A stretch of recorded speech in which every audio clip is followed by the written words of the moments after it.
The Black Death, also known as the bubonic plague, it was one of the most devastating pandemics in human history, peaking in Europe between 1347 and 1351. It's believed to have originated in Asia, traveling along the Silk Road, and finally reaching Europe via the fleas living on the backs of rats that so frequently traveled on merchant ships. The plague mercilessly swept through towns and cities, decimating populations and causing widespread panic and chaos. Estimates suggest the Black Death killed perhaps between 30 and 60% of Europe's total population, leaving a drastically different world in its wake. Hello and welcome to the channel. Well, if you are new here, it's good to meet you, and if you're coming back, you must know what you're in for. As always, if you'd want to support the channel, link to the Patreon is in the description if you like what I do. Otherwise, let us continue on to 10,000 subscribers. Help me out with that with a like and subscribe. Well, with all of that out of the way, let's get on to the real unpleasantries. I'm sure you already know from the introduction perhaps what you're in for. We're going to go on a little bit of a deep dive into the origins of the Black Death, or the bubonic plague, or the Black Plague, or whatever you wish to refer to it as. And then we're going to talk extensively about the consequences. What kind of world was left behind after so much suffering? In fact, it's the world that we live in now. So, I suppose we better understand it. First we begin. The term, the Black Death, was not initially used to specifically refer to the 1347 plague in any European language, although it had been used previously to describe fatal diseases. This term, Black Death, started to be associated with this plague in English only in the 1750s. It first appeared to translate the Danish term Den Sort Dod, the Black Death.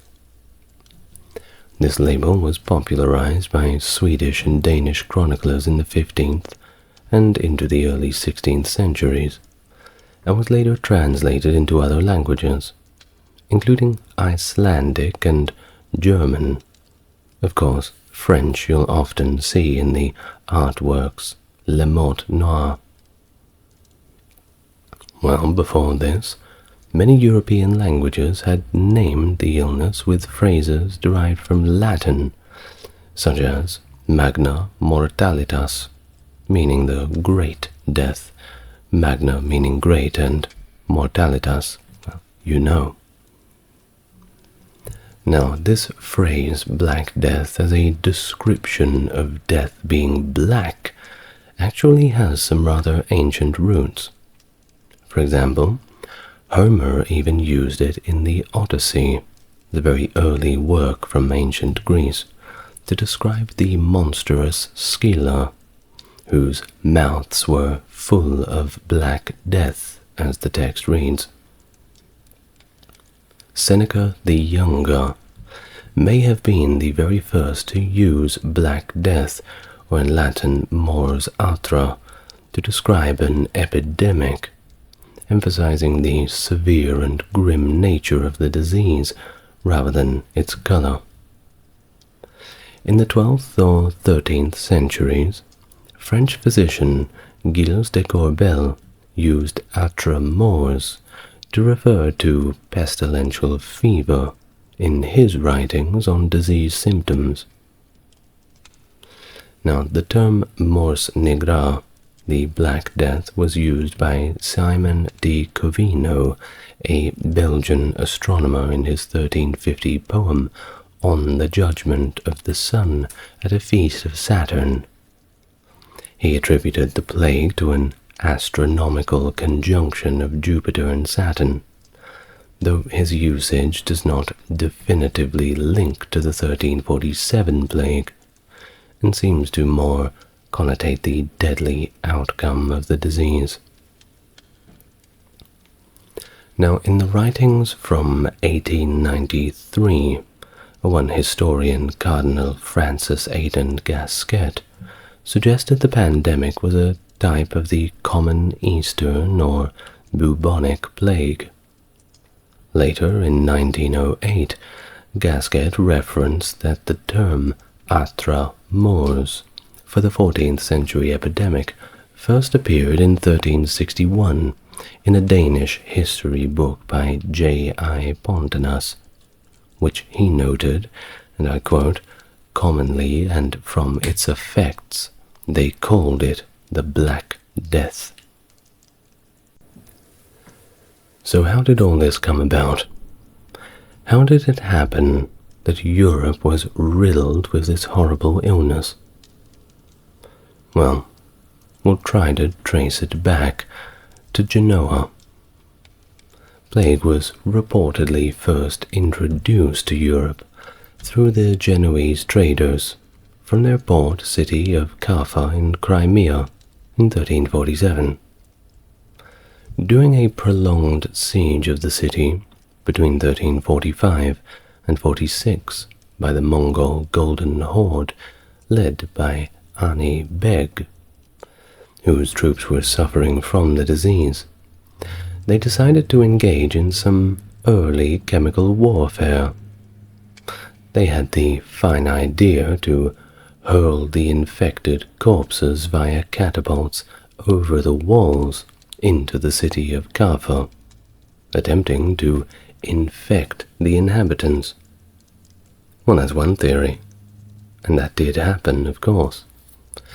But it's also probable that infected rats crossed the siege lines, contributing to the spread of the epidemic among the residents. Either way, as the plague began to take hold, the Genoese traders fled across the Black Sea to the large city of Constantinople, marking the arrival of the disease in Europe in the summer of 1347. The plague's impact in Constantinople was devastating, claiming the life of the 13-year-old son of the Byzantine Emperor John VI Cantacozenos, who chronicled the disease, drawing parallels to Thucydides' account of the earlier plague of Athens during the 5th century BC. He noted the disease's transmission via ships among maritime cities. Another contemporary, Nicephorus Gregoras, wrote to Demetrius Gidones, describing the escalating death toll and the complete futility of medicine. This, of course, ensued panic among the populace. Well, the initial outbreak in Constantinople lasted about a year, with the plague recurring several times until the year 1400. Of course, each year everybody had to simply wait for that dreaded plague season, and most years it came in varying intensities. The disease had reached Sicily in the October of 1347 aboard 12 Genoese galleys, spreading rapidly across the island. These galleys then proceeded to Genoa and Venice by January 1348, but it was an outbreak in Pisa just a few weeks later that served as the gateway for the plague into northern Italy. By the end of January, one of the galleys expelled from Italy brought the plague to Marseille.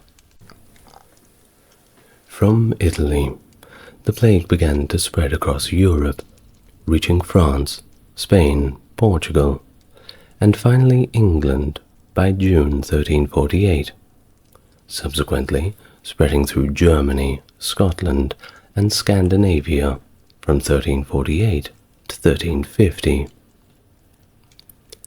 It entered Norway in 1349 with a ship that landed at Askøy, spreading further to Bjørgvin, modern-day Bergen, and finally reaching northwestern Russia by 1351.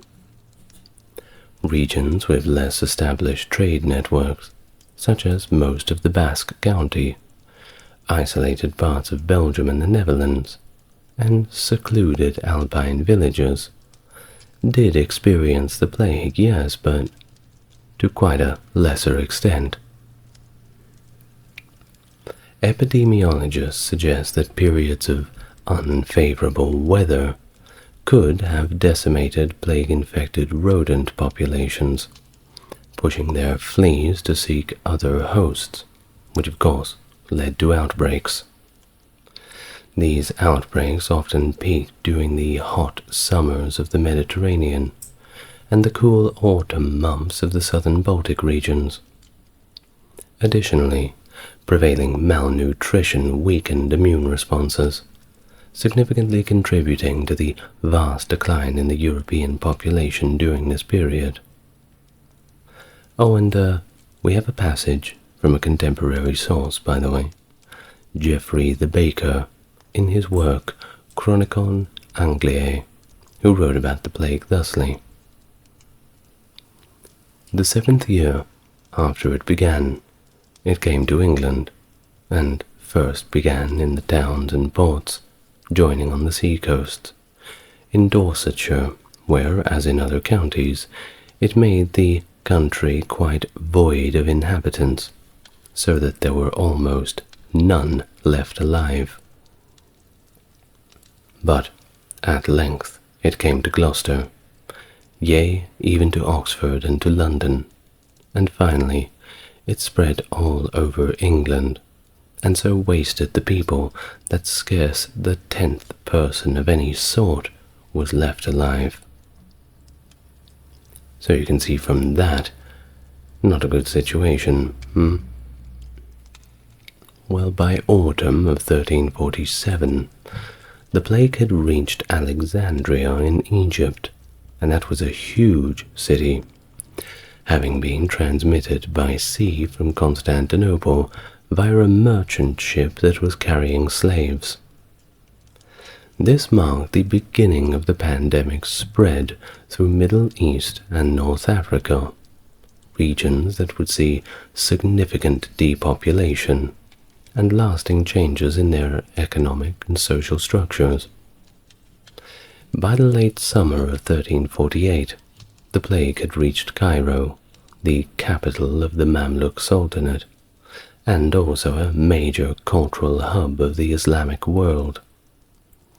Cairo was the largest city in the Mediterranean basin at the time, and the outbreak, of course, had devastating effects, with more than a third of its 600,000 inhabitants dying.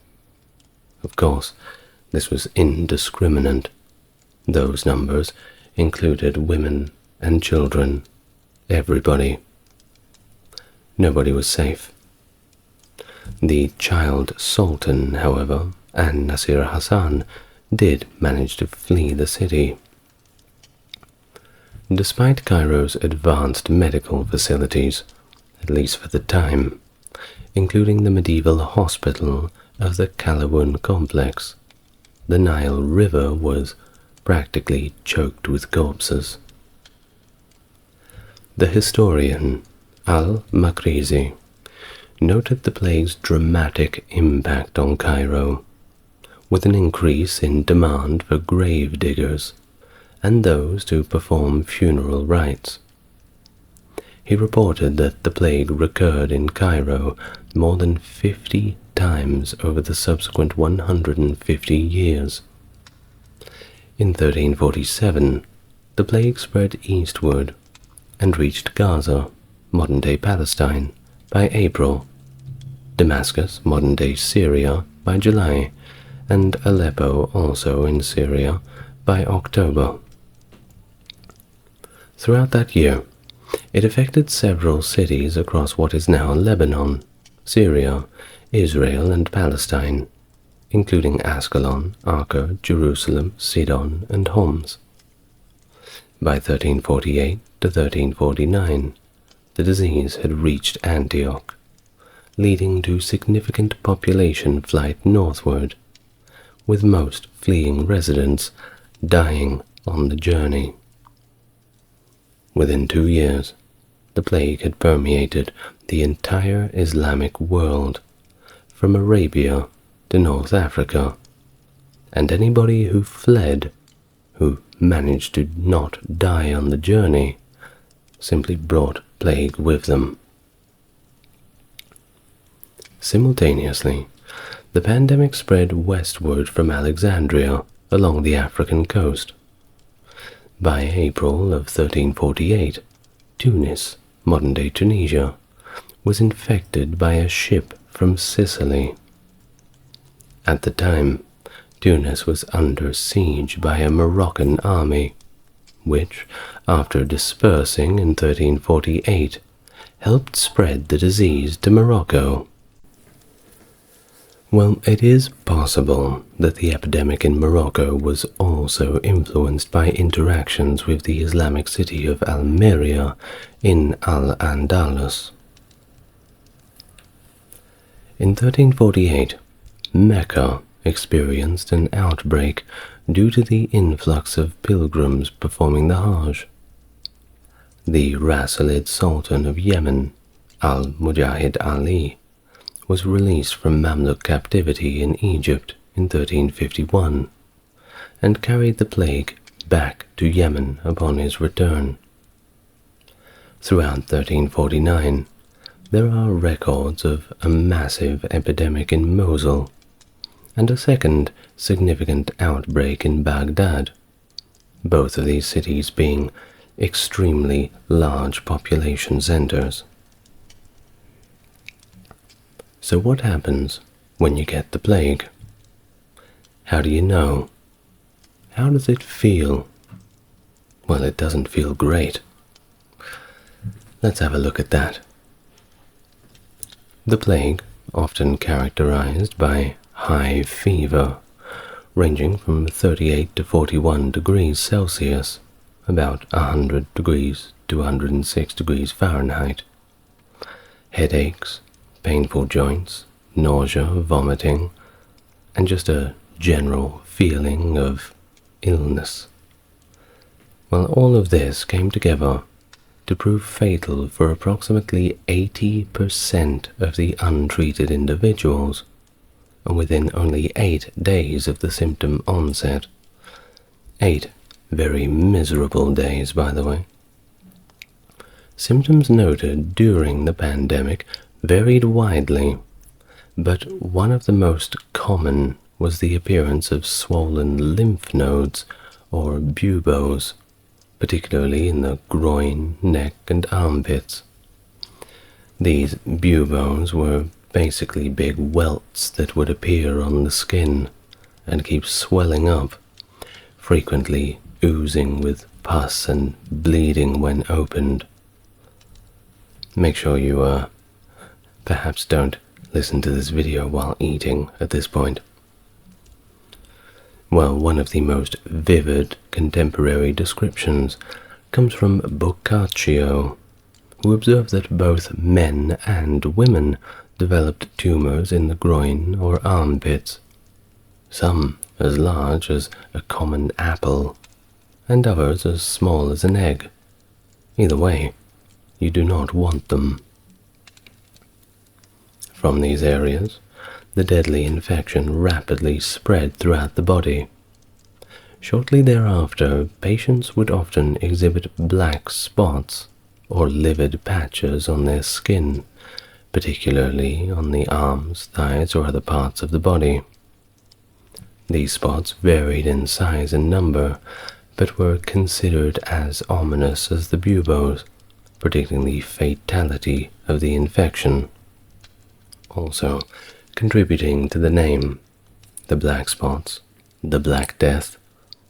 You can see how they came to that. Patients typically experienced acute fever and began to vomit blood, succumbing to the disease within 2 to 7 days after these symptoms appeared. Another possible symptom was a rash resembling flea bites, suggesting an additional method of transmission.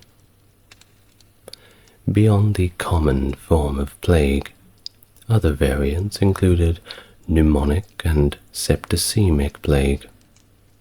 Pneumonic plague primarily attacked the lungs, leading to severe respiratory issues, fever, cough, and blood-tinged sputum. As this form of the disease advanced, the sputum turned bright red and became a lot more copious. The mortality rate for pneumonic plague was alarmingly high. If you thought 80% was bad, try between 90 to 95% for the pneumonic plague. I don't like those odds. Well, don't worry, it gets worse. With septicemic plague, which was admittedly less common, but it was nearly almost fatal, with a mortality rate close to 100%. This form manifested through high fevers and skin patches, but this time the patches were purple, resulting from disseminated intravascular coagulation. Unlike the bubonic form, septicemic and particularly pneumonic plague progressed so swiftly that the typical buboes might not even have time to develop. The plague itself is estimated to have killed up to 75 million people, and that's just in the 14th century, a time when the global population was below 500 million. Of course, the death toll figures vary widely, with historical research continuously updating and revising the estimates. In Europe alone, the death toll was of course staggeringly high, with estimates suggesting that between 1/3 and half of the European population perished between 1347 and 1351. Some regions experiencing mortality rates as high as 80%. Contemporary accounts, like those of Jean Froissart, estimated the death toll at 1/3, possibly echoing the biblical allusions of the Book of Revelation to underscore the catastrophic magnitude of the plague. The distribution of deaths across Western Europe was uneven, with some areas experiencing minimal impact, while others faced near total depopulation. The plague disproportionately affected urban centers, where high population densities and unsanitary conditions facilitated the spread of the rapidness of the disease. Major cities like Florence saw their populations drastically reduced. Florence's population, for example, decreased from about 120,000 in 1338 to only 50,000 in 1351. Similarly, Hamburg and Bremen lost 60 to 70% of their populations.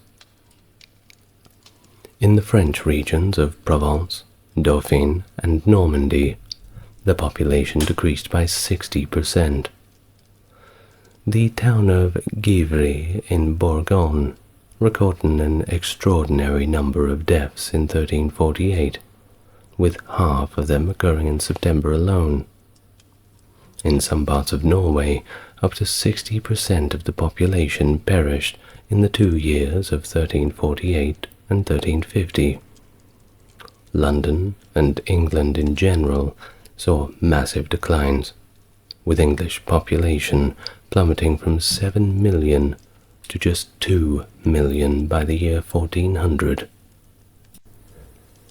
However, Some areas, like the Kingdom of Poland, parts of Hungary, and certain regions within modern Belgium and Spain, initially managed to escape the plague, though they were later affected by subsequent outbreaks. These areas' initial resistance to plague is not really well understood. There's no real explanations for it, but some historians do speculate that genetic factors may have played a role. Either way, when the plague did strike, it struck all social classes, with the lower classes who lived in the more congested and unsanitary conditions being particularly more vulnerable. Notable deaths included monarchs such as Alfonso XI of Castile and Joan of Navarre. The plague also claimed the lives of members of the royal families across Europe, including Peter IV of Aragon's wife and daughter, and Joan of England, daughter of Edward III, who died en route to Spain for her marriage. The Emperor of the Byzantine Empire also lost his son, and in France, Bonne of Luxembourg, the wife of the future John II, succumbed to the disease. The demographic impact of the Black Death in Asia, particularly in China, was also staggering. The region experienced multiple epidemics and famines from the 1200s through the 1350s, culminating in a dramatic population decrease. For example, a severe outbreak in Hubei province in 1334 reportedly claimed up to 80% of the population. Well, overall, China's population declined significantly, from an estimated 125 million to 65 million by the late 14th century. Well, back to Europe, I want to read an account that we have from an Italian chronicler who had the unfortunate experience of experiencing the plague firsthand in Siena in 1348. So here is an account from Agnolo di Tura. Father, abandoned child. Wife, husband. One brother, another. For this illness seemed to strike through the breath and sight. And so they died, and none could be found to bury the dead for money or friendship. Members of a household brought their dead to a ditch as best they could, without priest, without divine officers. Great pits were dug and piled beneath with the multitude of the dead. And they died by the hundreds, both day and night. And as soon as those ditches were filled, more were dug. And I, Agnolo di Tura, buried my 5 children with my own hands. And there was also those who were sparsely covered with earth, that the dogs dragged them forth, and devoured many bodies throughout the city. There was no one who wept for any death, for all awaited death, and so many died that all believed that it was the end of the world. End of the passage from Agnolo di Tura. In the Middle East, quantifying the exact demographic effects of the plague is a bit of a challenge, mainly due to the scarcity and variability of historical records. Rural areas were particularly hard hit. Many rural inhabitants simply abandoned their homes and livelihoods, leading some regions to being completely depopulated. Urban centers also suffered profound losses. In Gaza, the 1348 outbreak resulted in approximately 10,000 deaths, Aleppo saw death rates as high as 500 people per day during the outbreak, and in Damascus, daily deaths reached a peak of 1,000 during September and October of 1348. By the time the epidemic subsided in the March of 1349, Syria had lost an estimated 400,000 people. Despite these grim figures, the overall mortality rate in the Middle East might have been lower than in some parts of Asia and Europe, potentially less than 1/3 of the total population, according to some scholars. However, this rate varied across different areas, with some locations experiencing much higher mortality rates. In the 14th century, explanations for the causes of the Black Death ranged from the supernatural to the astrological. People were, of course, bewildered and unable to explain what was going on through natural causes. Many believed that such a devastating pandemic simply must be the result of divine wrath, or perhaps the influence of the stars. Giovanni Boccaccio, a contemporary Italian writer, speculated whether the plague was simply a punishment from God, or perhaps the result of some celestial force. Amid all this uncertainty and fear, scapegoating flourished. European Christians concocted all sorts of conspiracy theories, including accusing Jews of poisoning wells and plotting to destroy Christian civilization. These accusations, of course, led to widespread massacres of Jewish communities. The ones that weren't massacres simply got kicked out of whatever city they were in. In one of the most horrific incidents, about 2,000 Jews were massacred in Strasbourg in February of 1349, and later in that year, large Jewish communities in Mainz and Cologne were also completely wiped out.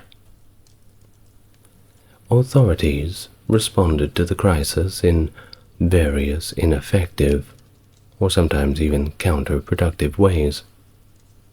Governments enacted measures like banning the export of foodstuffs, instituting price controls on grain, and outlawing large-scale fishing to stabilize prices and maintain supplies. However, these regulations were difficult to enforce, and were, more often than not, just flat-out ignored. Additionally, the prohibition on food exports, combined with widespread crop failures due to a labor shortage caused by the plague, meant that countries like England could neither produce enough grain nor even import it. Consequently, any available grain was often seized by pirates or just sold on the black market. England and France, already depleted by the ongoing Hundred Years' War, which began in around 1337, faced additional strain from inflation, malnutrition, and poverty, marking the continent particularly susceptible to the tragedy of the plague. It's been argued that the Black Death initially had a leveling effect on society. It reduced the population drastically, which in turn increased the value of labor and decreased the value of the land, if, of course, you were around long enough to see it. This shift temporarily reduced economic inequality and improved conditions for the workers. However, the effect was not lasting, as demographic recovery eventually restored the old economic disparities. Moreover, laborers, artisans, and craftsmen saw their real incomes decline in the quarter century following the Black Death due to inflation, despite all of the initial improvements. By 1357, 1/3 of London's properties were vacant due to the severe impact of the plague. The overall population continued to decline until around 1420, complicating efforts to understand the long-term economic impacts of the plague. Additionally, the disruption of trade within the Mongol Empire, exacerbated by the Black Death, is cited as a contributing factor to its eventual decline. The plague significantly impacted the social structure of England and Western Europe, leading to more favorable outcomes for the peasants who survived. The massive population decline had led to social mobility, decreased obligations to remain on traditional landholdings, and the virtual disappearance of serfdom. Land became plentiful, wages rose, and it became possible for individuals, especially younger sons and women, to move about and improve their social status. As population growth resumed, however, these benefits were countered by renewed deprivation and famine. And in Europe, well, they made laws against this sort of thing, which we'll get to in a moment. Well, in a stark contrast, Eastern Europe saw an increase in the stringency of laws, which further tied peasants to the land through intensified serfdom. The reduction in population also led to lower land prices and more available food for the average peasant, contributing to a significant increase per capita income over the following century. With more farmland available for pasture, the consumption of meat and dairy products increased, as did exports of beef and butter from regions like the Low Countries, Scandinavia, and northern Germany. However, the upper classes, well, they couldn't have the peasants making money and improving their lives, now couldn't they?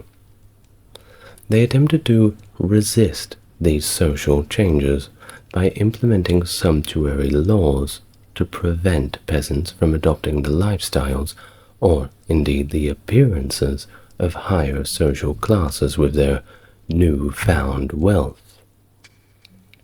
Additionally, attempts were made to fix prices and wages to prevent peasants from demanding more due to their increased value. In England, this resistance was formalized in the Statute of Labourers in 1351, which capped peasant wages to pre-plague levels, a measure that contributed to the Peasants Revolt of 1381, and I've done a full video on that, and oh my goodness, it is such a great topic. You owe it to yourself to go and watch that video, or somebody else's video on it. Either way, just learn about the Peasants Revolt. Well, the plague also led to changes in property ownership, as many land-owning nobles were too dead to really care anymore, and they left their estates to widows and minor children, which may have accelerated the development of new land use practices. But it wasn't all about the people out in the countryside. For urban workers, the plague resulted in a sharp increase in wages. Urban centers had their own labor scarcities. Authorities in Western Europe, including England, attempted to control this through the Ordinance of Labourers Edict in 1349 and the Statute of Labourers in 1351, which of course was one of the laws that froze wages at pre-plague levels, but it also restricted workers' mobility. No more moving around trying to find a better job. No, you have to stay on the plantation. You have to be a good peasant. Well, despite all these efforts, it was simply too hard to enforce. And farm wages in England eventually doubled between 1350 and 1450, although they did remain static until the 19th century. These regulatory efforts may have been less about maintaining wage levels, and more about the elite's fear of the lower class's newfound power and independence. This anxiety was a reaction not just to the economic upheavals, but also to social unrest, including the rather interesting flagellant movement who, in penance to this perceived curse from God, if we can put it that way, would go around different cities whipping themselves on the back and telling God how sorry they were. Perhaps that will fix the problem.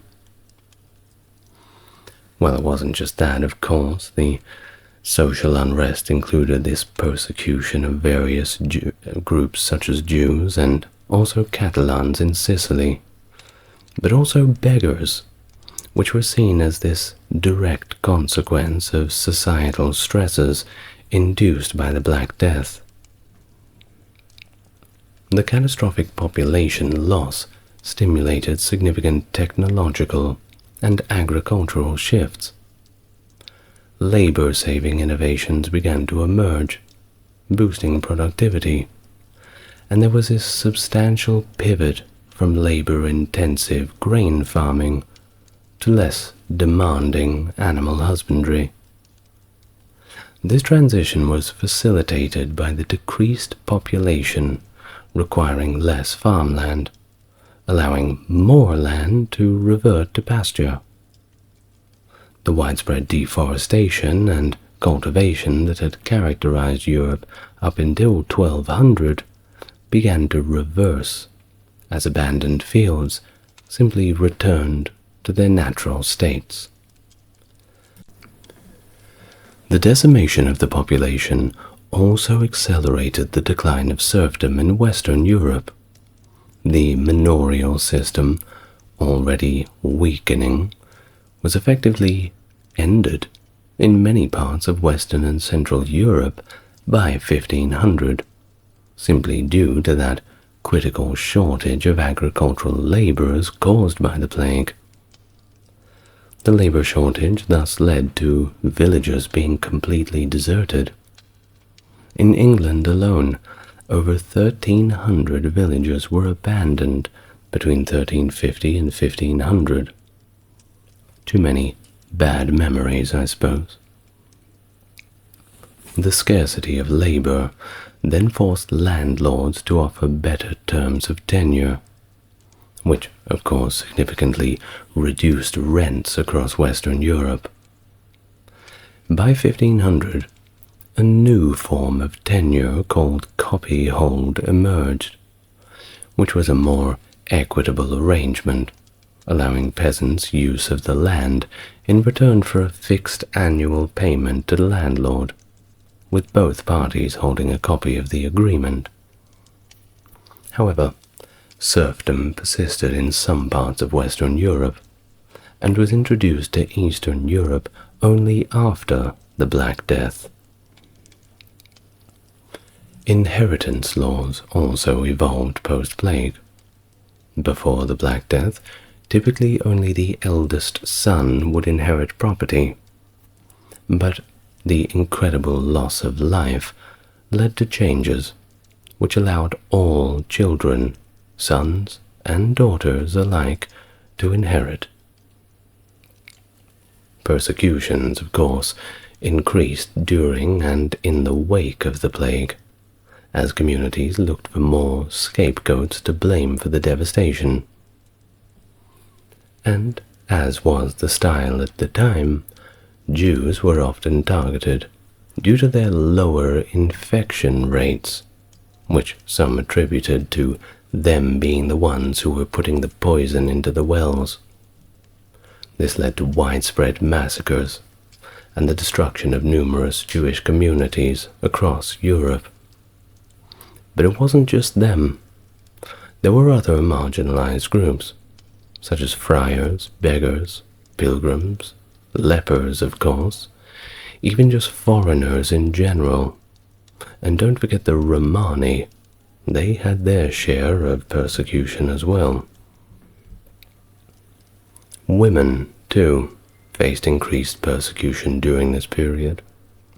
In Cairo, for instance, Muslim women were scapegoated for the plague, resulting in restrictive laws prohibiting them from making public appearances to prevent the alleged temptation of men. I fail to see what this has to do with the plague, but, well, that's just the way it is.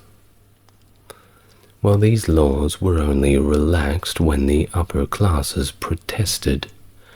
It made too much of an impact on their domestic arrangements. Well, the Black Death profoundly affected monastic communities, which were often in close contact with the sick who sought refuge there. The disease led to a severe shortage of clergy, as many were simply lost to the epidemic. In response, the process for training clergy was expedited, and new colleges were established at universities to cope with the demand. This often meant that the clergy were hastily trained and lacked the depth of knowledge of their predecessors. Additionally, the shortage of priests opened up new opportunities for lay women, who began to play more significant roles in church services. The period also saw the rise of the flagellants, which I mentioned, groups who engaged in self-flogging as a form of penance, believing that it could atone for the sins and end the plague by showing God how sorry they all were. This movement gained popularity, but faced criticism later for its extreme practices and the eventual hedonism that some members adopted. Despite all the chaos, one group that never really got any criticism was the Church.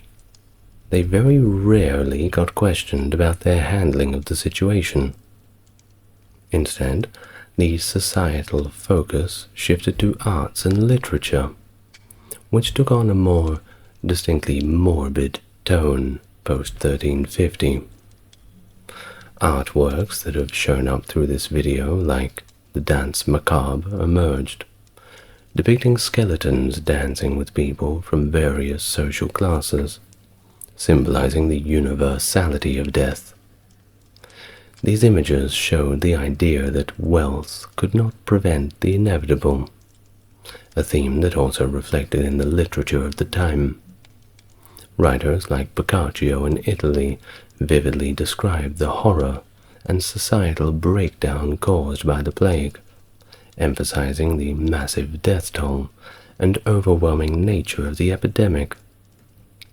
But among this, a lot of people simply thought, well, we're all going to die. It's the end of the world. Let's all get drunk and party. And that's exactly what they did. In fact, I have a skull that is sitting, not a real one, a skull that is sitting on my bookshelf, which we term a memento mori, remember death. It serves as this reminder of our own mortality. And perhaps if we look at death in this way and have it close by, then we'll utilize our life a little more wisely. Well, in terms of medicine, the Black Death certainly exposed the limitations of the medical knowledge at the time, but it also spurred advances in medical science. There was indeed increased emphasis on anatomical investigations, and the role of surgeons became a lot more prominent. These changes marked a shift towards a more direct engagement with the human body in various states of health. Also, they began to try to move a little bit away from the miasma theory. It took them a while, but there were a few people who were advocating for more modern techniques.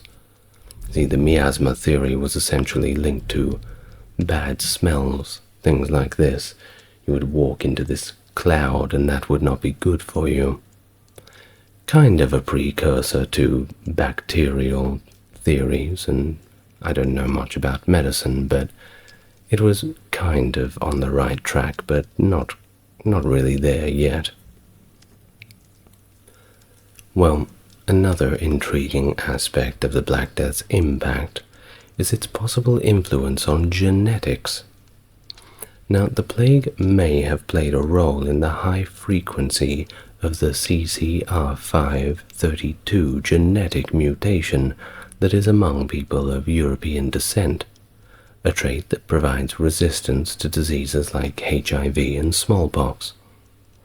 While initially thought to be associated with plague resistance, this theory has been challenged by findings that the mutation was just as common in Bronze Age populations.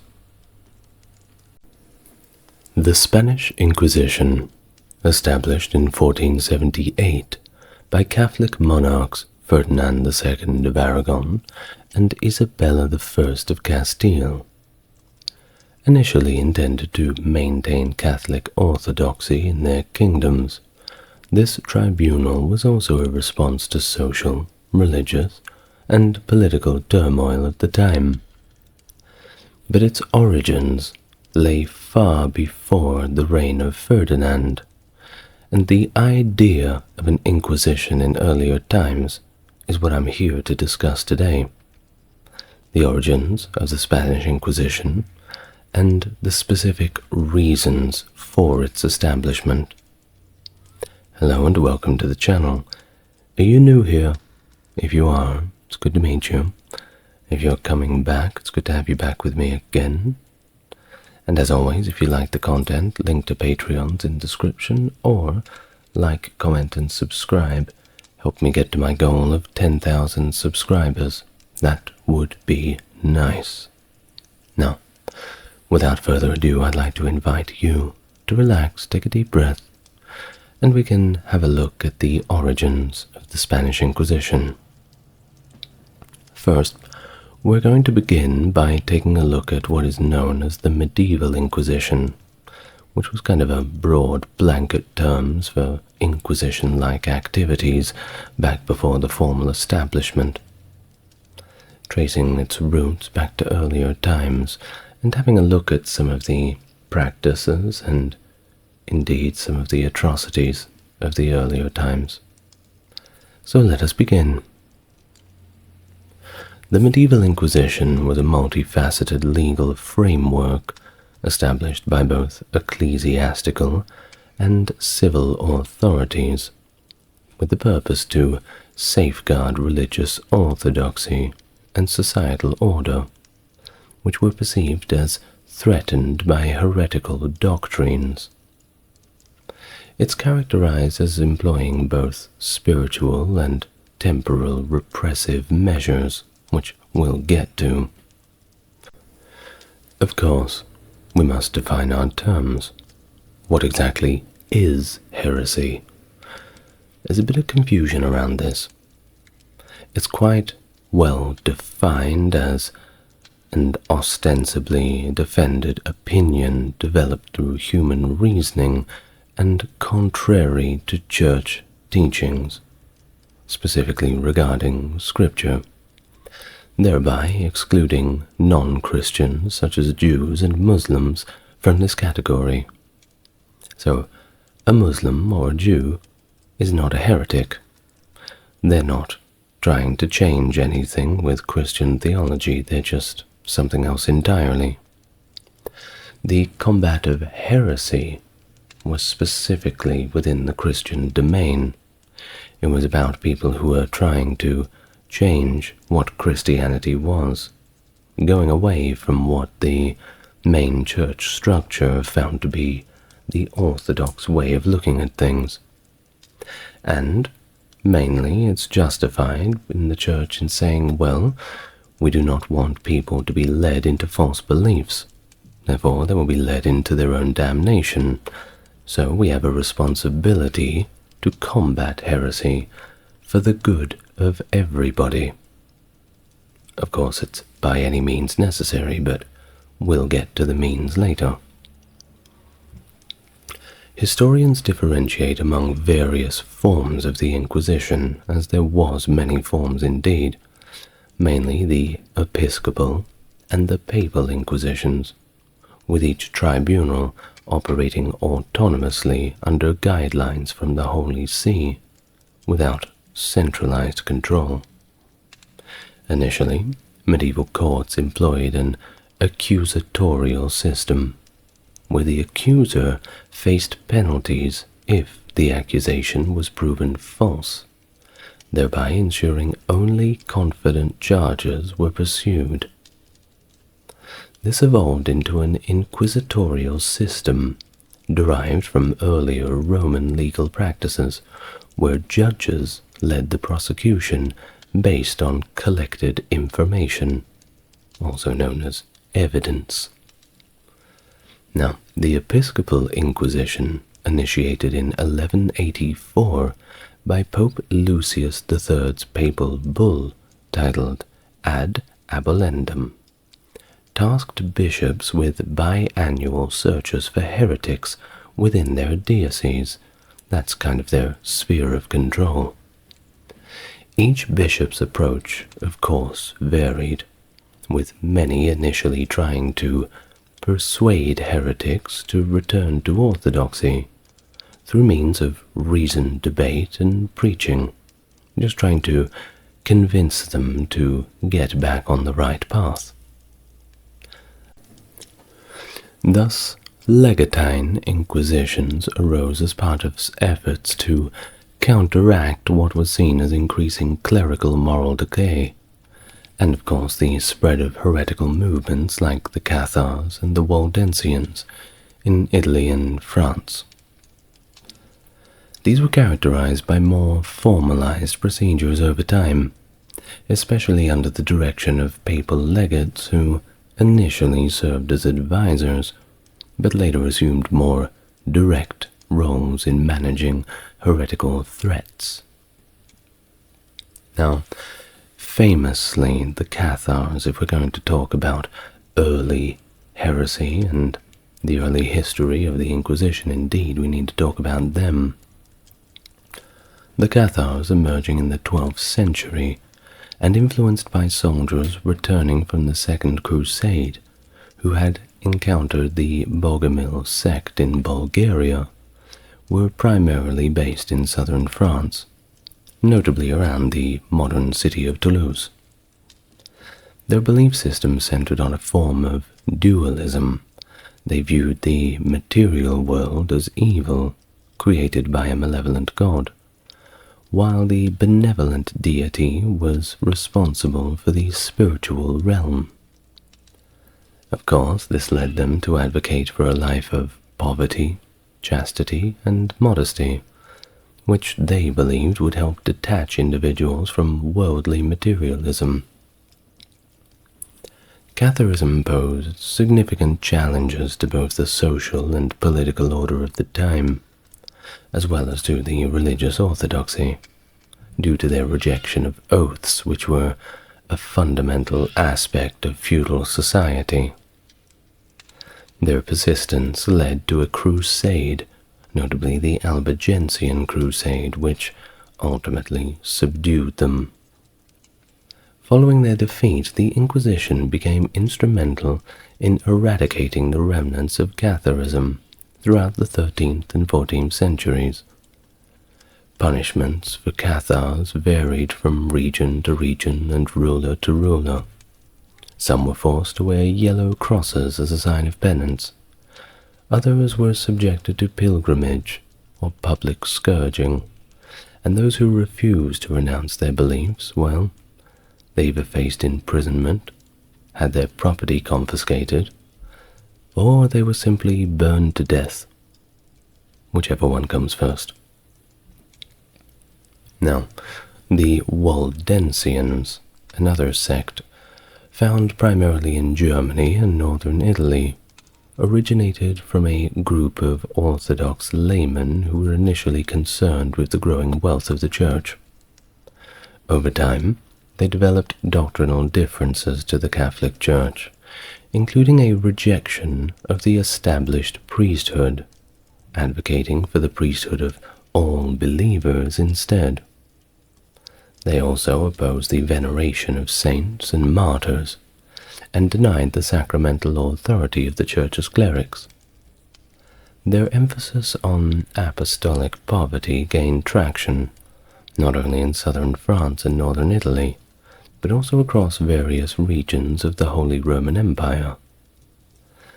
Just like the Cathars, the Waldensians went through the ringer in terms of persecution, as their beliefs fundamentally challenged the prevailing ecclesiastical structure and doctrine. Now, I've said before, in my video about the Cathars and my video about the Waldensians, that the issue, in my opinion, was not the actual veering from orthodoxy, but it was more that there could only be one societal structure, one hierarchy, that could dictate the reality of God on earth. And that would be that the papal church, the Pope, nobody else could dictate what the Bible actually meant. This, of course, became a problem once people started getting their own ideas about it. This is why these days we don't just have Christians, we have so many different types of them. Well, Pope Gregory IX initiated the Inquisition to establish a more orderly and lawful approach to handling heresy, as opposed to the chaotic and often brutal methods previously used by local mobs and lords, which could lead to unjust executions, and very cavalier ones at that. Indeed, anybody who was found in the city of Toulouse, whether they be staunch Cathars or not, well, you would face the punishment. There was a lot of guilty by association, and the establishment of a more formal structure aimed against this. I mean, that was what they were trying to do, at least.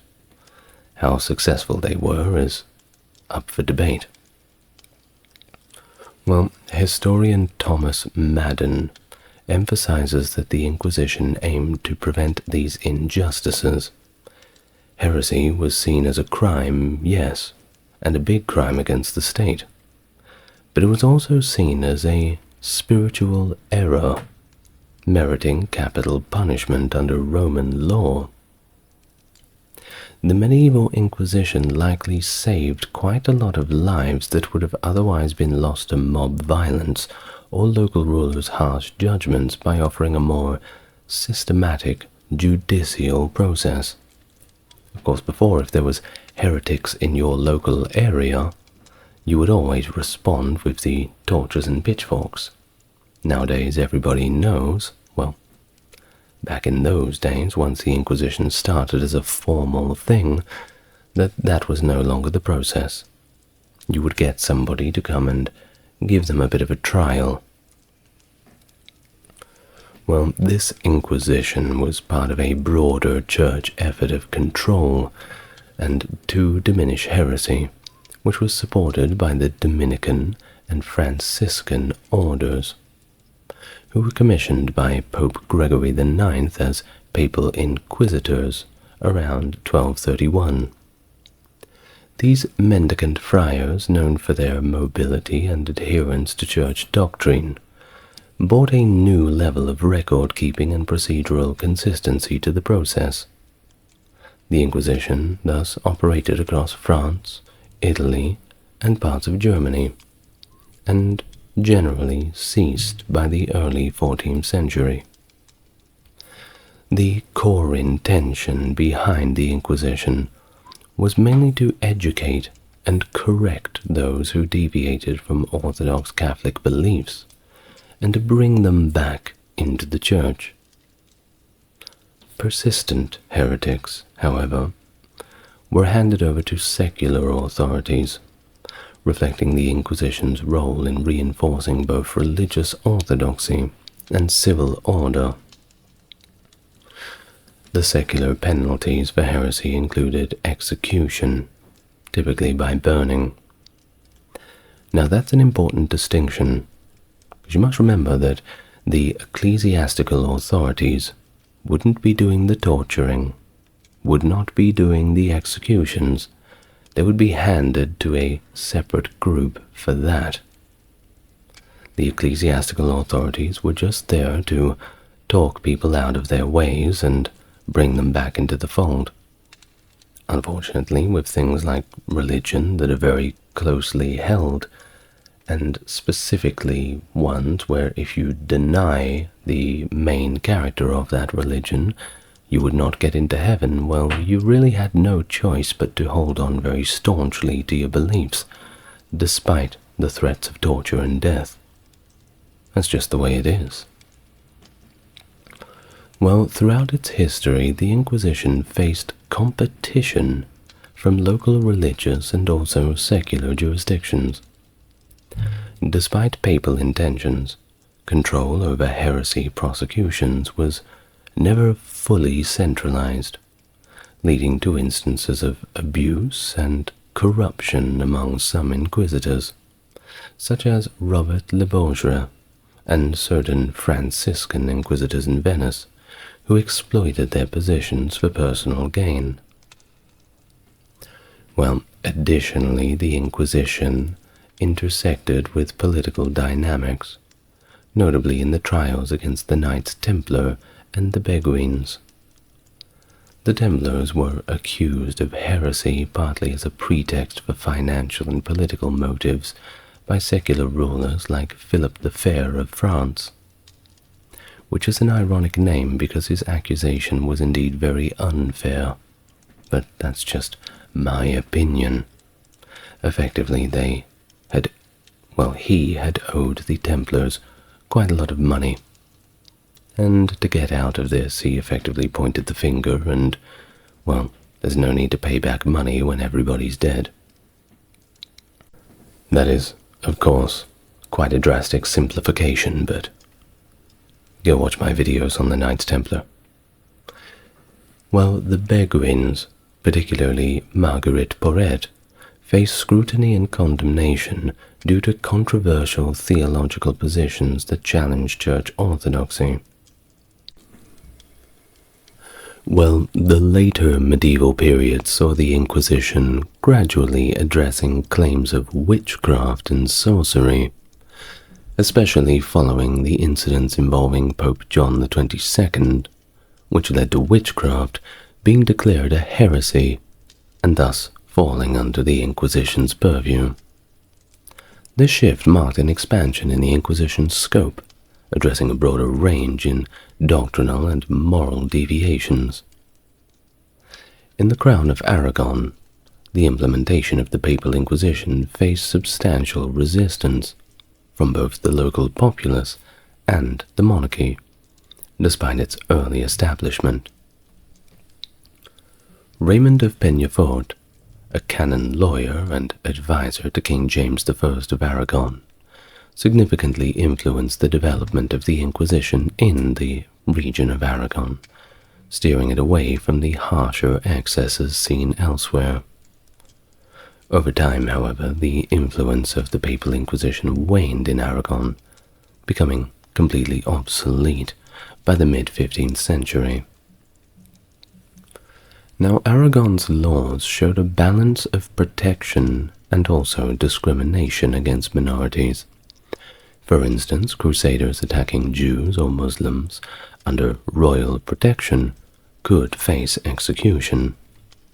Laws concerning intermarriage and ethnicity were libel compared to Central Europe, were little concern shown for preventing intermarriage or blood mixture up into the 14th century. Notably, high-ranking Jewish officials were less common in Aragon than in Castile, but still, there were a few of them, exemplified by individuals like Abraham Zacuto, a university professor, and Vidal Astori, who actually was the royal silversmith, and that's not a bad job. In contrast, Castile did not establish a tribunal of papal inquisition during the medieval period, with oversight of religious conduct primarily left to the episcopate under the king's direction. Castile was marked by relative religious tolerance, with a lack of anti-Jewish pamphlets, and a generally permissive attitude towards Jews and Muslims, who were allowed to follow their customs and hold significant public offices. More of a live and let live, at least for now. However, the legal landscape in Castile was complex and varied. The local fueros, or laws, creating diverse conditions in different areas, particularly in royal villas along the border regions. While discriminatory legislation did exist, particularly during periods of instability, forced conversions were illegal, and non-Catholics could generally practice their faith freely. Intellectual cooperation among religions was also common, illustrated by the Toledo School of Translators, and the high positions held by many Jews and Muslims in the administration. This relative tolerance persisted, despite increased pressure and the tightening of laws protecting Jews' rights to collect loans, which were a factor in the unrest against Peter the Cruel and the anti-Semitic violence of 1391. Even after these crises, Castile remained one of the more tolerant European kingdoms, at least by the standard of the day. Tensions over Rome over ecclesiastical authority and the jurisdiction over reconquered lands were also a significant issue. Castile's resistance to abandoning the Mozarabic rite and denying papal control over reconquest lands underscored its reluctance to cede authority to the Church, contributing to its resistance against establishing an Inquisition, and its openness to heretics fleeing persecution from other regions. The procedures of the Papal Inquisition were well defined, dictating how courts should handle cases of heresy. If an individual renounced their heretical views and returned to the Church, they would receive forgiveness and perform a penance. However, those who maintained their heresy were excommunicated and handed over to several authorities for punishment, which of course could include severe penalties like property confiscation and execution. Investigation stage. At this initial stage, townspeople were summoned to a public assembly, where inquisitors encouraged self-denunciation in exchange for leniency. Basically, admit what you did wrong and then we'll see what happens next. A legal requirement for conviction was the testimony of at least 2 witnesses, though diligent judges typically sought more to ensure fairness. Trial procedures. During the trial, the accused could identify individuals that they believed bore a grudge against them. If these individuals were among the accusers, the charges were dismissed, and the accusers could actually face severe penalties, including life imprisonment. This provision was intended to prevent the Inquisition from being manipulated by local feuds. The trials lacked direct confrontation or cross-examination of witnesses, and defense witnesses seldom appeared due to fear of suspicion of heresy. Use of torture. Torture was adopted from ancient Roman practices and was common in secular courts. The Inquisition was permitted to use torture under very strict conditions that were set out by the papal bull Ad Extirpanda of 1252, issued by Pope Innocent IV. This included limitations on the extent and duration of torture, explicitly prohibiting methods that caused bloodshed, miscarriage, mutilation, or death, and stipulating that torture could only be applied once. Punishments and penalties. Early Inquisitions, such as the one presided over by Pope Alexander III in Tours in 1164, established penalties like the confiscation of heretics' property. Detailed records from Toulouse in the mid-13th century show a range of penalties, from wearing penitent yellow crosses to life imprisonment, with very few actually being sentenced to death. The most severe punishment, burning at the stake, was reserved for relapsed or particularly unrepentant heretics, termed as being relaxed to the secular arm. Now, I'm not a theologian, just a historian, but from what I've heard, the actual practice of burning alive was meant to give them a little taste of the fires of hell, a little introduction to what was about to become their daily routine, in hopes that at the final moment they would renounce their heresy and beg for God's forgiveness, therefore being saved and, you can get into heaven, that last-minute chance. Whether or not this was the actual case is debatable, but this is what I've heard as one of the theories. Also, in terms of being burned to death, most people died rather quickly of asphyxiation. Breathing in once those smoke and the flames would pretty much either make you pass out or have you die quite quickly. It wasn't a very prolonged execution. Now, the Church preferred to avoid executions if a heretic repented, as indicated by the principle Ecclesia non novit sanguinem, which means the Church knows not blood. Historical records from the Inquisitor Bernard Guy show that only 900 guilty verdicts involving 636 individuals, fewer than 45, resulted in actual execution. Now, so that we know about the medieval Inquisition and what it was and how it was before the times of the Spanish Inquisition, let's talk about a few of the theories about why the Spanish Inquisition in particular was deemed to be essential. Why did they need a Spanish Inquisition? Well, let's find out.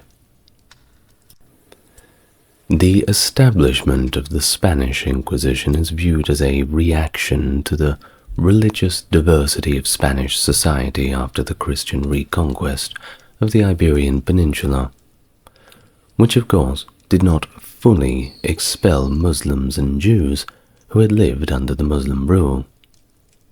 These groups, while tolerated, were still seen as outsiders by the dominant Christian elites. Cities like Seville, Valladolid, and Barcelona had substantial Jewish communities. This situation for Muslims deteriorated over time, as they found themselves increasingly excluded from centers of power. Well, despite this, there were periods of relatively peaceful coexistence, known as convivencia, between Christians, Jews, and Muslims, though these relationships were marked by inherent inequalities. Jews in particular held significant roles within the realms of religion and politics in the Crown of Aragon, and in Castile, the position of the unofficial Orthodox rabbi was recognized. However, anti-Semitic attitudes were on the rise across Europe during the late 13th and 14th centuries, leading to the expulsion of Jews from England and France. This growing prejudice in Spain reached a peak in the summer of 1391, where severe anti-Jewish riots, starting in Barcelona, spread to other cities. The violence led to deaths of many Jews and forced conversions of others. New converts were labeled conversos, or new Catholics, to distinguish them from old Christian families.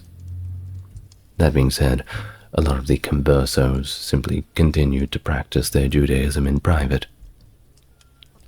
Notably, the violence in Seville began in June 1391, catalyzed by the preaching of one Ferrand Martinez, Archdeacon of Écija. This unrest soon spread to Cordoba and Toledo, and eventually affected most of the Jewish communities in Spain, leading to a significant number of Jews either converting to Christianity or simply just not telling anybody. Now, the law of Catholic Church officially opposed forced baptisms because they weren't valid. It had to be sincere. And also it had to be performed under physical compulsion. Nonetheless, those who converted under the threat rather than direct force were still considered voluntary converts, barred from returning to Judaism. Following the riots, many of the newly converted felt it safer to continue in their new Christian faith, just keep their heads down and try to live a good life. The conversos, no longer bound by restrictions that applied to Jews, began to achieve prominent roles in Spanish society, including in government and the church. Notably, conversos attained significant ecclesiastical positions and contributed to various professional and cultural fields in 15th century Spain. This newfound status led to further tensions and, of course, allegations, with some conversos facing accusations of secretly maintaining their Jewish practices. Over time, this group's influence and the lingering suspicion about their true religious loyalties were among the factors that led formal establishment of the Inquisition. Now, there is another hypothesis for the creation of the Spanish Inquisition. A few, actually, and we'll go through them. The first being the enforcement across borders hypothesis, which suggests that the Spanish Inquisition was established to standardize the varied legal frameworks and jurisdictions across Spain, akin to the Santa Hermandad, a law enforcement body under direct royal control, capable of prosecuting crimes across different countries, which local authorities could not. This hypothesis suggests that the Inquisition functioned as more of an administrative mechanism, similar to the Holy Brotherhood, ensuring uniform enforcement of royal laws across all local jurisdictions. Historically, the Kingdom of Castile was known for its success in Europe, attributed in part to the king's unprecedented control over the nobility, ensuring political stability and preventing the kingdom from internal conflicts, like those seen in other European regions, such as England. Under the Trastamara dynasty, however, both the Castilian and Aragonese monarchs saw their power wane in favor of powerful noble factions, leading to a fragmented system of taxation and privileges varying significantly from one country to another, with nobles frequently extorting concessions from kings, especially in Aragon. The main objectives of the Catholic monarchs, Isabella of Castile and Ferdinand of Aragon, were to unite their kingdoms and reinforce royal power to ensure ongoing stability. This was achieved in part through military strength, by forming a combined army that could outmarch any noble coalition within the peninsula. However, due to mutual suspicions, the monarchs kept their kingdoms legislatively separate during their lifetimes. The establishment of the Spanish Inquisition, therefore, served as a method to administratively unify both kingdoms under a single executive, legislative, and judicial authority that was directly under the crown but operated independently in both kingdoms without merging them. The selection of Catholicism as the institutional foundation for this new body was a strategic one, as it was the only common institution between the two kingdoms that held enough popular support to withstand the noble opposition. Thus, the Spanish Inquisition served as both a personal police force and a personal legal system for Isabella and Ferdinand, existing above and independent of the nobility and local interests of either kingdom. This approach allowed the prosecution of heretics to serve a dual purpose. It was not only a matter of religious enforcement, but was also aligned with the prosecution of conspirators, traitors, or any other groups resisting royal authority. Since royal authority was intertwined with divine right and oaths of loyalty taken before God, religious deviation was inherently linked to political disloyalty. Support for this hypothesis is found in the disproportionately high number of nobility and high clergy that were investigated by the Inquisition, as well as the Inquisition's oversight of various administrative and civil crimes. These included prosecuting the counterfeiting of royal seals and currencies, ensuring effective transmission of royal orders, and verifying the authenticity of official documents traveling between kingdoms. The placate Europe hypothesis suggests that the establishment of the Spanish Inquisition was influenced by Spain's image in Europe and the need to improve foreign relations. During a time when most of Europe had already expelled all of their Jews and held negative stereotypes about them, Spaniards were viewed with a little bit of suspicion and also contempt due to their historical tolerance of Jews and Muslims. This image was somewhat problematic as global dynamics shifted, and foreign relations became crucial for maintaining power, so something had to be done. Isabella's ascension to the throne through a coup that displaced Joanna of Avis and her marriage to Ferdinand had already strained relations with nearby Portugal, a historical ally, necessitating the formation of new alliances. Aragon, on the other hand, was focused on controlling the Mediterranean and defending against France, with royal marriages playing a key role in these strategic plans. The reputation of being overly tolerant was a liability in the context of these ambitions, particularly as France's power grew. The enduring coexistence of Christians, Jews, and Muslims in Spain had led to a foreign perception of Spaniards as heretics and bad Christians. Stereotypes that portrayed Jews as greedy, gold-thirsty, cruel, and violent. Their words, not mine. Well, these were also extended to Spaniards in general. And of course, the Spaniards did not want to be greedy, gold-thirsty, cruel, and violent. So it fueled the anti-Jewish sentiments that justified the expulsion and expropriation of Jews in Europe.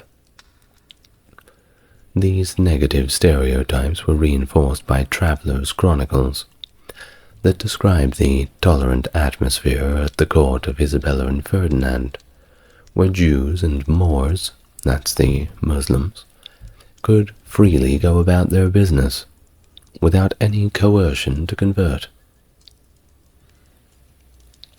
Political and military repercussions from such perceptions were a significant risk, especially during the sensitive period of unifying Castile and Aragon. The expansion of the Ottoman Turks in the Mediterranean further complicated the politics, heightening the need for Spain to project a more united and Christian image to its European neighbors. In this light, the initiation of the Inquisition and the expulsion of Jews and Muslims were likely strategies employed by the Catholic monarchs to clean up Spain's image, aligning it more closely with European norms and alleviating international concerns about Spain's religious and political alignment. This move was also aimed at enhancing relations with the Pope and shifting Spain's focus from African alliances towards stronger ties with Christian Europe. Which leads us to the Ottoman scare hypothesis, which suggests that the creation of the Inquisition was significantly influenced by fears of an Ottoman invasion, particularly supported by internal elements within Spain, such as the Moriscos. During this period, the Ottoman Empire was rapidly expanding, and the Aragonese Mediterranean Empire was declining due to financial strain and fatigue of war.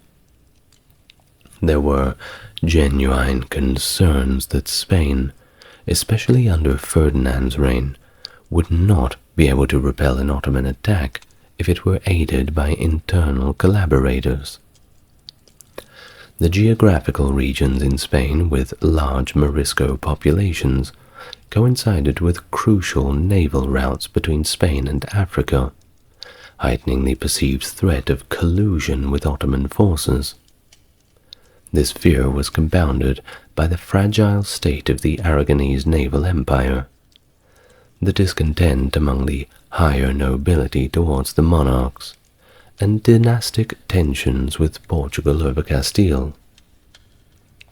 Additionally, the monarch's foreign policies had increasingly shifted focus from Morocco and other African nations back towards Europe, stirring up fears of a potential second Muslim invasion and subsequent occupation. The hypothesis suggests that these factors led to the expulsion of groups like the Moriscos, who might religiously align with the Ottomans, and the Jews, who sort of lacked a vested religious interest to oppose such an invasion. The establishment of the Inquisition, therefore, is seen as a strategic measure to enforce these expulsions effectively and to root out any false converts or potential spies who could facilitate Ottoman espionage. Support for this hypothesis includes the strategic military reasoning behind such actions, the early attempts by the monarchs to convert and persuade these populations peacefully, and the abrupt shift towards harsher measures like the Inquisition and expulsion edicts, when peaceful methods proved to be ineffective. The conquest of Naples by the Gran Capitan also highlights Spain's intent to reassert its influence in the Mediterranean, potentially escalating tensions with the Ottoman Empire and other African entities. Thus, the Inquisition was likely envisioned as a necessary and permanent institution to prevent any collaboration with Spain's growing number of adversaries in the region.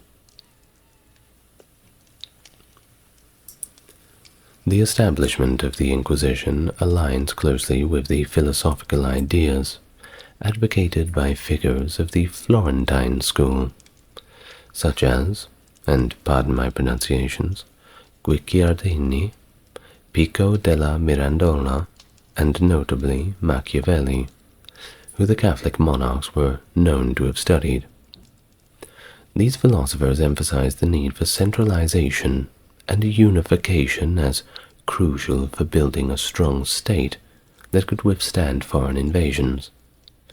However, they also cautioned against the risks of excessive social uniformity, which they believed could stifle creativity and innovation.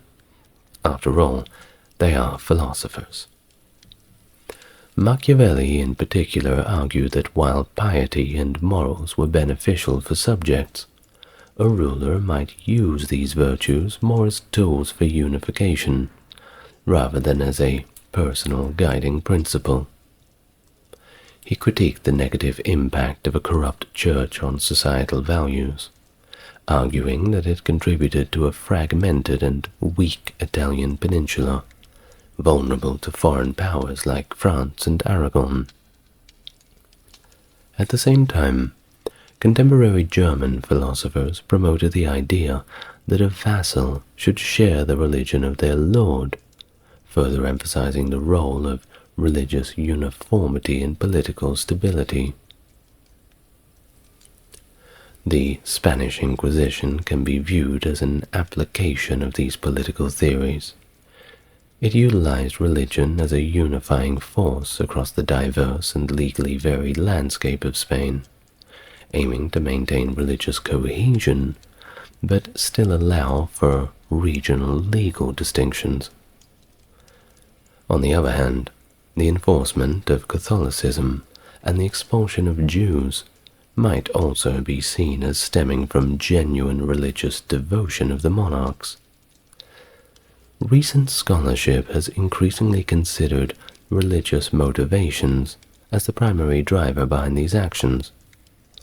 However, given the political context and the character of Ferdinand, as described by Machiavelli and others, it is likely that religious measures were also used in a strategic manner.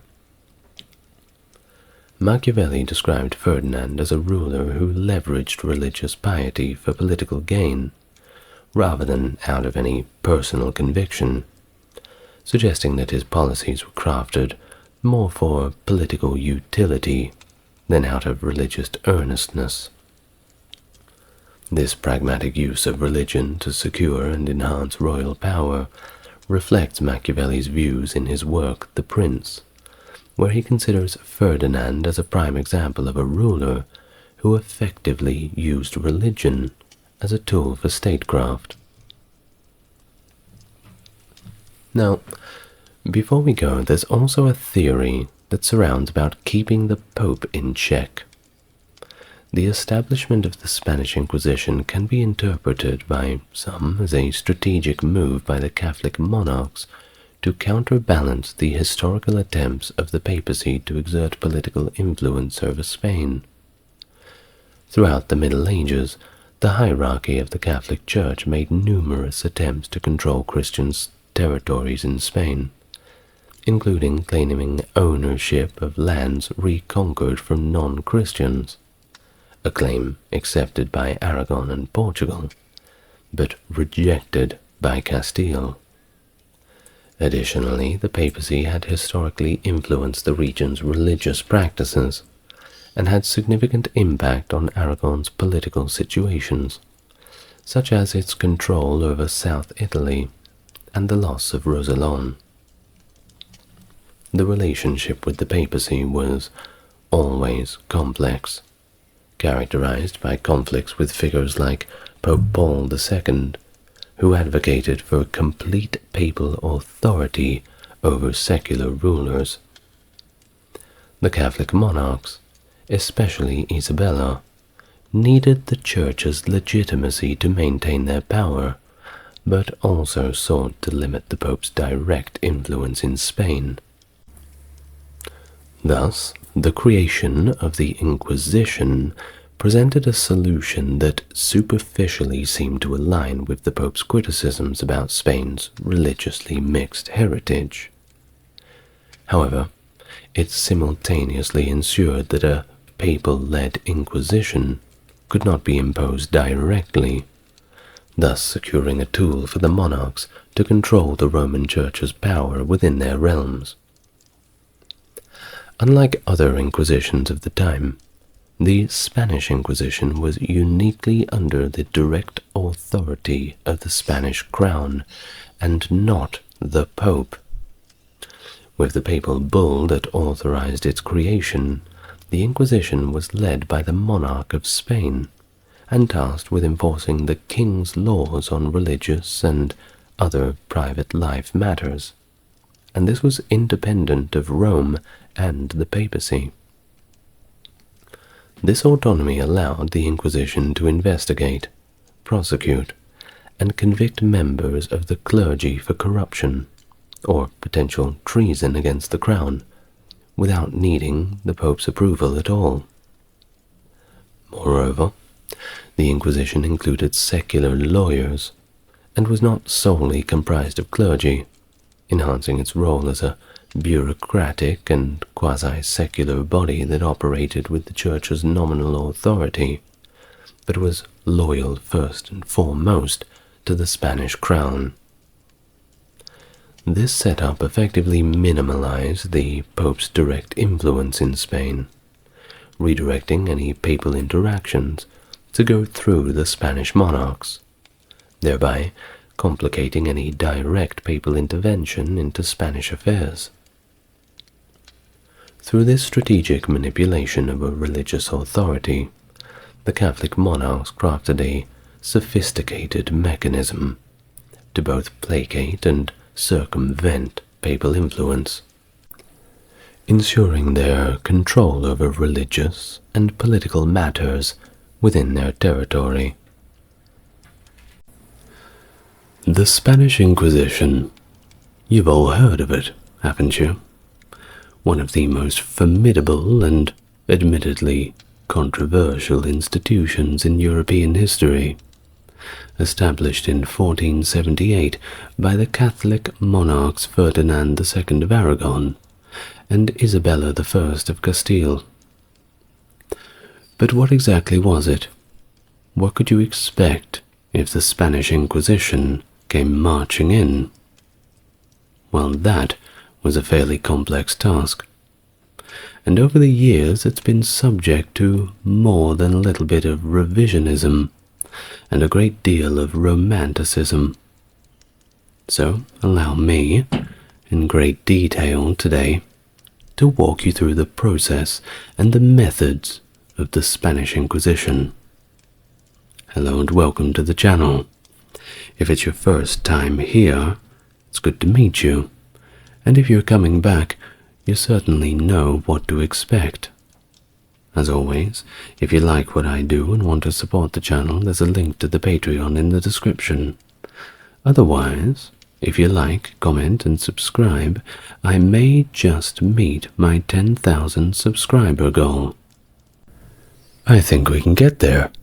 It's realistic, don't you think? Well, for now, I'd like to invite you to take a deep breath, relax, and we can learn all about the Spanish Inquisition. So, imagine it. You're there, tilling the fields with all the other peasants, pulling potatoes out of the ground and coming over the horizon. It's them, the Inquisition. What exactly could you expect to happen next? Well, the arrival of the Inquisition in a city marked a significant and often ominous event, heralded by the proclamation of what is called the Edict of Grace. This edict was typically announced following Sunday Mass, where the Inquisitor would outline potential heresies and simply invite the congregation to confess any such sins at tribunals of the Inquisition to relieve their conscience. The Edict of Grace was offering a period of time, usually 30 to 40 days, during which self-accused individuals could come forward of their own volition and receive leniency, generally avoiding harsh punishment through a promise of reconciliation with the Church. This initial offer of clemency was meant to encourage voluntary confessions and was crucial for the Inquisition to gather their information, as these self-reporting individuals were often persuaded to denounce others, turning them into the informants. Around 1500, the Edicts of Grace were phased out in favor of the Edicts of Faith, which eliminated the grace period entirely and focused instead on urging the public to denounce anyone who they suspected of heretical acts. You can see how this becomes a problem. Well, the proceedings of the Inquisition were a little bit mysterious. Denunciations were made anonymously, leaving the accused without the means to know who exactly had accused them. The anonymity opened the door for numerous false accusations. Who could have seen that coming? Driven not only by concern for religious conformity, but also by personal vendettas, jealousy, and other less noble motives. The system effectively turned the general population into unwilling agents of the Inquisition, instilling a culture of surveillance where every word and every action could potentially lead to severe consequences. Denunciation became a critical and highly encouraged religious duty, embedding a deep-seated sense of mistrust and fear among neighbors, within families, and even towards complete strangers, as everybody became a potential informant or suspect. Upon receiving a denunciation, the calificadores of the Inquisition examined the case to determine if heresy was actually involved. This often led to the accused being taken into preventative detention, sometimes even lasting up to 2 years before a formal examination took place.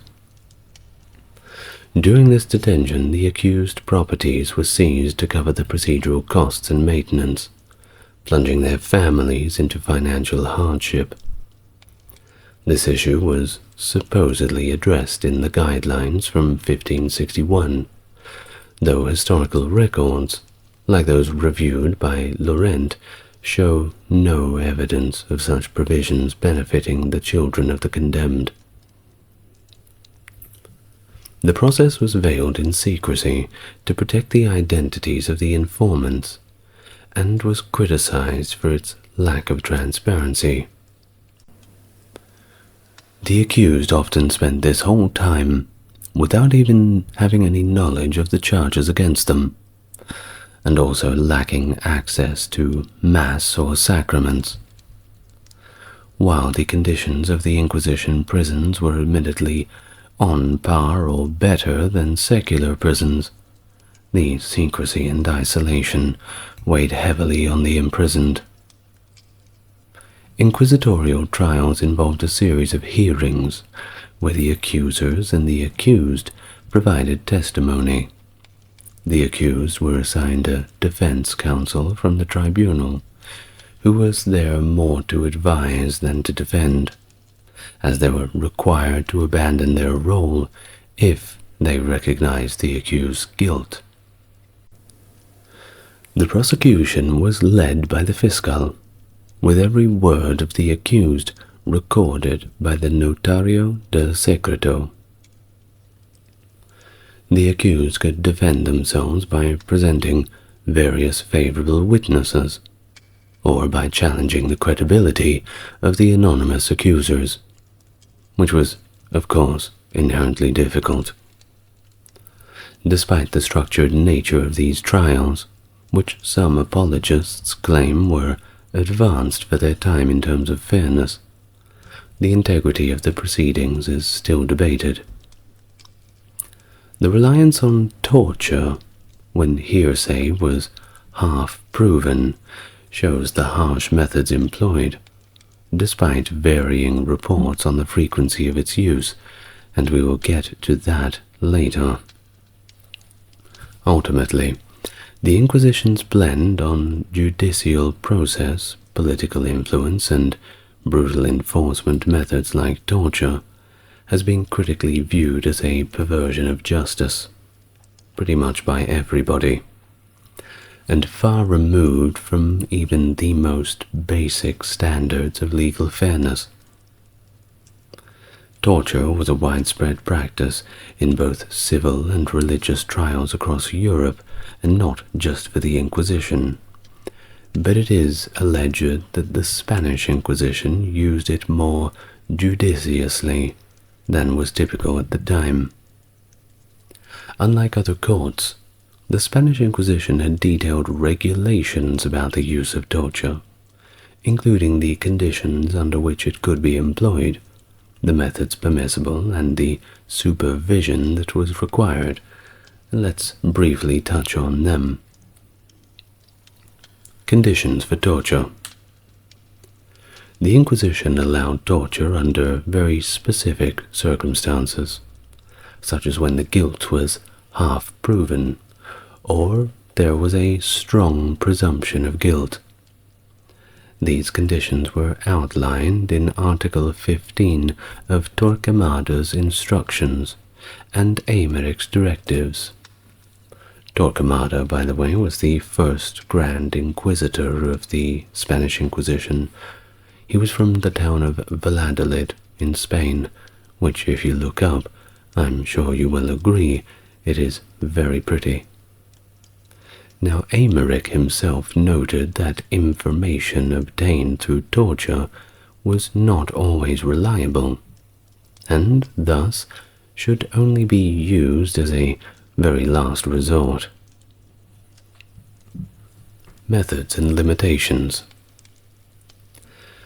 The Inquisition was explicitly forbidden from causing permanent damage.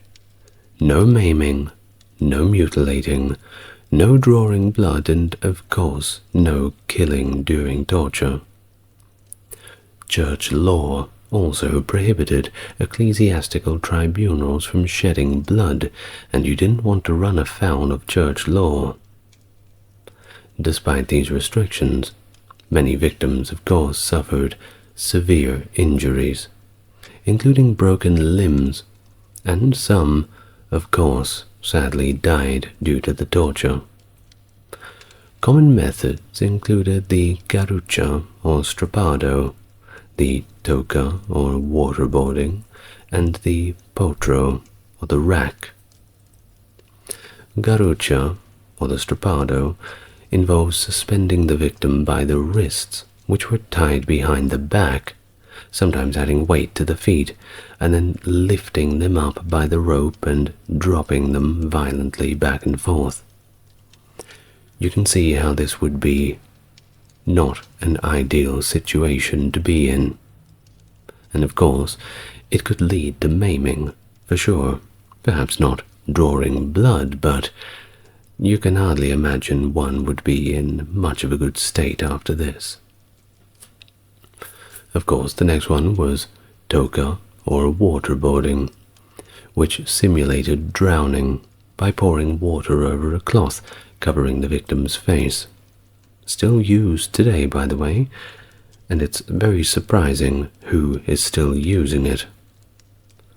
Well, potro, or the rack, painfully stretched the victim's limbs. I'm sure we're all familiar with the rack.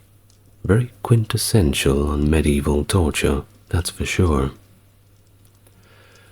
Supervision. Torture sessions were supervised and required the presence of a physician to ensure the victim could withstand the treatment without dying, though of course severe harm often occurred regardless.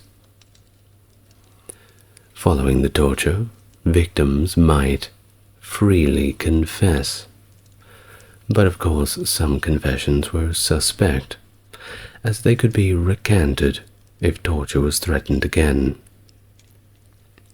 Bernard de Lisieux, a Franciscan friar who suffered greatly under the Inquisition, criticized the methodology by arguing that even saints could be declared heretics under such duress.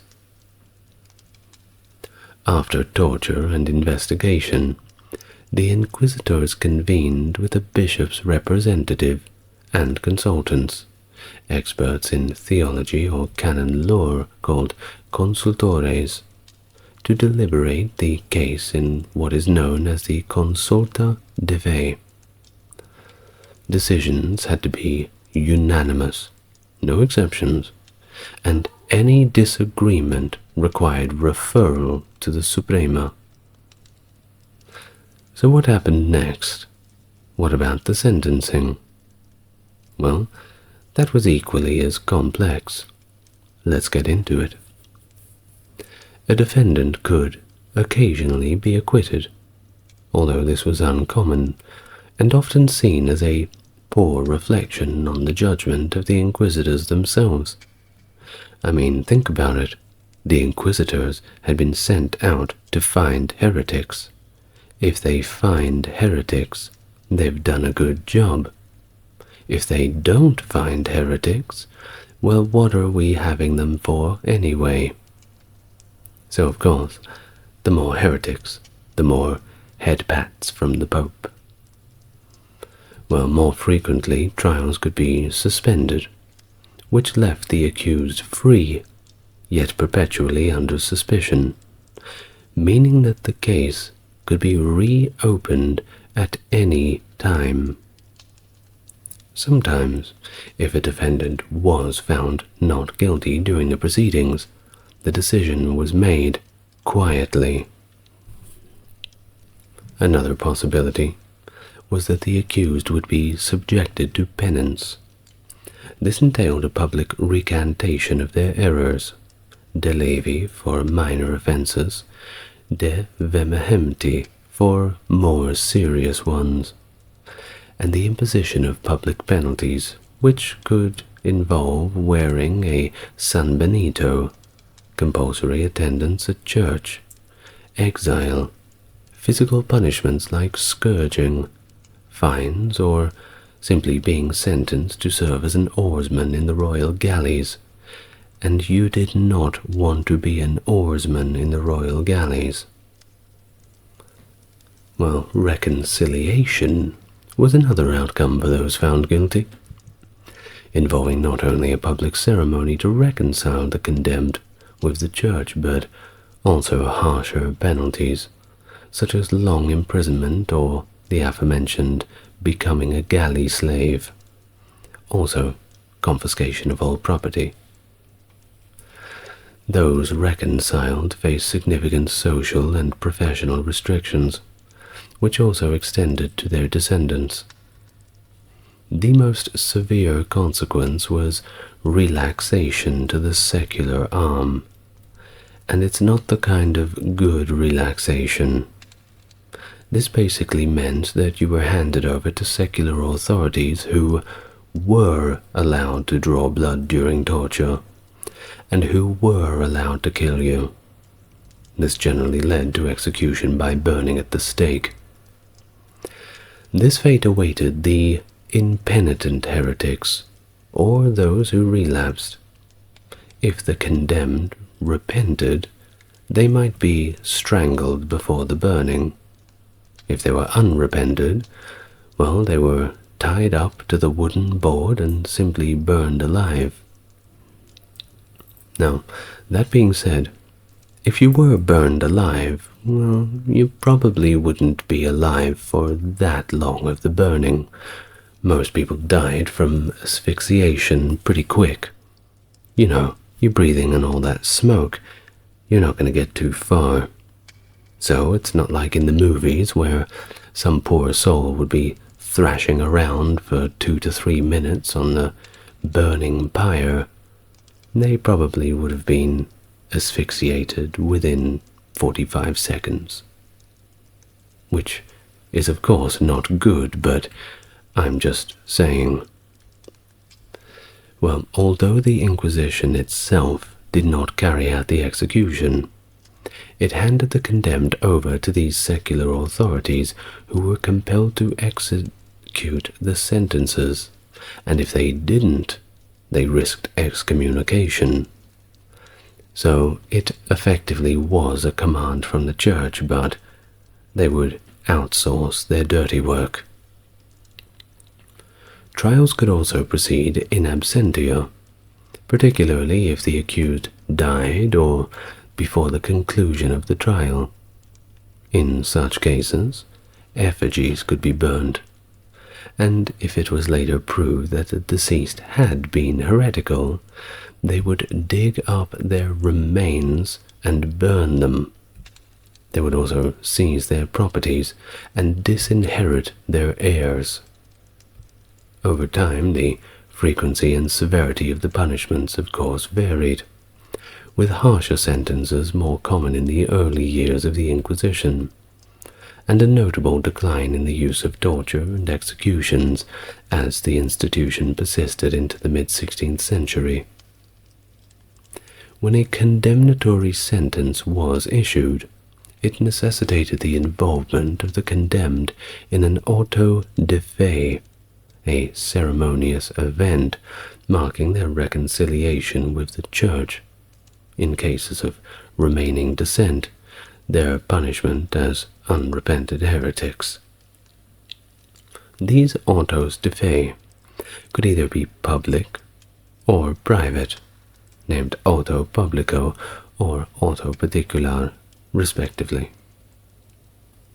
Initially, public autos de fe were modest and did not seek to attract large crowds. Over time, however, they evolved into elaborate, costly events that showcase the combined might of the Church and the State, celebrated amidst the festive atmosphere with a large public attendance. These ceremonies transformed into Baroque spectacles designed for maximum impact, often held in the city's largest plaza during public holidays. The proceedings would start with the previous night, with the procession of the Green Cross, and could extend throughout the entire day. The ceremony included a Catholic Mass, prayers, a public procession of the guilty, and the pronouncement of their sentences. Conducted in these public squares or esplanades, these events lasted several hours, and were attended by ecclesiastical and civil authorities alike. Now, it's important to remember, although artistic representations often include scenes of torture and burning at the stake, such acts did not occur during the autos de fe, which were fundamentally religious acts. Neither was torture applied post-trial, and executions were carried out separately after the ceremony. The first known auto de fe occurred in Paris in 1242 under King Louis IX, while the first in Spain was not until 1481 in Seville, where several participants were later executed. In Portugal, where the Inquisition was established in 1536 and lasted officially until 1821, its power waned significantly in the late 18th century under Marquis of Pombal, who reformed it into a royal court. Nonetheless, persecution of heretics persisted.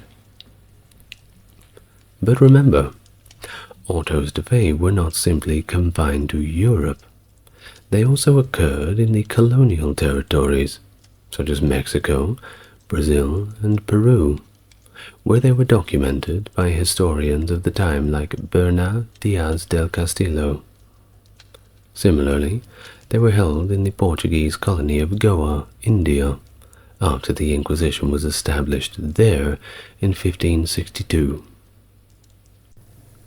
Now, before we move on, I'd just like to backtrack a little bit with an early history of the Inquisition, just before we get to our next section. Gives us a little more historical context. During her visit to Seville between 1477 and 78, Queen Isabella of Spain was persuaded by Fray Alonso de Ojeda, a Dominican friar, of the secret continuation of Jewish practices among the converted Jews in Andalusia. You may often hear the word converso. A converso is a converted Jew, usually first generation or so. A lot of them would practice in private, but converted to Christianity to either avoid the fines and taxes or avoid being murdered, whichever one was more suitable at the time.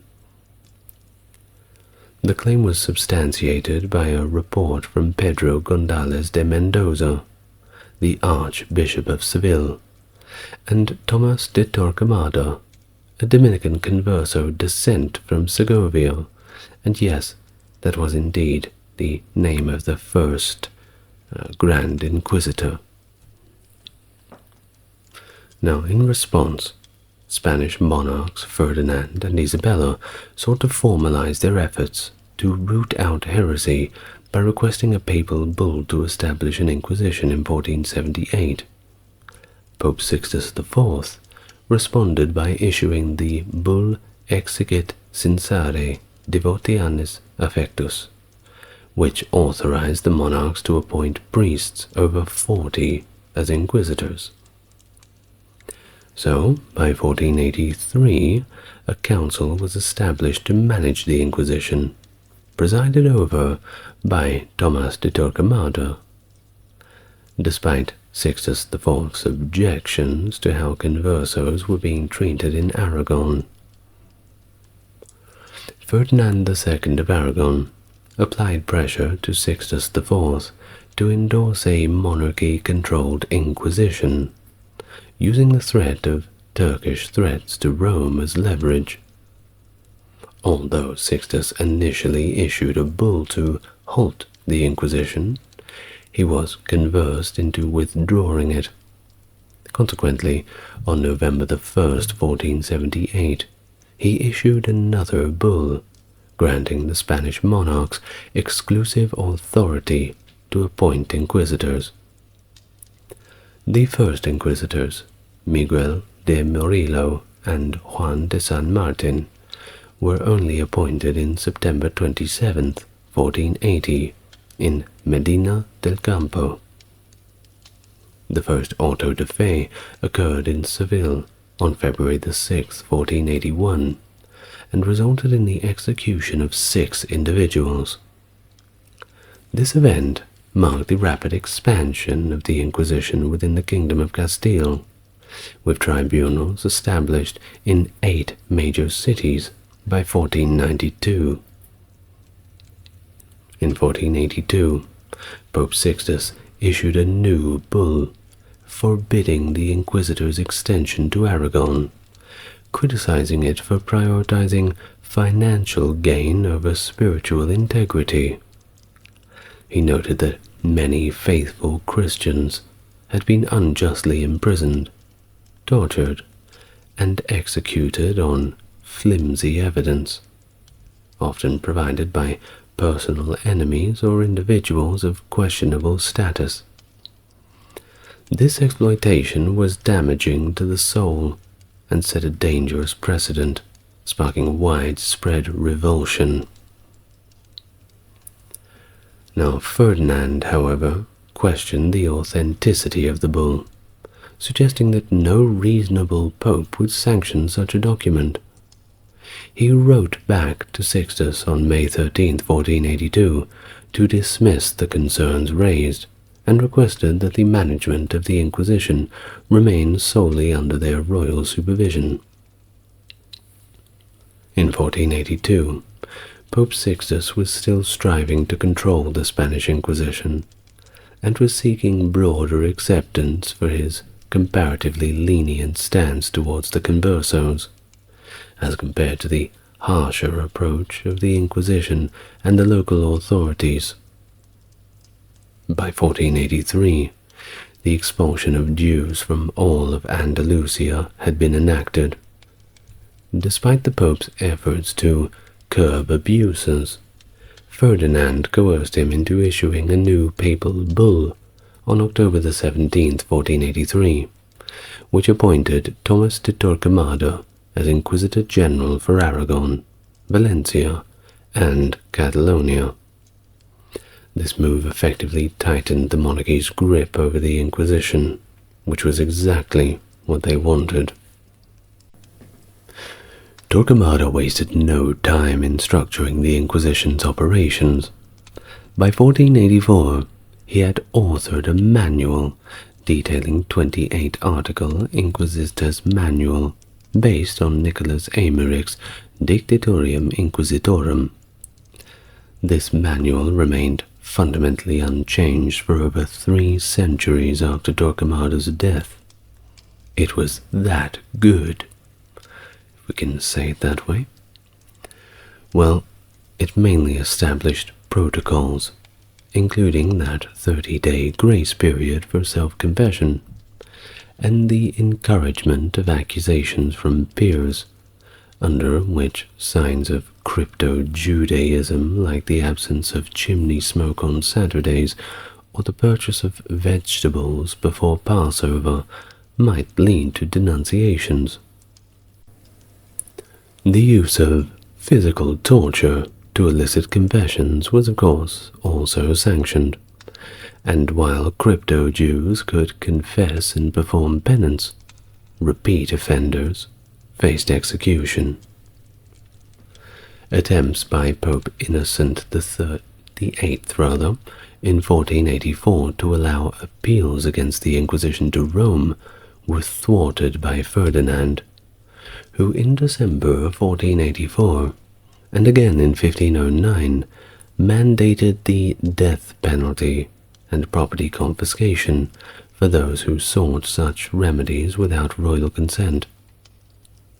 The consolidation of power made the Inquisition a pivotal institution within the Spanish monarchy, functioning as a tool for the crown across all of its territories, including overseas.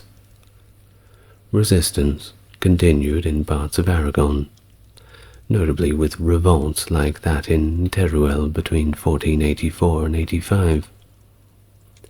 The assassination of Inquisitor Pedro Arbues in Zaragoza on September 15, 1485, swayed public opinion towards the Inquisition and against the conversos, diminishing their presence in the Aragonese government.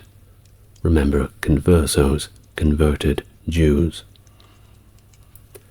From 1480 to 1530, the Inquisition was intensely active, the golden age of the Spanish Inquisition, if we may put it that way, with estimates suggesting around 2,000 executions, primarily among conversos of Jewish descent. Data indicates that a vast majority of those tried in places like Valencia and Barcelona during this period were indeed of Jewish origin.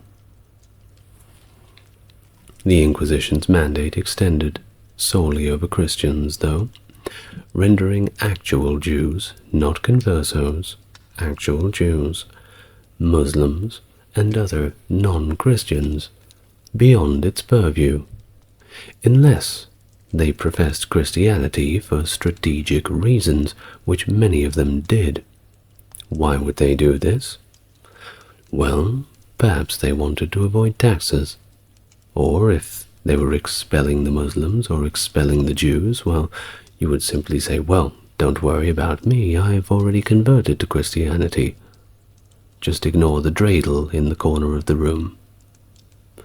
Of course, many of them did secretly practice their original faiths. I mean, who was going to know until your neighbors looked through the window on Sunday and saw you eating fish or, I don't know, whatever it is you're not meant to do in Christianity on Sundays. I'm not the expert. Well, observing this, perhaps they would dob you in. Well, these individuals, known as the conversos, were the Inquisition's primary focus. They were doing everything they could to find them. And yes, legally, in the eyes of the law, since they had converted, they were regarded as Christians. But they were just in a different category of Christian. And therefore, since they were new and converted Jews, then they were looked down upon quite a lot. Direct accusations of Judaism led to the loss of inquisitorial jurisdiction, placing the individual under civil authority, where the consequences included potential deportation or execution as heretics if they did not convert or simply leave Spain. So really, you're damned if you do, and you're damned if you don't. In response to persisting Judaizing among conversos, the Spanish monarchy, under Ferdinand and Isabella, sought to eliminate any and all Jewish influence, which culminated in the 1492 Alhambra Decree. This edict offered Jews a choice, either expulsion, conversion, or we are going to kill you, supposedly underpinning the decree's religious motivation rather than a racial one. Well, the enforcement of this decree was notably inconsistent, primarily affecting regions vulnerable to Ottoman threats, while interior areas saw lax or deferred execution of this decree. Now, why is it?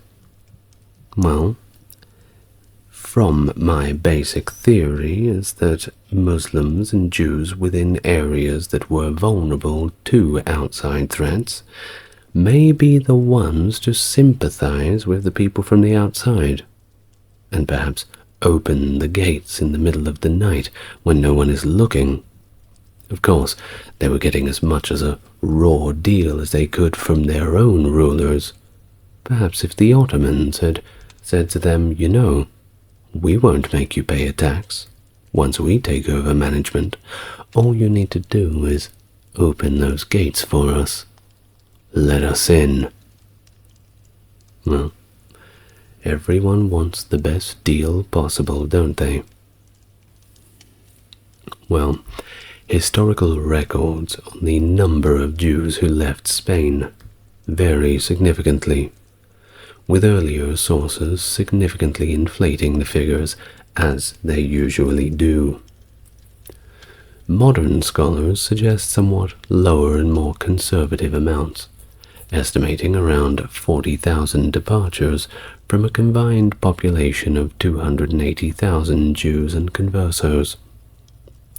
The destinations of these exiles, of course, varied too, with many opting for Portugal, where they simply faced forced conversion, so that was a wasted trip, or other parts of Europe rather than Muslim territories, contrary to popular belief. Well, the Inquisition's peak activity against conversos spanned from 1480 to 1530, with accusations and trials decreasing significantly afterwards. The discovery of a crypto-Jew community in Quintantar de la Orden in 1588 led to a brief resurgence in converso persecutions towards the late 16th century. The 17th century saw some conversos returning from Portugal to escape the Portuguese Inquisition, only to face renewed scrutiny by the Spanish Inquisition. Parallel to its actions against conversos, the Inquisition also targeted the Moriscos, Muslims in Spain who had converted to Christianity. Starting with a decree in 1502, Muslims in Granada were coerced into conversion or faced expulsion, a policy that extended to Aragon following the revolt of the Brotherhoods. The Moriscos, however, were initially not persecuted as vigorously as the conversos, due to their integration within Spanish society and economic interest of the Spanish nobility, particularly in regions like Valencia and Aragon. The situation for Moriscos began to deteriorate following the Morisco Revolt in Granada between 1568 and 71, leading to increased inquisitorial focus and eventual expulsion in 1609 under King Philip III, influenced by figures such as Archbishop Juan de Ribera and the Duke of Lerma. This expulsion had a profound demographic impact, particularly in Valencia, and shifted large populations to Maghreb and the Barbary coast. Now, contrary to popular belief, the Spanish Inquisition very rarely targeted Protestants. Given their scant presence in Spain, the game wasn't really worth the candle to go after such small fish. The term Lutheran was broadly applied not specifically to followers of Lutheranism, but rather as a catch-all label for those perceived as undermining the Church. The initial focus on these so-called Lutherans began with the Alumbrados of Guadalajara and Valladolid, a mystical sect whose lengthy trials concluded with various prison terms, yet no executions. The interest in the Alumbrados led to scrutiny of intellectuals and clerics who influenced by Erasmian ideas, a notable fact considering the admiration Erasmus garnered from both Charles I and Philip II. The actual trials, specifically against Protestant groups, commenced in 1558 to 1562, during the early reign of Philip II, targeting very small Protestant communities in Valladolid and Seville, which comprised only about 120 individuals. Like I said, small fish. This period marked a peak in the Inquisition's severity, with numerous public autos de fe, some attended by royal family members, and it resulted in approximately 100 executions. These events nearly eradicated Spanish Protestantism, inherently a minor movement to begin with. Post-1562, the intensity of these kinds of trials began to wane. Although around 200 individuals were accused of Protestantism towards the end of the 16th century. However, many of those accused were not genuine Protestants. The Inquisition broadly classified irreverent behavior, such as drunkenness, anti-clerical statements, disrespect towards church images, and consuming meat on prohibited days as under the umbrella of these Lutheran activities. It is believed that in the latter part of the 16th century, only about a dozen Spanish Protestants were actually executed. While the Inquisition was authorized to target Orthodox heretics, seldom took action against them due to lack of military conflicts between Spain and Orthodox countries. An isolated incident involving St. Peter the Alliot in North America is often cited, where he was allegedly tortured by members of the Inquisition, possibly Franciscans misidentified as Jesuits. However, this account is actually quite fraught with inconsistencies and lacks any supporting evidence from the records of the Inquisition, making its historical accuracy more than a little bit questionable. Back in Spain, witch hunts were less severe than in other parts of Europe, such as France, Scotland, and Germany. A notable incident occurred in Logroño, involving the witches of Zagamurdi from Navarre. During an auto-da-fe on November 7th and 8th, 1610, 6 individuals were executed, and 5 more were symbolically burned in effigy. Contrary to widespread belief, the Spanish Inquisition actually rarely dealt with cases of witchcraft, which largely remained under secular jurisdiction. The Inquisition, rather in general, dismissed witchcraft as baseless superstition, and usually they would just not bother to look into it. Alonso de Salazar Frias, after inspecting Navarre post-Logroño trials, reported to the Suprema that the hysteria surrounding witchcraft often began only after such accusations were discussed publicly. Funny how that works, isn't it? Well, you weren't really going to get done for witchcraft, unless you were really unlucky, or you lived in the North American colonies or Germany.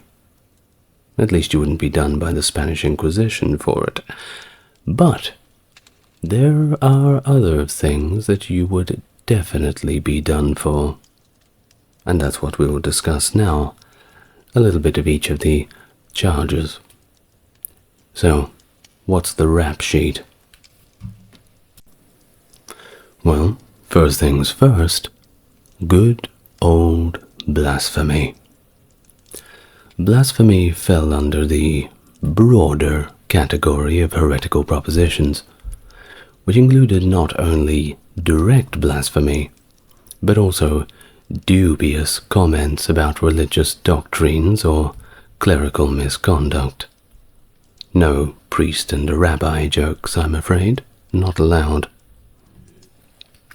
Common charges included denying the sinfulness of fornication and questioning key Christian belief, like transubstantiation or the virginity of Mary.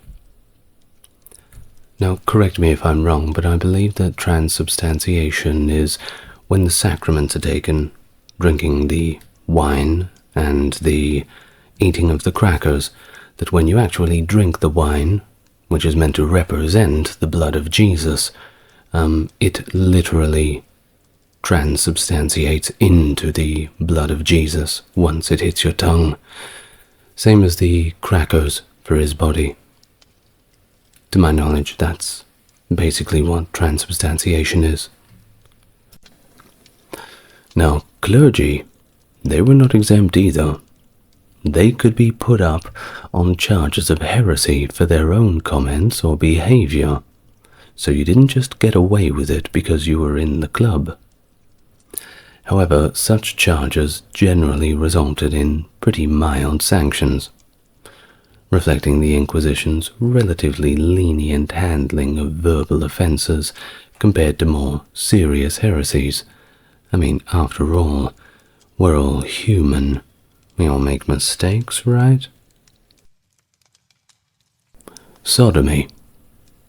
In 1524, jurisdiction over cases of sodomy within Aragon was granted to the Inquisition by Pope Clement VII, following a request from the Saragossa tribunal. Unlike Aragon, the Castilian Inquisition did not claim jurisdiction over such matters, creating a regional discrepancy in how sodomy was prosecuted. The handling of sodomy cases varied greatly across Aragon, heavily influenced by local laws. For example, Zaragoza's tribunal was notoriously stringent. The first execution by the Inquisition for sodomy involved a priest, actually. Funny how that works. Salvador Vidal in 1541.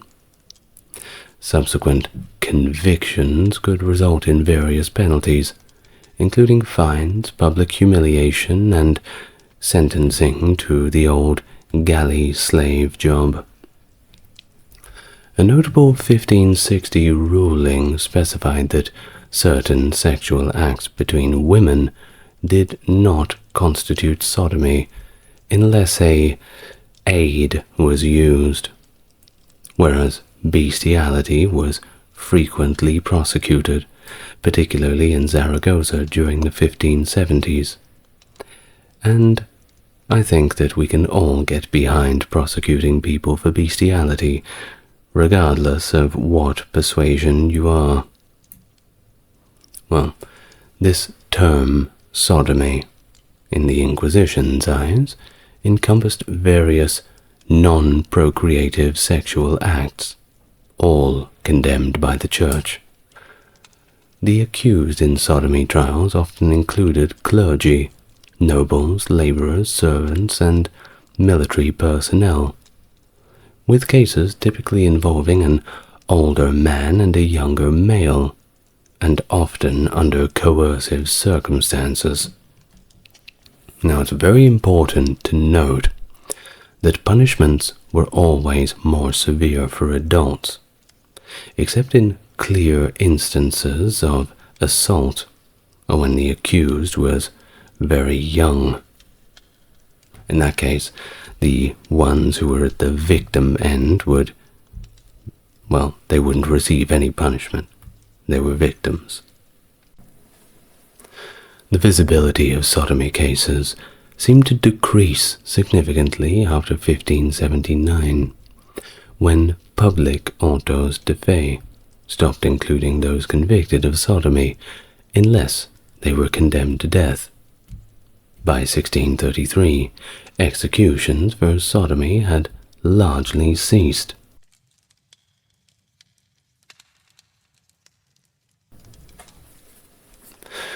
Well, what hadn't ceased was Freemasonry, and since around 1738, Freemasonry had been considered completely heretical by the Roman Catholic Church, which of course could lead to severe repercussions for those who wore the ring. Records of the Spanish Inquisition show only a handful of prosecutions related to Freemasonry across the entire Spanish Empire, however. In 1815, Inquisitor General Francisco Javier Demier y Campillo, hope I got that name right, also the Bishop of Almeria, aggressively targeted Freemasons, denouncing the lodges as subversive and atheistic organizations. During his crackdown, being suspected of Freemasonry could result in arrest, reflecting the intense scrutiny and persecution Freemasons faced during this period. Then, of course, we must remember the Inquisition's role in just general censorship. As a key player in the Counter-Reformation, the Spanish Inquisition sought to suppress the ideas of heretics by generating indexes of prohibited books. These lists weren't unique to Spain, by the way. Similar lists had appeared across Europe a decade earlier. Spain's first index in 1551 was essentially a reprint of the University of Leven's 1550 index with an added section on Spanish works. Subsequent indexes were issued between 1559 and 1632, sometimes including major works of Spanish literature, although predominantly they targeted religious writings and morally unsound plays. Initially, the inclusion of the book in an index meant that it was completely banned. This approach proved somewhat impractical and counterproductive, especially when it restricted access to literature necessary for educating a literate and informed clergy. Thus, a more nuanced approach eventually prevailed, allowing expurgated editions where objectionable sections were edited or just taken out completely, enabling these more sanitized versions to be circulated and read by the public. While ostensibly the indexes severely limited cultural expression, the actual enforcement of these prohibitions was less stringent than often assumed. Historical evaluations demonstrate the despite official bans, popular literature like romances of chivalry continued to be circulated, and even the New World, with the Inquisition's tacit approval, had these sorts of works. You just really couldn't stop it. Now, during the Enlightenment era, the restrictions loosened further, with an increasing number of permits granted to read banned works. Think about it in our modern day as well. People back then had printing presses. If you tell somebody that a video has been banned or this video is terrible, you shouldn't watch it, what are people going to do? Immediately, they are going to go and try to find the video, or the speech, or the poem, or the film, or the book, whatever it is. They're going to go and listen to it. I believe it's called the Barbra Streisand effect. I believe so. Well, the censorship of books was indeed largely ineffective in stifling the circulation of prohibited works within the educated circles, as they were the ones who could afford to maintain collections of books. Spain's elite, including monarchs like Philip II and III, collected many of these works. Access to this collection was relatively open to scholars too, clergy as well, and the nobility after Philip II's death. While the Inquisition occasionally intervened with raised eyebrows and pointed fingers, it largely did not obstruct the access and dissemination of a broad range of intellectual works. It's one thing for the higher-ups to make the rules, but you have to remember that the people in the Inquisition were individuals too, and just like with police officers in real life, sometimes some laws are just not really worth pursuing. Think about it.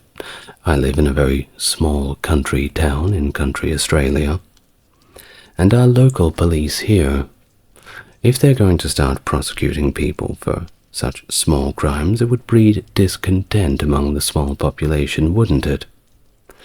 It's far better that they show a bit of tolerance, for the most part, so that they have goodwill towards the people, so that when they do need to crack down on something, people are generally behind them, because they're good, right? That's at least how it works, as far as I see it.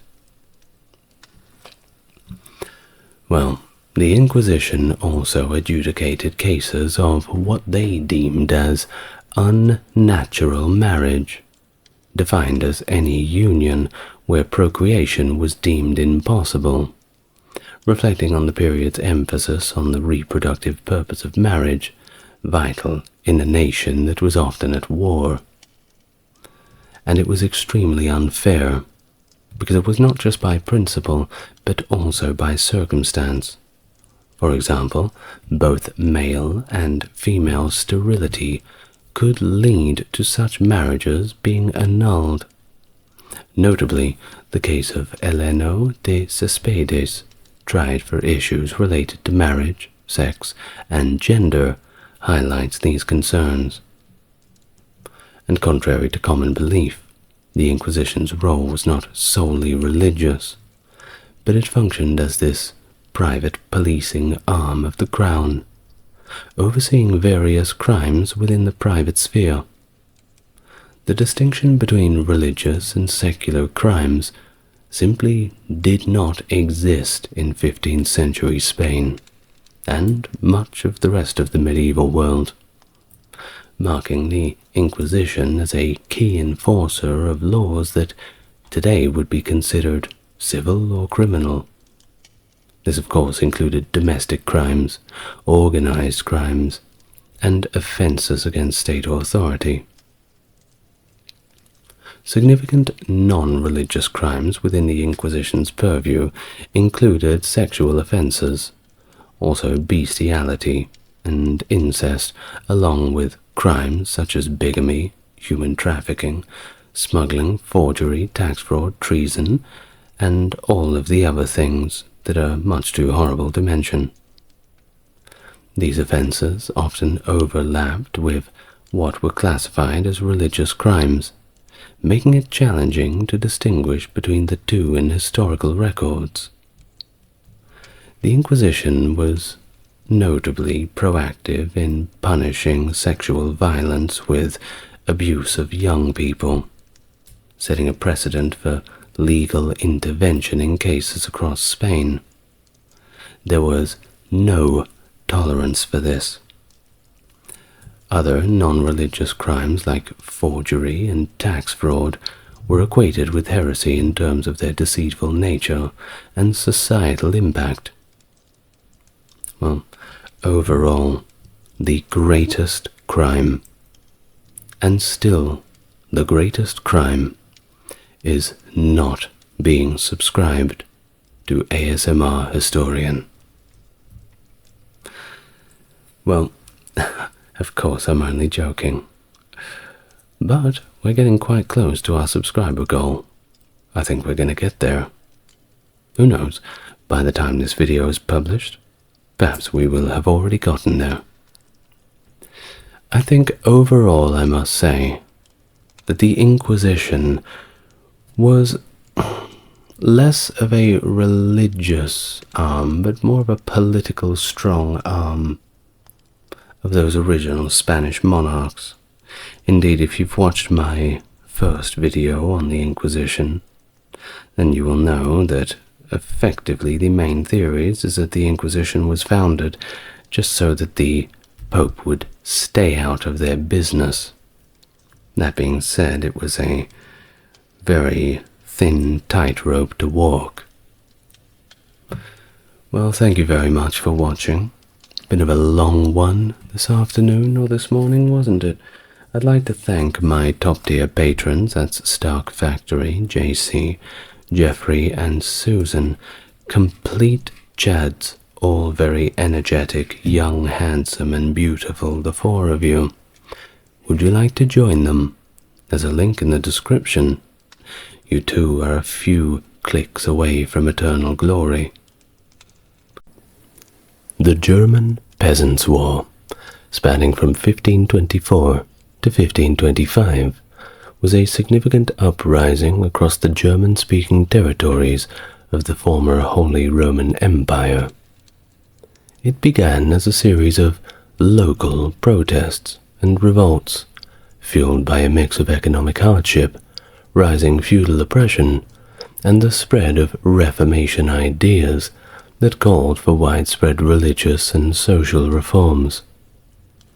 The discontent of the peasants was further aggravated by the harsh demands and injustices imposed by the nobility and clergy, leading to a broader coalition, including peasants, miners, and urban laborers, seeking relief from their grievances through a united radical struggle. Hello and welcome to the channel. Are you new here? If you are, it's good to meet you, and if you're coming back, great to have you with me again. Perhaps you know what to expect. Now, if you'd like to support the channel, there's a link to a Patreon in the description. Otherwise, help me reach my subscriber goal of 15,000 subscribers. I think we can get there pretty quickly. But I'll need your help with a like, comment, and subscribe if you feel inclined to do so. Now, without further ado, let's get on to the topic of today. Take a deep breath and relax for a moment. We're going to learn all about the German Peasants' War. Let's go back to the beginning, a few years before the revolt, and set the scene in the Holy Roman Empire. During the 16th century, the Holy Roman Empire was a loosely connected conglomerate where the Holy Roman Emperor, despite his title, held quite limited direct authority beyond his hereditary lands. The empire included numerous autonomous territories, governed by aristocratic families, as well as semi-independent city-states. In 1519, Charles V, also the King of Spain, was elected to the position of Holy Roman Emperor. One key economic motivation for princes within the empire was to establish a separate German church, to escape taxation imposed by the Roman Catholic Church. By advocating for German money for a German church, many German princes sought not only fiscal relief, but also a strengthening of their political autonomy. The application of Roman civil law also played a significant role in consolidating princely power within the empire. This legal framework allowed princes to claim personal ownership of lands, undermining the feudal relationship which traditionally included mutual obligations and rights between lord and peasant. By reinforcing ancient laws that legitimized their rule, princes could enhance their wealth and control by confiscating properties and increasing their authority over peasants. Does it sound fair to you? Well, it isn't. Additionally, the Knights' War from 1522 to 1523 showed tensions between feudal traditions and emerging economic structures. Initiated by the Knights, albeit lesser landholders in the Rhineland, the rebellion was sparked by economic pressures and was not primarily religious in nature, despite the use of religious rhetoric influenced by Martin Luther's Reformation ideas. The Knights aimed to preserve the old feudal order against the new encroaching economic systems that were frankly threatening their livelihoods. Martin Luther, I'm sure you know about him, a key figure in the German Reformation, initially adopted a moderate stance during the Peasants' War, criticizing both the injustices faced by the peasants and their violent reactions to them. He supported the centralization and urbanization of the economy, aligning himself more with the urban middle class than the lesser nobility. Luther believed in the divine duty of work. Peasants were to labor in the fields, and rulers to maintain peace. He opposed the Peasants' War for disrupting this balance, viewing it as a greater evil than the grievances that the peasants were fighting against. As the rebellion reached its height in 1525, Luther's stance shifted drastically towards supporting the secular rulers and their Catholic allies. In his treatise, tellingly titled Against the Robbing, Murderous Hordes of Peasants, what a title, Luther urged the nobility to suppress the uprising harshly, likening the peasants to rabid dogs that needed to be put down. His words, not mine.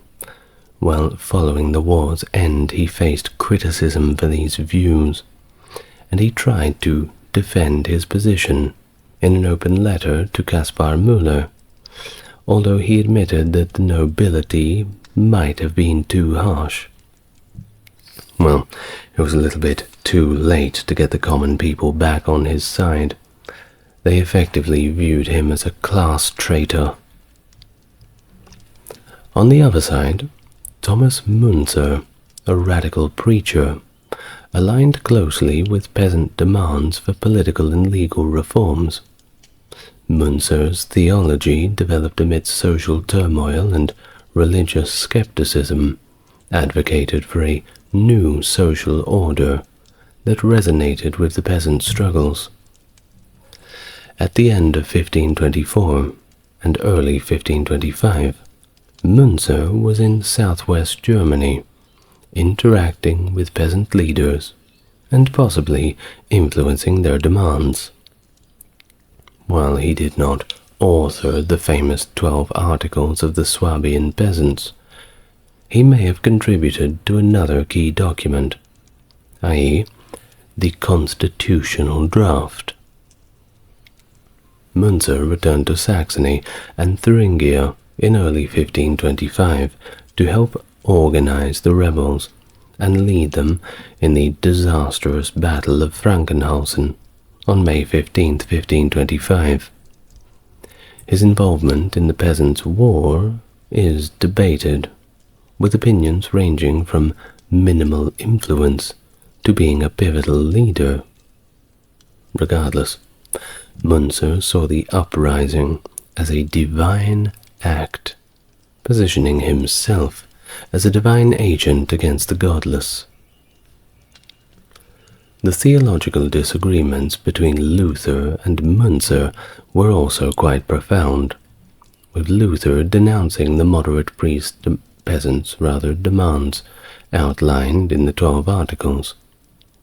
His writings against the peasants were published in the May of 1525, coinciding with the crushing defeat of the peasant armies, underscoring his complete opposition to their cause. Now, in this period of significant transformation, modernizing princes often allied with the clergy and the urban burghers against the lesser nobility and peasants. So let's have a look at the different factions here, starting with the peasants, the princes rather. The rulers of Germany's various principalities acted as autocratic leaders, who acknowledged no authority within their domains, except of course their own. And they had the authority to impose taxes and acquire loans whenever they wanted. Driven by the escalating costs of administration and military needs, these princes continually increased demands on their subjects and focused on centralizing power within their towns and estates. Such centralization often economically benefited the princes through the acquisition of lands from the declining lesser nobility. This dynamic fueled the aforementioned Knights' War from 1522 to 1523 in the Rhineland, a conflict that was quelled by the cooperation between both Catholic and Lutheran princes confronting a mutual threat. Lesser nobility. Advancements in military technology during the late medieval period made the lesser nobility, or knights, increasingly irrelevant on the battlefield. Innovations such as gunpowder and the rise of infantry diminished the role of heavy cavalry and castles. Coupled with a luxurious lifestyle, these knights found themselves financially strained as they attempted to extract income from their lands using their ancient rights, which were really no longer valid. In northern Germany, many lesser nobles were already subordinate to secular and ecclesiastical lords, limiting their control over serfs.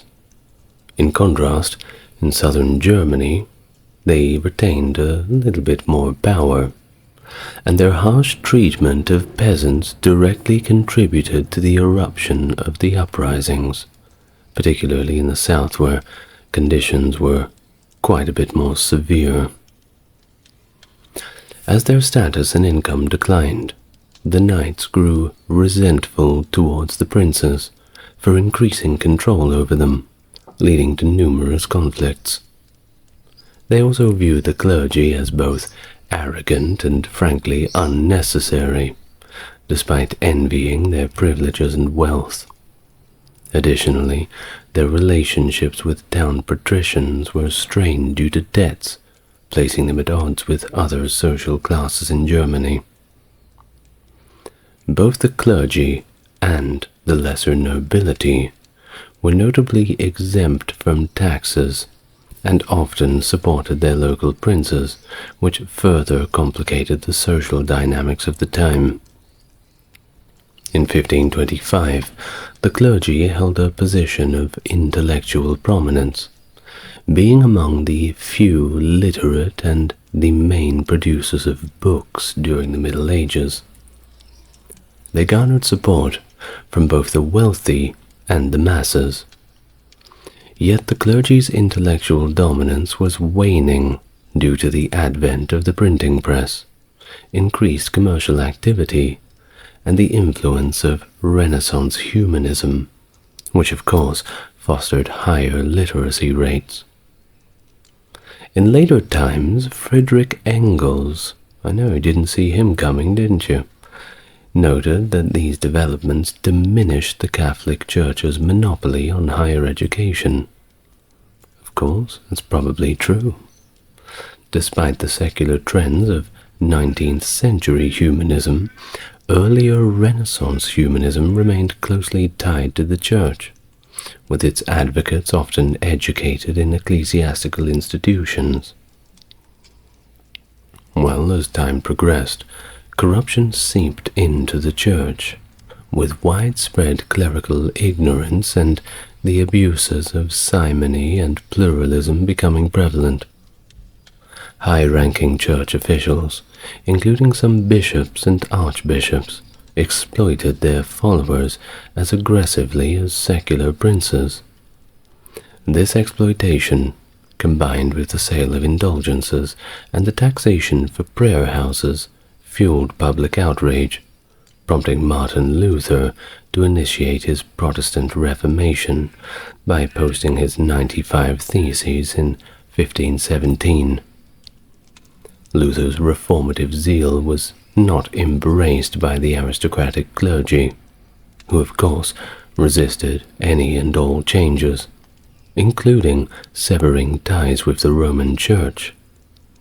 Too many investments, you know what it's like. Well, less affluent clergy, particularly rural and itinerant preachers who lacked significant positions within the church hierarchy, were a lot more inclined to support the Reformation, and many of them sought to broaden Luther's egalitarian messages to encompass societal reforms. Patricians.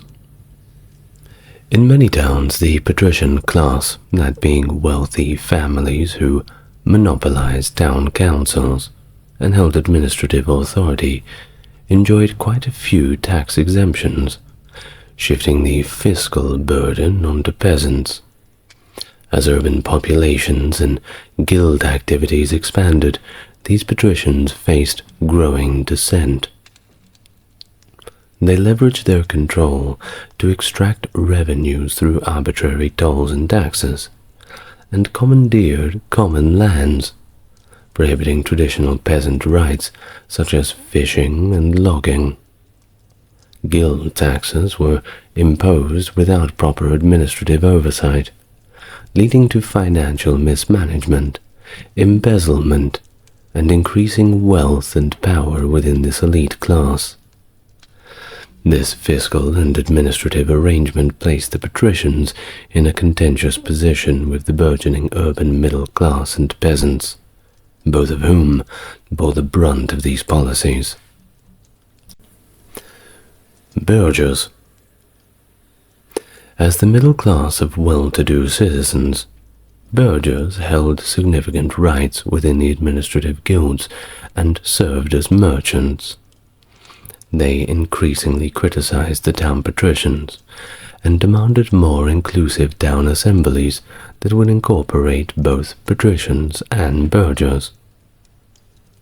They also challenged the clergy, advocating for a cessation of clerical privileges such as tax exemption, and calling for a general reduction in their numbers. The burghers who owned their workshops and tools allowed apprentices to utilize these resources, prompting a degree of economic independence within the guild structure. Plebeians. The plebeian class, consisting of urban workers, journeymen, and peddlers, included financially ruined burghers. Most journeymen, despite being technically eligible to become burghers, were often prevented from ascending to higher ranks controlled by the affluent guild families. This exclusion typically cemented their temporary status into a permanent lack of civil rights, distancing them further away from property ownership and higher economic opportunities. And then there's the peasants, who bore the brunt of these societal burdens, continually subjected to heavy taxation and stringent controls over all of their activities.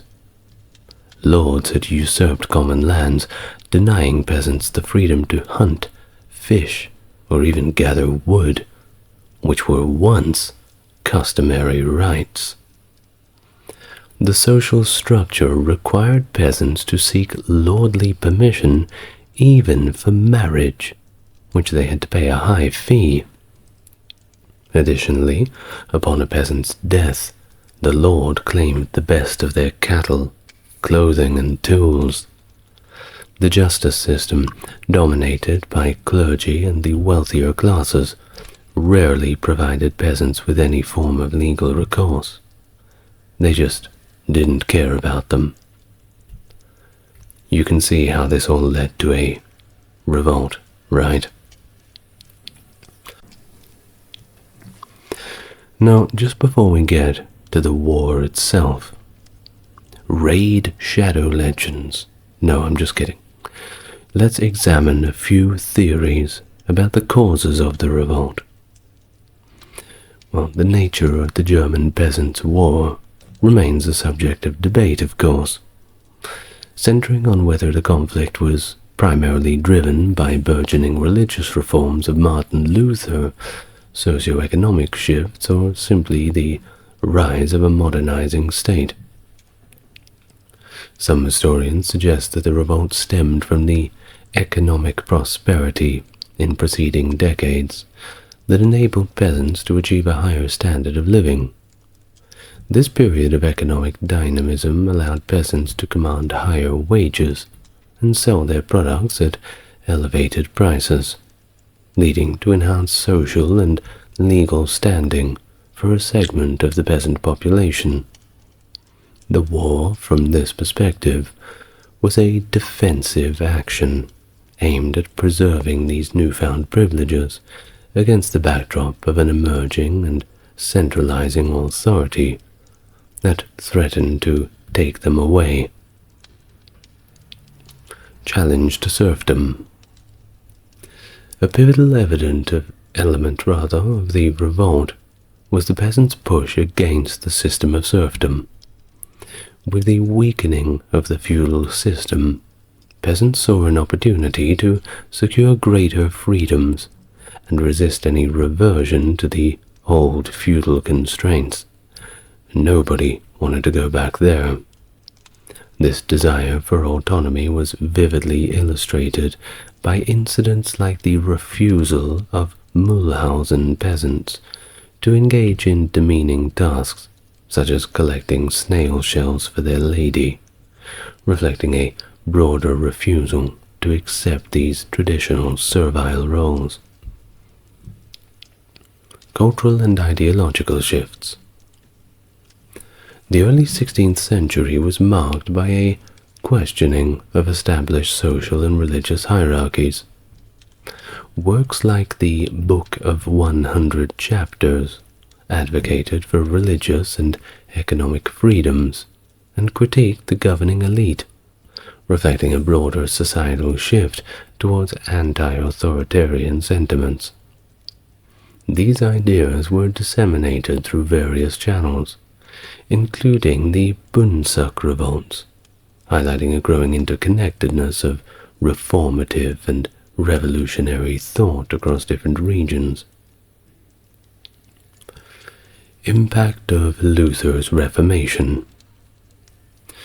Now, the Reformation of Martin Luther, while a completely separate movement, overlapped in timing with the Peasants' War, lending a religious fervor to the economic upheavals. Luther's concept of the priesthood of all believers inadvertently fueled notions of social inequality. Although Luther himself condemned the peasants' uprising in very stark terms, as we've mentioned, advocating for their violent suppression. And lastly, a more modern perspective is, of course, class dynamic, viewing this through that 19th century lens.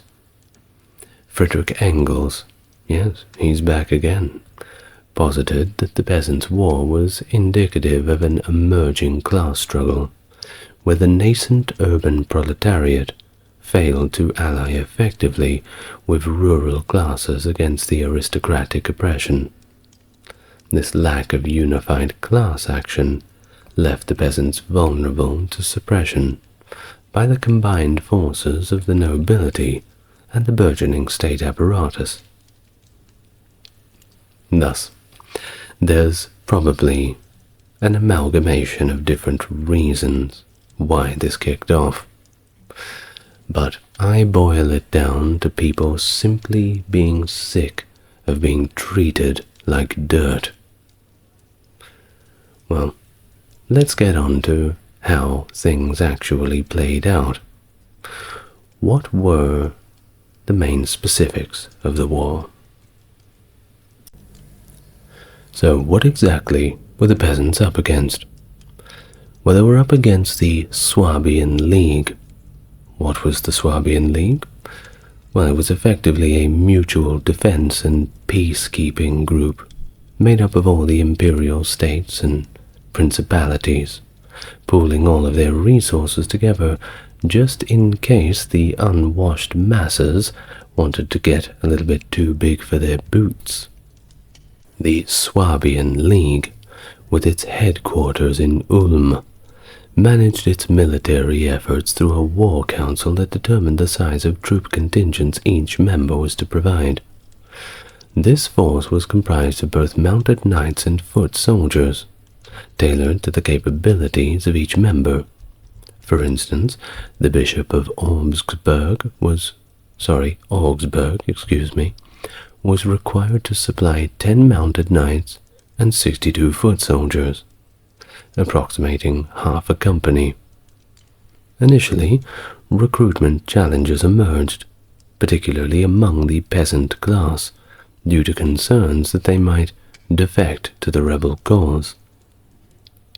Additionally, as the revolt began to spread, which we'll get to, many nobles faced difficulties dispatching troops to the League's forces because they had to suppress their own insurgencies within their own territories. And making things even more difficult, the overlapping feudal obligations to multiple lords created logistical confusion among the nobility, attempting to muster sufficient forces to quell these uprisings. The infantry primarily consisted of landsknecht, mercenaries who were primarily paid a monthly wage of 4 guilders, and organized into regiments named Haufen and companies called Fadlein, or Little Flag, each ranging from 120 to 130 men. These companies were further divided into smaller units of 10 to 12 men called Rot. The landsknecht were responsible for their own clothing, armament, and even sustenance, supported by a large retinue that included sutlers, bakers, washerwomen, and various other personal essentials for maintaining the army. These support trains often outnumbered the combatants themselves, but required stringent organization and discipline to function at any rate. Each landsknecht unit, maintained its own community assembly, complete with elected leaders and provost officers to enforce discipline. For its heavy combat operations, the League primarily relied on its armored cavalry, which included both heavily and lightly armored units. The lighter cavalry often comprised second and third sons of impoverished nobility who lacked inheritance and were prone to seek employment in military ventures, or at times simply resort to highway robbery, whichever one came first.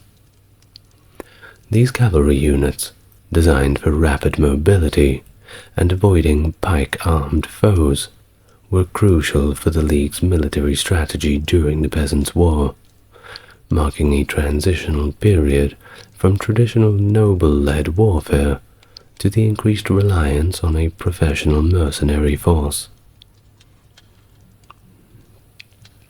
The peasant forces during this period were structured in bands known as Haufen, echoing the organization of the landsknechts.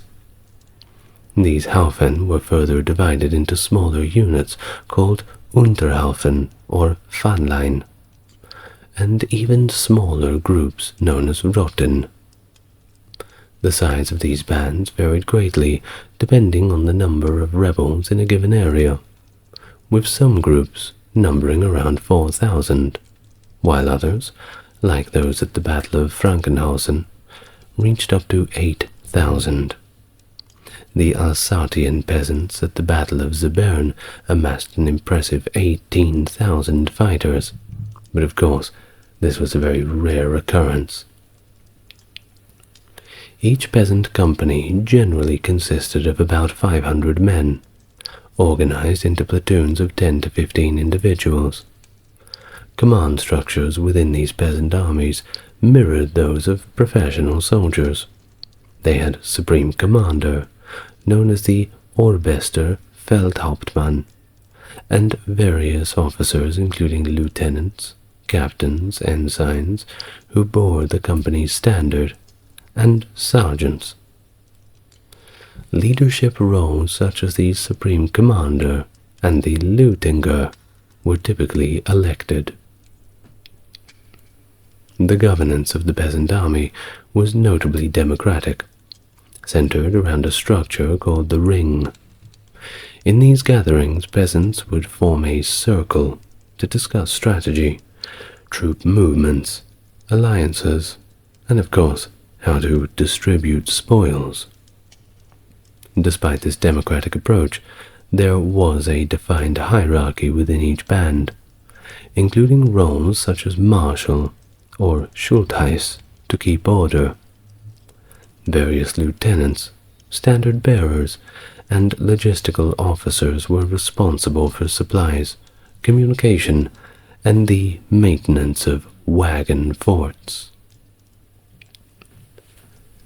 peasants made effective use of these wagon forts, a defensive strategy perfected during the Hussite Wars.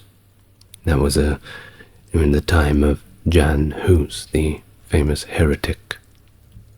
Well, heretic to the Catholic Church's definition. Wagons were linked to form a barrier, with cavalry and animals secured inside, and supported by ditches and timber fortifications around the perimeter. Artillery was then positioned centrally on earthen mounds to shoot over the wagons. Although mobile and defensive, wagon forts required flat terrain and were less effective in offensive operations. Service in the peasant armies was rotational, allowing peasants to return to their villages periodically.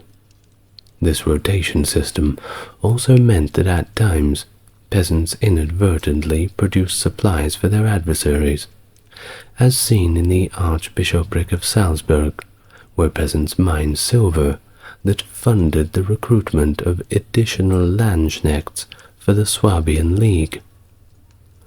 Despite their organizational efforts, the peasant forces were at a disadvantage due to a lack of cavalry, possessing few horses and minimal armor. Their mounted units were primarily used for scouting. The absence of strong cavalry forces to flank the enemy formations or break through densely packed landsknecht squares was a significant tactical and strategic drawback throughout the campaign.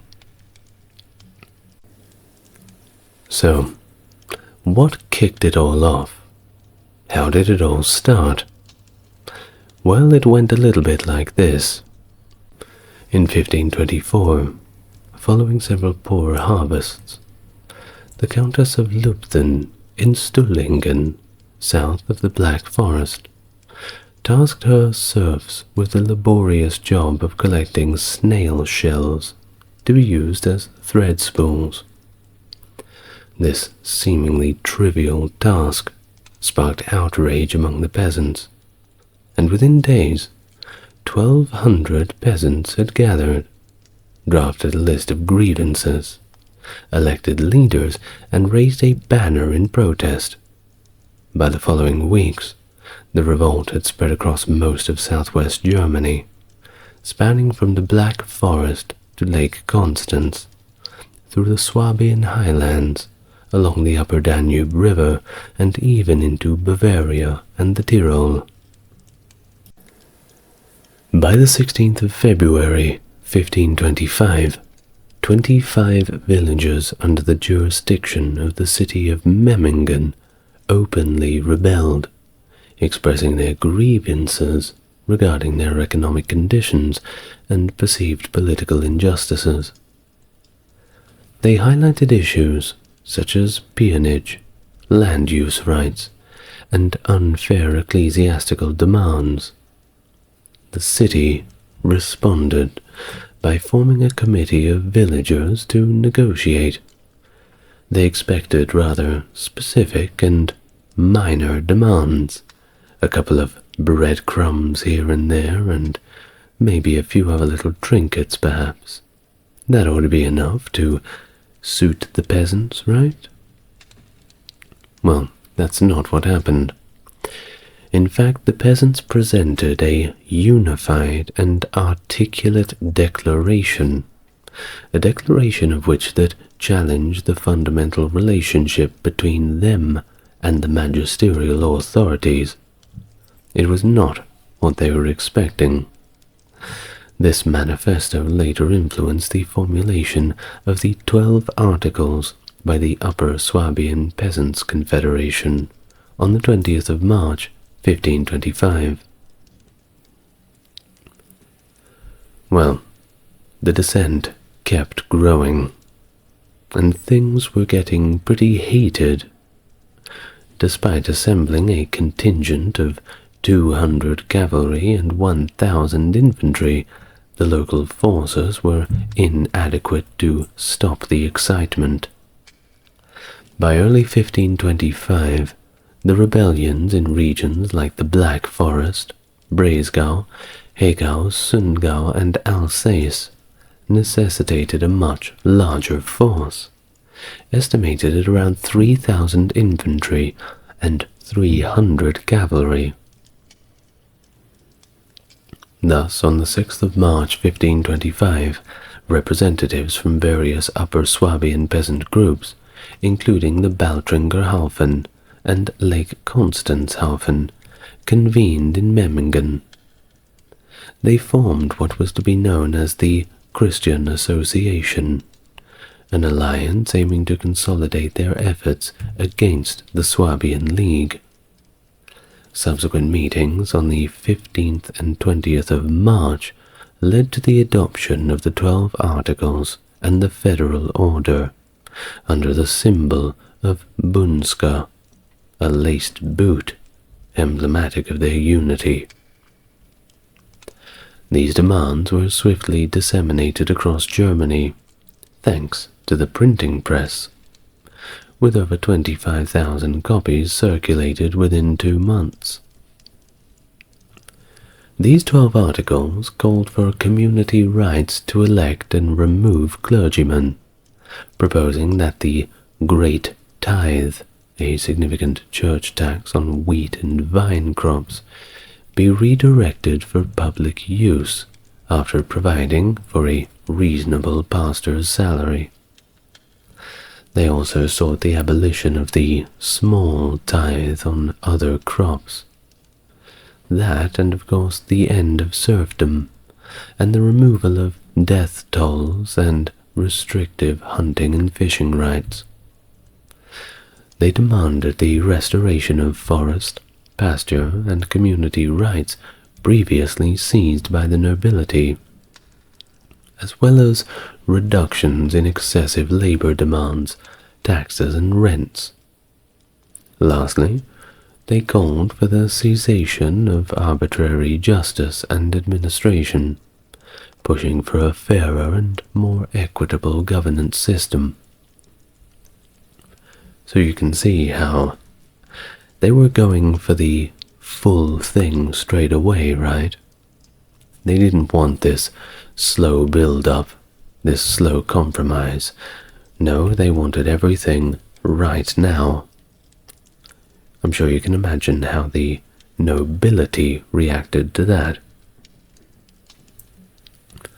Well, in the early 8th century, Celtic monks founded Kempten Abbey in what is now the Allgäu region of Bavaria, near the borders of Württemberg and Austria, and by 1215, the Holy Roman Emperor Frederick II had elevated the abbots to the Reichsstand, or the imperial estate, conferring upon the abbot the title of duke.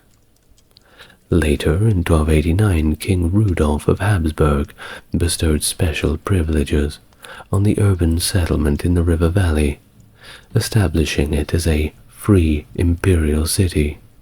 A significant event occurred in 1525, however, known as the Great Purchase, where the abbey sold its last property rights in the imperial city, leading to the parallel existence of 2 independent cities with the same name, Kempten, side by side. This dual authority was challenged during the Peasants' War, when the abbey peasants revolted. Thus, they plundered the abbey and began to advance on the town. The tension escalated into the Battle of Leipheim on the 4th of April 1525, when 5,000 peasants mobilized near Leipheim to confront the city of Ulm. Organized into 5 companies and supplemented by about 25 citizens from Leipheim, they strategically positioned themselves west of the town. Reconnaissance by the Swabian League under George Truches and Waldberg revealed the peasants were well armed. They even had cannons, arquebuses and some light artillery, numbering between 3,000 and 4,000. They secured strong defensive positions, flanked by woods and marshland, with a wagon fortress to their rear. Despite opening negotiations, Truchas von Waldburg simultaneously maneuvered his forces tactically, positioning the bulk of his army facing Liebheim while sending detachments of horse from Hesse and Ulm across the Danube to Elchingen. These detachments clashed with a separate group of 1,200 peasants, routing them and capturing 250. As negotiations continued and ultimately broke down, Truchas von Waldburg faced an initial volley from the main peasant group, before commanding a guard of light horse and foot soldiers to assault the peasant fortifications. Upon seeing the size of the approaching main force, which included 1,500 horse, 7,000 foot soldiers, and 18 field guns, the peasants decided that the game might not be worth the candle, and commenced an orderly retreat. Approximately 2,000 did manage to withdraw to Liebheim, transporting their wounded in carts, while others attempted to cross the Danube, resulting in 400 drowned peasants. Additionally, cavalry units from Truchas cut down another 500 peasants as they fled. This conflict marked the first significant battle of the war, and unfortunately for the peasants, it would set the overall tone of the conflict. The rebellion in Odenwald saw the Cistercian monastery at Schontal overtaken by the local rebels, who were soon joined by peasant groups from Limburg and Hohenlohe. As the insurrection gained more and more momentum, a significant group from the Neckar Valley, led by Jacob Rohrbach, also joined the movement, coalescing into a formidable force known as the Bright Band, Hellerhaufen in Germany. This enlarged group marched to Weinsberg, capturing the town and the castle, which was less defended due to the garrison's deployment in Italy. The Count of Helfenstein, the Austrian governor of Württemberg, was taken prisoner, along with about 70 nobles. The peasants then executed these captives by forcing them to run the gauntlet of pikes, an execution method borrowed from the people themselves who used to oppress them. While a piper played, of course. You gotta have some music. Now, the brutal act caused significant dissent among other peasant leaders. Obviously, not everybody was happy with it, and it led to Rohrbach being ousted and replaced by Gotz von Berchingen, a knight elected as the new supreme commander. Under his leadership, the band continued to Amerbach, gathering more radical peasants along the way. These radicals, still bearing the grudges from previous suppressions, sought bloody revenge against Berlichingen and destroyed Wildenberg Castle in defiance of agreed military conduct. Martin Luther was particularly appalled by the Weinsberg massacre, prompting his vehement condemnation of the peasant uprising in his writings. Many of the peasants did not take this very well. Well, on April 29th, Thuringia became a hotspot of rebellion, as town populations joined the peasants in revolt. They besieged and stormed the Schwarzburg Count's castle, growing in numbers. Thomas Munster, with a contingent from Mühlhausen, joined the insurgents, bolstering their ranks to around 6,000. However, the combined forces of Landgrave Philip of Hesse and Duke George of Saxony were hot on their trail, combining in a decisive confrontation near Frankenhausen on May 15th. The peasant forces, ill-equipped and lacking in training, faced the experienced and, frankly, much better equipped Landsknecht mercenaries. Despite initial resistance, deceitfully broken truce by the prince's troops led to a chaotic retreat and subsequent massacre of peasants, with casualties estimated between 3 to 10,000, whereas the Landsknecht, well, their losses were hardly worth a mention. Munster was captured, tortured, and finally, once they'd thought he had enough, was executed. During the Battle of Boblingen on May 12, 1525, possibly the most lethal clash of the Peasants' War, the peasants' forces suffered an even more significant loss. After capturing Herrenberg on May 10th, the peasants learned that Truchas von Waldberg was encamped at Rottenburg. They then positioned themselves between Boblingen and Sindelfingen, organizing into 4 divisions on the slopes with their artillery on the Galgenberg hill. However, they were quickly overwhelmed by the League's cavalry, which encircled and chased them for miles, leading to the death of about 3,000 very out-of-breath peasants.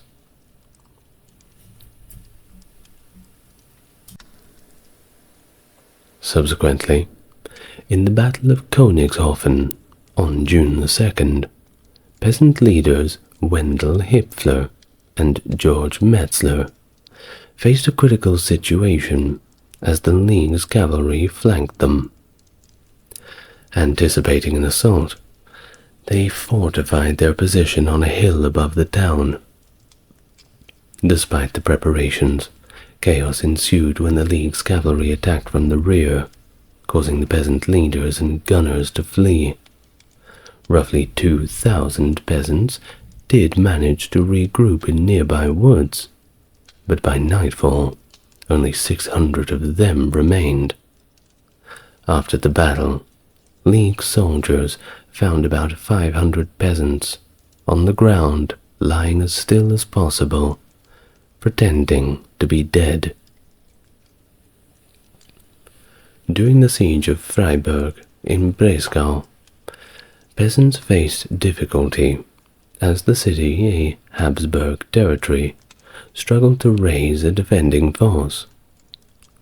After a refusal to accept their demands, the peasants, led by Hans Müller, with an 8,000-strong force that soon swelled to 18,000, laid siege to the city.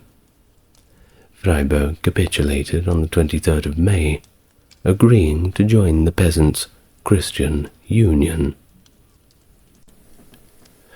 In the Second Battle of Würzburg in June of 1525, Hans Müller and a group of Franconian farmers faced the forces of Gotz von Berlichingen near Würzburg. Despite forming an alliance, their combined forces were small and quickly defeated by the more experienced soldiers, reportedly resulting in over 8,000 peasant casualties. The conflict gradually dwindled down, with several smaller revolts being suppressed, such as the decisive defeat of the Palatine peasants at the Pfeffersheim on June the 23rd to 24th. By September 1525, all resistance had pretty much ceased, culminating in expressions of gratitude towards the Swabian League from Emperor Charles V and Pope Clement VII for quelling the upheaval. the Germans' Peasant War concluded in a defeat for the peasants, with significant repercussions for their economic standing and political influence. The peasant bands, divided by territorial boundaries, suffered from poor communication and strategic disadvantages, ultimately contributing to their failure. Despite some support from professional soldiers and knights, the peasants were militarily outmatched by the Swabian League, which boasted superior military technology and expertise. Of course, the consequences of such a rebellion were severe. The princes and nobility, under the nominal oversight of the Holy Roman Emperor Charles V, represented in German regions by his brother Ferdinand, re-established traditional controls and often imposed even harsher conditions than before. The restoration of the old order notably curtailed the rights and freedoms of the peasant class, excluding them from any meaningful political participation. In the aftermath, certain areas like Upper Swabia, Kempten, Weissenau, and Tyrol saw the creation of peasant territorial assemblies, and the inclusion of peasant committees addressing local issues such as taxation. However, these changes were admittedly limited, and did not fulfill broader aspirations expressed in the 12 Articles, with significant societal and political reforms only occurring much later. Moreover, the economic impact of the conflict was also profound, with the deaths of thousands of peasants leading to a natural labor shortage that stunted the economy recovery and affected regions for decades. This loss of life and the subsequent economic downturn showed the lasting devastation brought about by the war on the peasant communities. Well, and with that, we reach the end of another less talked about chapter in history. You know, when I was doing the Peasants Revolt video under the reign of Richard II in England, I thought to myself, you know, no one ever talks about the German Peasants' War. It's always a peasant revolt that stands in the shadow of the one put down by Richard II. So I thought, why not be the one who talks about it in a bit of detail? Matthew Hopkins, often referred to as the Witch-Finder General, a notorious figure in 17th century England, infamous for his roles in the witch hunts that swept through East Anglia during the English Civil War.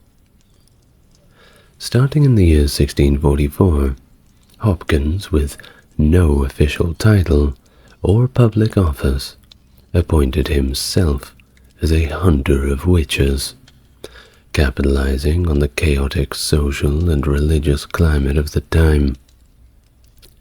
His methods, which included coerced confessions, led to the execution of an estimated 300 women, making him responsible for more witch trials than any individual in England before or since.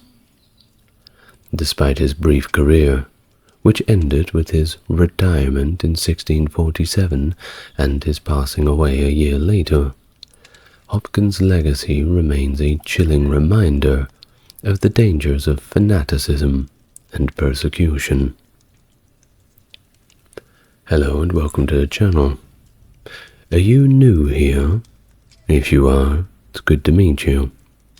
And if you're coming back, thank you for returning to the party. As always, if you like what I do and would like to support the channel, links to the Patreon are in the description. And if you want to help YouTube push the video out to more people, like, comment and subscribe certainly helps push them in the right direction. Now, without further ado, please make yourself relaxed, and we may begin.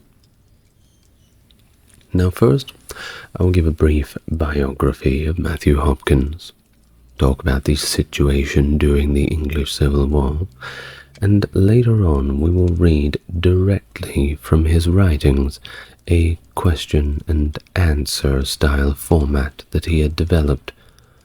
So, let us now begin. Matthew Hopkins, whose early life remains largely undocumented, was born in Great Wenham, Suffolk County, England. He emerged as the fourth of 6 children to James Hopkins, a Puritan clergyman who served as the vicar of St. John's of Great Wenham. The Hopkins family was somewhat prominent, holding titles to lands near Framlingham Castle. The parishioners held James in high regard. Evidence from a bequest in 1619 intended to purchase Bibles for his 3 children at the time, suggesting Matthew was born after this year. By the time Matthew began his infamous career, he was probably no older than 28, and possibly as young as 25, given his birth post-1619 and his death in 1647. His father passed away in 1634, but the parish continued to reflect his influence when William Dowsing, an iconoclast working under the orders of the parliamentarian Earl of Manchester during the English Civil War, visited in 1645, he noted the absence of idolatrous monuments in the parish. Hopkins moved to Manningtree, Essex, around the early 1640s, marked the beginning of his notorious career. He invested an inheritance of 100 marks to purchase the Thorn Inn in Mistley, positioning himself as a gentleman. While Hopkins later portrayed himself as experienced in witch hunting through his writings, notably in his book The Discovery of Witches, 1647, which we will read from shortly, he claimed to have gained this knowledge without having extensively travelled. Despite suggestions of legal training from his conduct within trials, there is very little evidence supporting this, and the little evidence that does support it is somewhat circumstantial. His brother, John, became a minister in South Fambridge in 1645, but he was removed in 1646 for neglecting his duties. This further complicated the family's reputation during this chaotic period. Now, following the events of the Lancaster witch trials of 612 to 634, an important shift occurred in the treatment and perception of witchcraft in England. William Harvey, physician to King Charles I, had been tasked with examining 4 women accused during these trials, leading to a significant change in legal procedure concerning witchcraft accusations. From Harvey's involvement, there emerged a requirement for material proof of witchcraft, specifically evidence that an accused individual had formed a covenant with the devil, rather than merely committing acts of the maleficum, or malicious witchcraft. Under this new scrutiny, witches were categorized as heretics against Christianity, which was deemed their most grievous offense.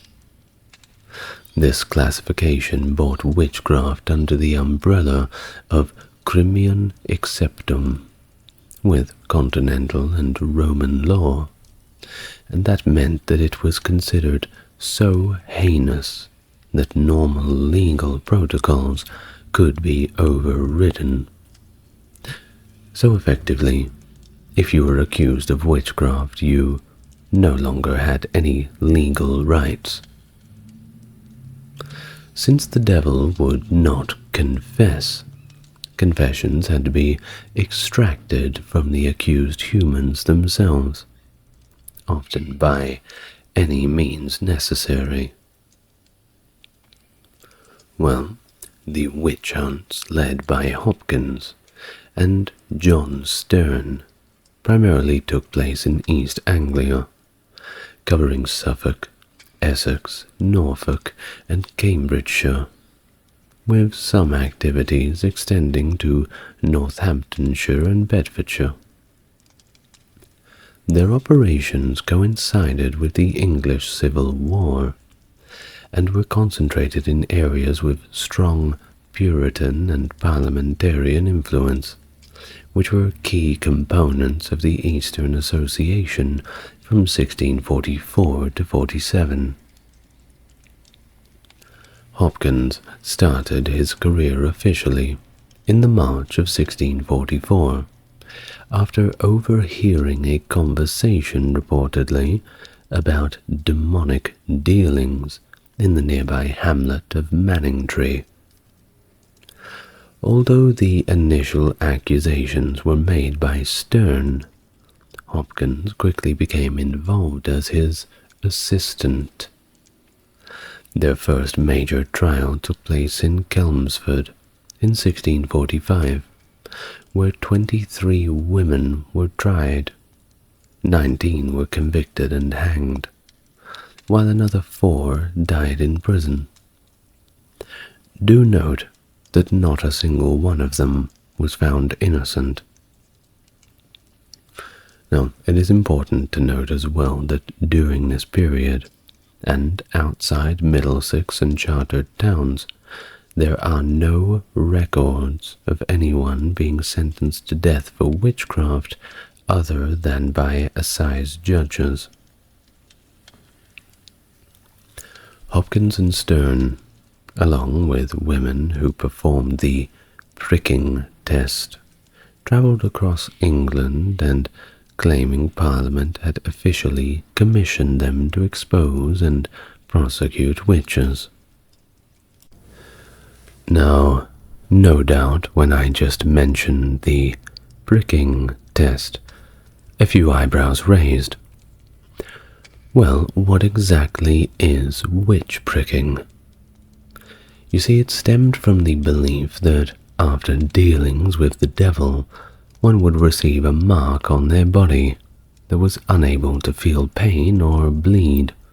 It was kind of like a receipt or a mark that the devil had left behind to show he was there and mark his territory. Kind of like that.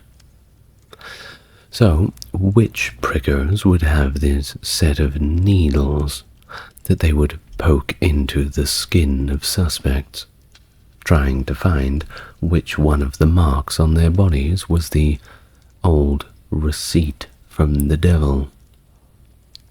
Now, one can only imagine that if the suspect had a lot of freckles or just a few little sunspots, which many people did since people worked outside back then, how long this ordeal would take. Reportedly, the witch prickers were very thorough, which led to, most of the time, it was so painful that people would simply confess. False confessions, of course. Of course, they didn't see this as torture. They just saw this as a test. Well, of course, we know nowadays that confessions under torture are not very valid, but back in those days, a confession was a confession. Of course, don't worry.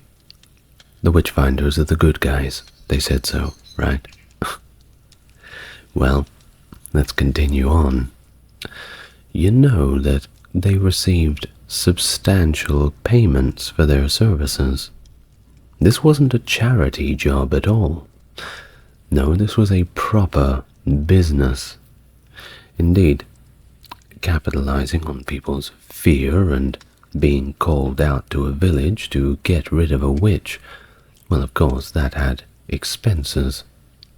And the more the hysteria spread, the more profitable this became. Well, this all, of course, has led a lot of historians to suggest a financial gain as a motivation. It very well could be. Hopkins himself declared that his fees covered the upkeep of his company, which included 3 horses, and he charged towns 20 shillings each. The financial burden on local communities was, of course, considerable. Stowmarket was charged £23, equivalent to about £4,000 in 2021, which is, I think, around $4,500 US. My conversion maths is not so good. Plus travel expenses, of course. Now, this might not sound like too much, but you have to remember that these are small villages filled with peasants, ran by peasants, and perhaps a somewhat underqualified bishop, local priest. Of course, when you have someone come from the big city, it's very easy to trust everything they tell you, especially when it's for your own safety and for your own good. So that's what Mr. Hopkins was very good at doing.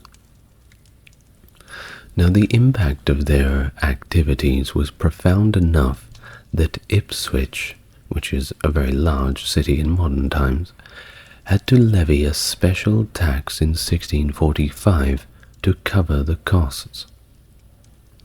The activities of Hopkins and his team were well known to Parliament, by the way, and as evidenced by reports and concerns raised during the Bury St. Edmunds trials in 1645.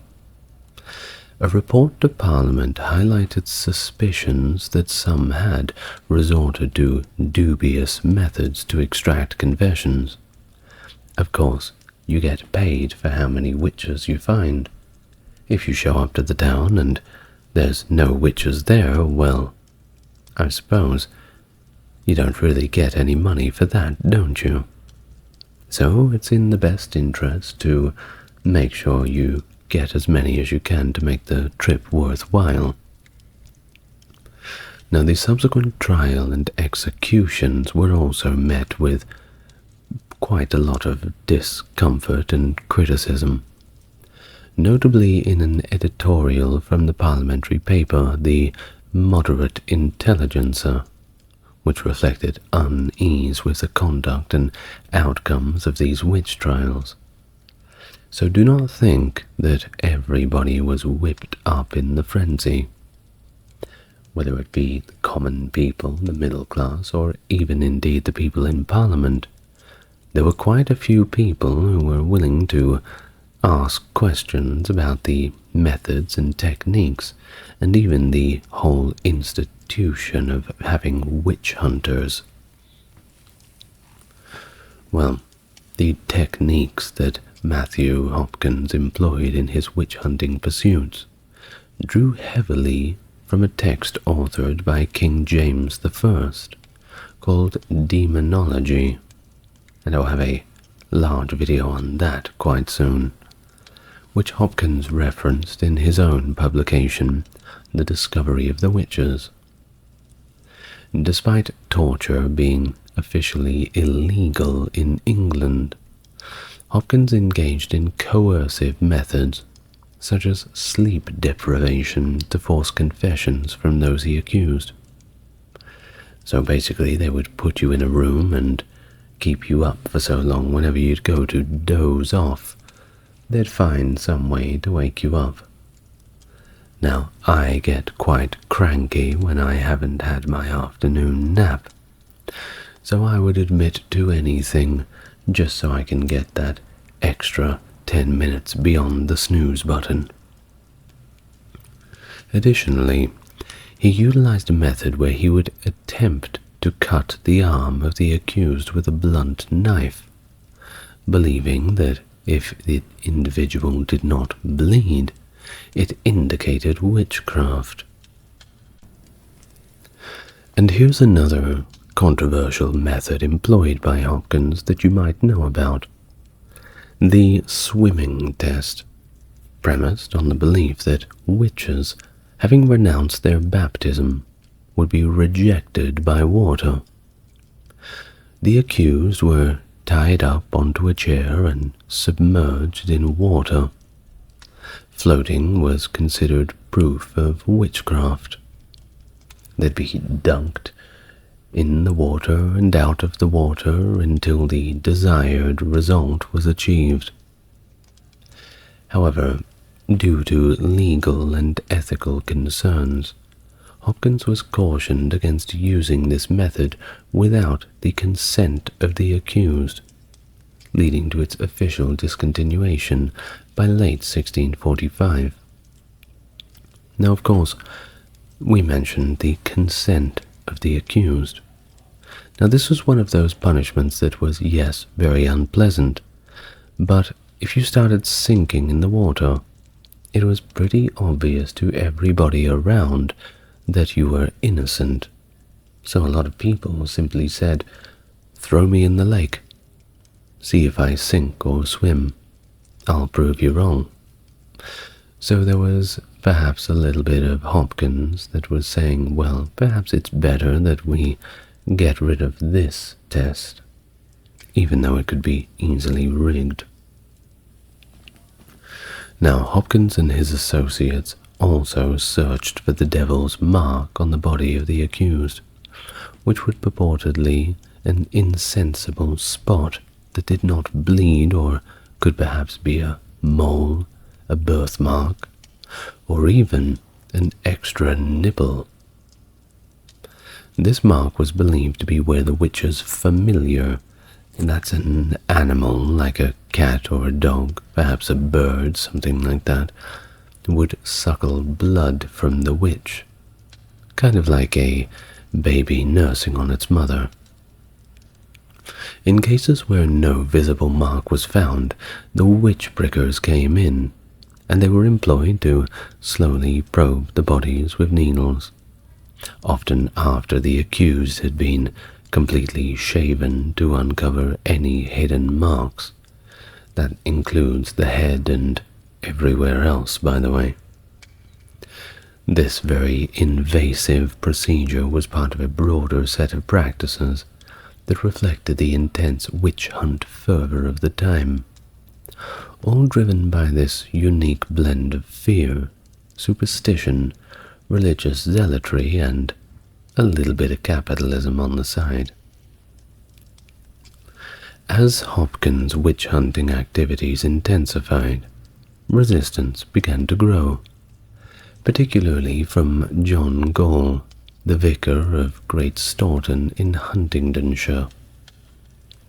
Gall was motivated to oppose Hopkins after caring for a woman from St. Neots who had been imprisoned on charges of witchcraft, awaiting Hopkins' examination.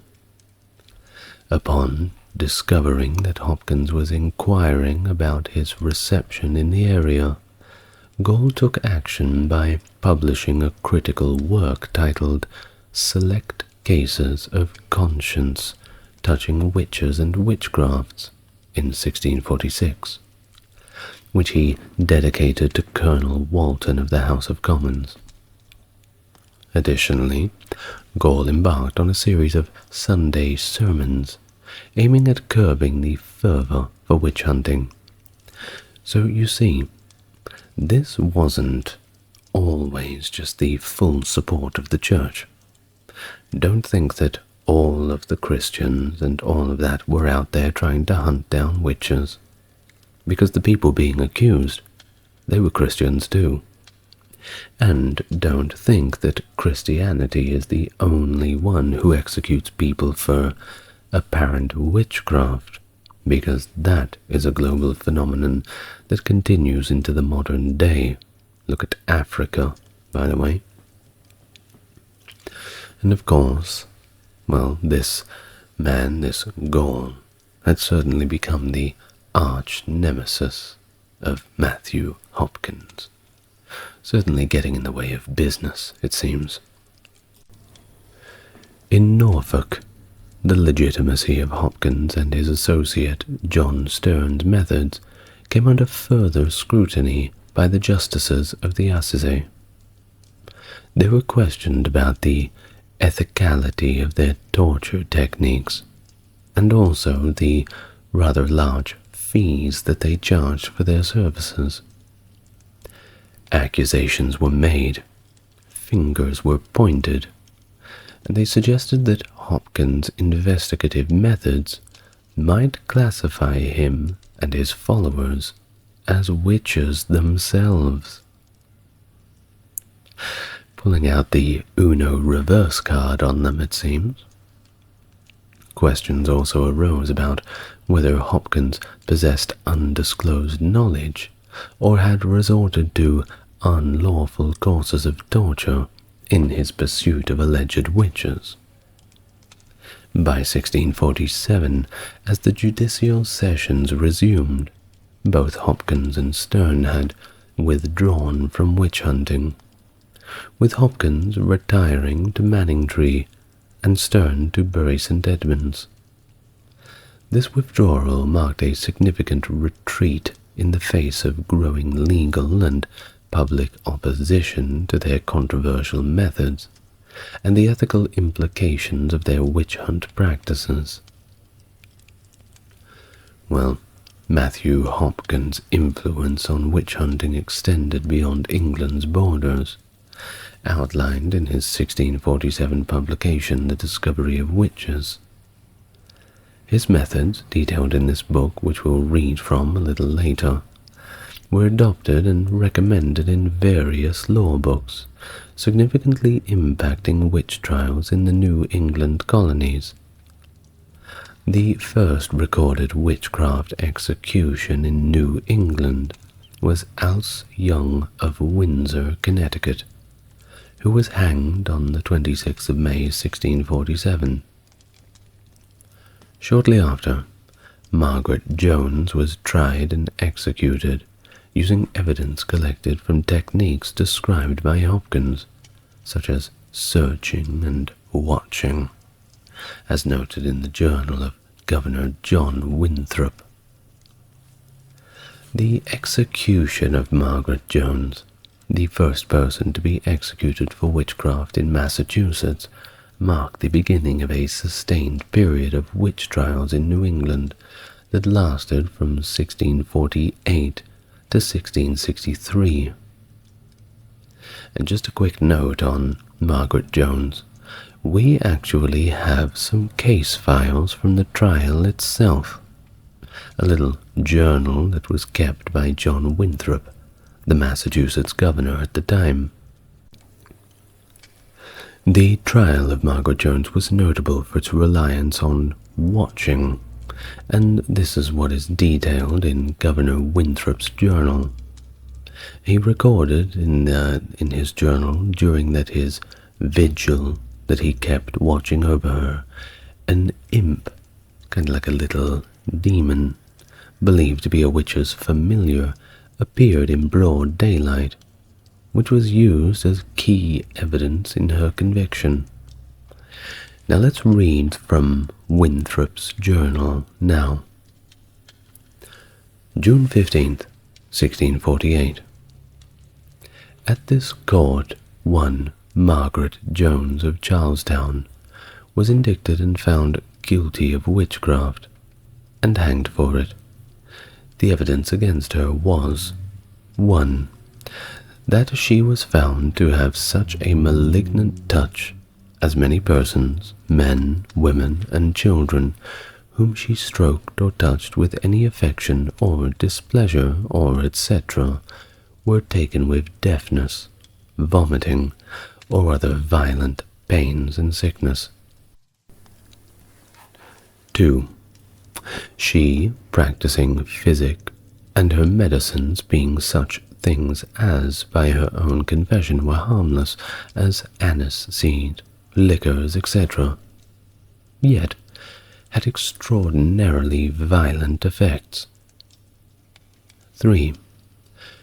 She would use to tell such as would not make use of her physic, that they would never be healed, and accordingly their diseases and hurts continued, with relapse against the ordinary course, and beyond the apprehension of all physicians and surgeons.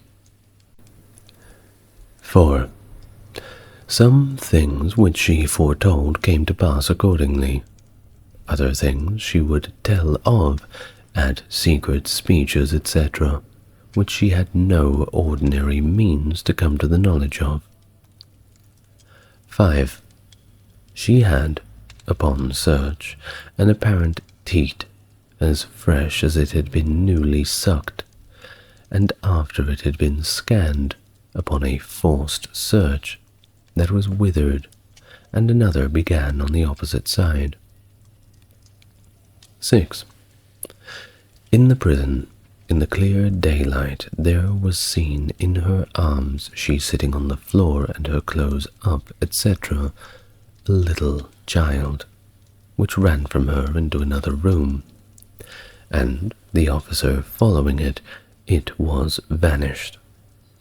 The like child was seen in 2 other places to which she had relation, and one maid that saw it fell sick upon it, and was cured by the said Margaret, who used means to be employed to that end. Her behaviour at the trial was very intemperate, lying notoriously, and railing upon the jury and witnesses. And in the like distemper she died. The same day and hour she was executed. There was a very great tempest at Connecticut, which blew down many trees, etc. End of the passage from John Winthrop's journal. Thus Margaret was executed on June 15th, 1648. Years later, some of Hopkins' interrogation and trial methods resurfaced during the infamous Salem witch trials in Massachusetts between 1692 and 1693. These trials saw 19 individuals executed for witchcraft, with Giles Corey notably being pressed to death for refusing to enter a plea, and over 150 others imprisoned. Now, pressed to death, I'll quickly explain. Generally, there would be a board placed on top of you, and stones or other heavy objects would be added, slowly increasing the weight until you would be crushed. Very slowly. Not a good way to go. You end up looking like a little pancake. Now, the lasting impact of Hopkins' techniques on the American colonies highlights the profound and chilling reach of his witch-hunting legacy. He passed away at his residence in Manningtree, Essex, on the 12th of August, 1647, likely from pleural tuberculosis. He was swiftly buried within hours of his demise in the graveyard of St. Mary's Church on Mistley Heath. The legacy of Hopkins, as historian Malcolm Gaskell notes, continues to pervade that of an anti-hero and boogeyman, with his image remaining highly adaptable and eternally insubstantial. A pleasing legend regarding Hopkins' death also emerged, suggesting that he was subjected to his own infamous swimming test and executed as a witch. However, this tale is widely dispelled by the parish registry at Mistley, which confirms his actual bury there. Now, we know about the life and death. What about the works? Well, you see, we are lucky in a somewhat macabre way to have the text of the discovery of the witches for us all to enjoy. But before I read it, please do keep in mind that the language is a little old, and in order to remain faithful to the primary text, I'm not going to change it into a more modernized English. I think you should get the gist of it just fine. Let's take it slow. The discovery of witches. In answer to several queries lately delivered to the judges of Assize for the county of Norfolk, and now published by Matthew Hopkins, Witchfinder, for the benefit of the whole kingdom. Exodus 22:18. Thou shalt not suffer a witch to live. Certain queries answered, which have been and are likely to be objected against Matthew Hopkins in his way of finding witches. Query 1. That he must needs to be the greatest witch, sorcerer, and wizard himself, else he could not do it. Answer. If Satan's kingdom be divided against itself, how shall it stand? Query 2. If he never went so far as is before mentioned, yet for certain he met with the devil and cheated him of his book, wherein were written all the witches' names in England, and if he looks on any witch, he can tell by her countenance what she is. So by this, his help is from the devil. Answer. If he had been too hard for the devil and got his book, it had been to his great condemnation, and no disgrace at all. And for my judgment in physiognomy, he hath no more than any man else whatsoever. Query 3. From whence proceedeth this his skill? Was it from his profound learning, or from much reading of learned authors concerning the subject? Answer. From neither of both, but from experience, which, though it may be meanly esteemed of, yet the surest and safest way to judge by. Query 4. I pray, where was this experience gained, and why gained by him, and not by others? Answer. The discoverer never travelled far from it, but in March 1644 he had some 7 or 8 of that horrible sect of witches living in the town where he lived, a town in Essex called Manningtree, with divers and other adjacent witches of other towns, who every 6 weeks in the night, always on the Friday night, had their meeting close by to his house, and had their several solemn sacrifices there offered to the devil, one of which this discoverer heard speaking to her imps one night, and bid them to go to another witch, who was thereupon apprehended and searched by women who had for many years known the devil's marks, and found to have 3 teats about her, which honest women have not. So, upon command from the justice, they were to keep her from sleep for 2 or 3 nights, expecting that in time to see her familiars, which the 4th night she called in by their several names, and told them what shapes, a quarter of an hour before they came in, there being 10 of us in the room. The first she called was 1. Holt, who came in like a white kitling. 2. Jamara, who came in like a fat spaniel without any legs at all. She said she kept him fat, for she clapped her hand on the belly, and he sucked good blood from her body. 3.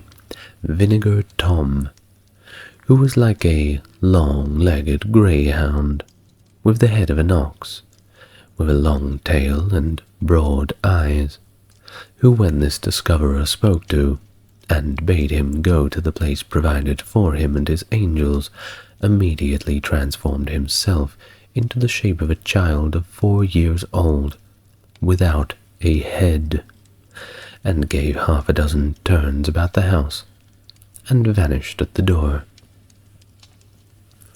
4.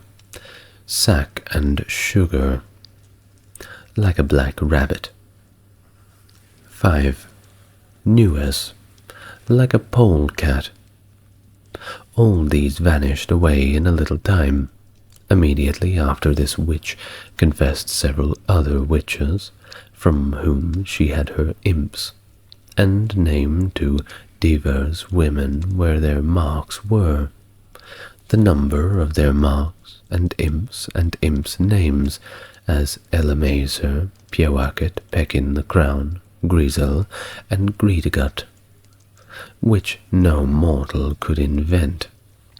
And upon their searches the same marks were found, the same number, and in the same place, and the like confessions from them of the same imps, though they knew not that we were told before, and so paged one another thereabouts, and joined together in the like damnable practice that in our 100 in Essex.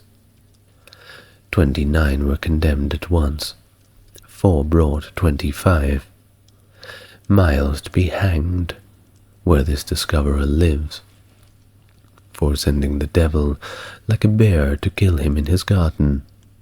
So by seeing divers of the men's paps, and trying ways with hundreds of them, he gained this experience, and for aught he knows any man else may find them as well as he and his company, if they had the same skill and experience. Query 5.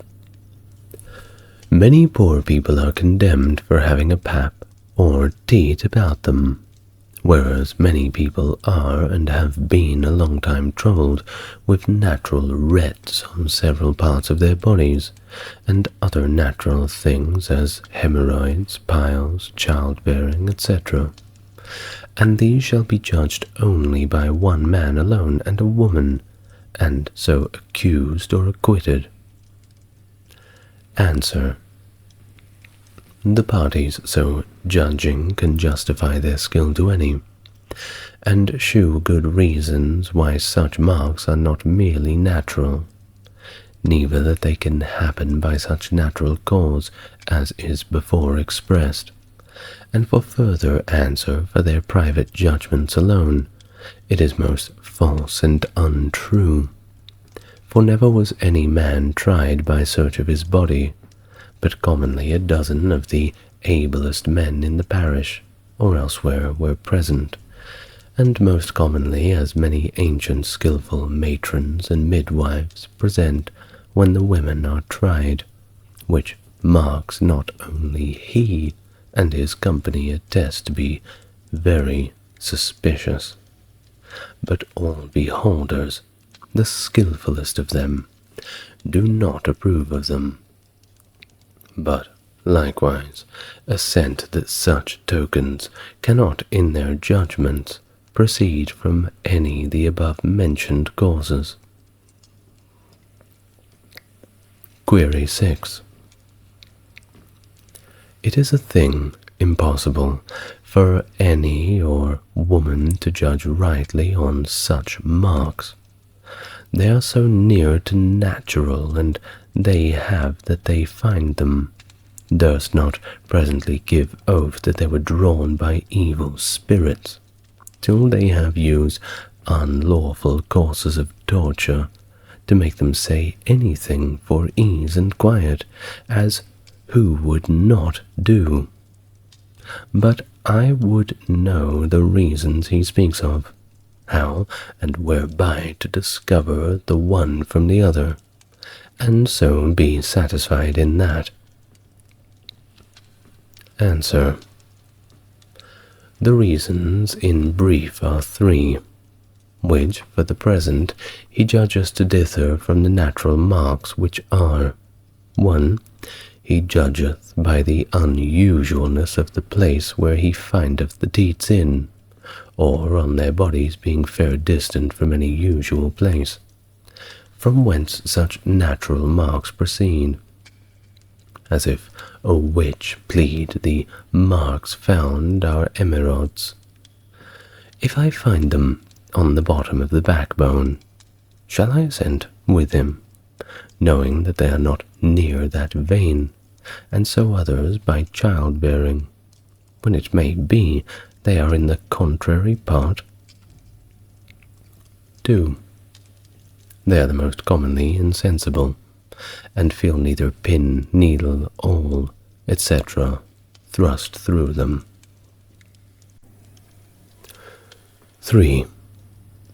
The often variations and mutations of these marks into several forms confirms the matter, as if a witch hear a month or two before that the witch-finder, as they call him, is coming, they will and have put out their imps to others to suckle them, even to their own young and tender children. These upon search are found to have dry skinness and films only, and be close to the flesh, keep her 24 hours with a diligent eye, that none of her spirits come in any visible shape to suck her. The woman have seen the next day after her teats extended out to the former filling length, full of corruption, ready to burst, and leaving her alone then 1/4 of an hour, and let the women go up again, and she will have them drawn by her imps close again. Probatum est. Now for answer to their tortures in its due place. Query 7. How can it be, possibly, that the devil bring a spirit, and wants no nutriment or sustentation, should desire to suck any blood? And indeed, as he is a spirit, he cannot draw any such excrescences, having neither flesh nor bone, nor can be felt, etc. Answer. He seeks not their blood, as if he could not subsist without any nourishment, but he often repairs to them, and gets it, the more to aggravate the witch's damnation, and to put her in mind of her covenant. And, as he is a spirit and prince of the air, he appears to them in any shape whatsoever, which shape is occasioned by him through joining of condensed thickened air together, and many times doth assume shapes of many creatures, but to create anything he cannot do it. It is only proper to God. But in this case of drawing out these teats, he doth really enter into the body, real, corporeal, substantial creature, and forceth that creature, he working on it, and in it, to his desired ends, and useth the organs of that body to speak withal, to make his compact up with the witches, be the creature cat, rat, mouse, etc. Query 8. When these paps are fully discovered, yet that will not serve sufficiently to convict them, but they must be tortured and kept from sleep for 2 or 3 nights to distract them, and make them say anything, which is a way to tame a wild colt, or a hawk, etc. Answer. In the infancy of this discovery it was only not thought fitting, but enjoined in Essex and Suffolk by the magistrates, with this intention only, because they kept being awake, would more the active to call their imps in open view than sooner to their help, which oftentimes have so happened, and never or seldom did any witch ever complain in the time of their keeping for want of rest, but after they had beat their heads together in the gong. And after this use was not allowed of any of the judges and other magistrates, it was never since used, which is 1.5 years since. Neither were any kept from sleep by any order of direction since. But peradventure their own stubborn wills did not let them sleep, though tendered and offered to them. Query 9. Beside that unreasonable watching, they were extraordinarily walked till their feet were blistered, and so forced through that cruelty to confess. Answer. It was in the same beginning of this discovery, and the meaning of walking of them at the highest extent of cruelty was only then they walk about themselves the night that they were watched, only to keep them walking. And the reason was this: when they did lie or sit in a chair, if they did offer to couch down, then the watchers only desire to sit up and walk about, for indeed when they be suffered so to couch, immediately comes their familiars into the room, and scareth the watchers, and hearteneth on the witch, though, contrary to the true meaning of the same instructions, diverse had been the rustical people, they hearing them to confess to the witches, misused, spoiled, and abused, diverse whereof have suffered for the same, but could never be proved against the discoverer to have a hand in it, or consent to it, and hath likewise been unused by him and others, ever since the time they were kept from sleep. Query 10. But there hath been abominable, inhumane, and unmerciful trial of all these poor creatures, by tying them and heaving them into water, a trial not allowable by law or conscience, and I would fain know the reasons for that. Answer. It is not denied, but many were so served as had paps and floated. Others that had none were tried with them and sunk. But mark the reasons. For first, the devil's policy is great in persuading many to come for their own accord to be tried, persuading them their marks are so close they shall not be found out, so as divers have come 10 or 12 miles to be searched for their own accord, and hanged for their labour, as one Meggs, a baker, did, who lived within 7 miles of Norwich, and was hanged at Norwich assizes for witchcraft. Then, when they found that the devil tells them false, and they reflect on him, and he, as 40 have confessed, adviseth them to be sworn, and tells them that they shall sink and be cleared that way. Then, when they be tried that way and float, they see the devil deceives them again, and have so laid open his treacheries. 2. It was never brought in against any of them at their trials as any evidence. 3.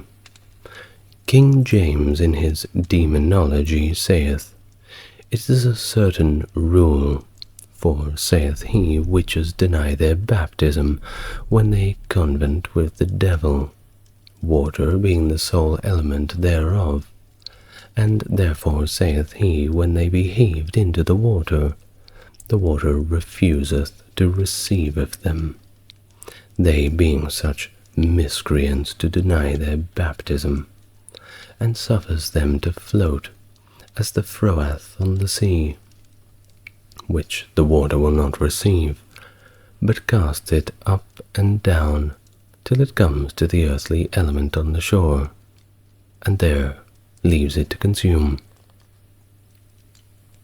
4.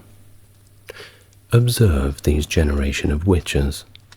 If they be at any time abused by being called thieves, whores, etc., by anywhere they live, they are the readiest to cry, and writhing their hands, and shed tears in abundance, and run with full and right sorrowful acclamations to some justice of the peace, and with many tears make their complaints.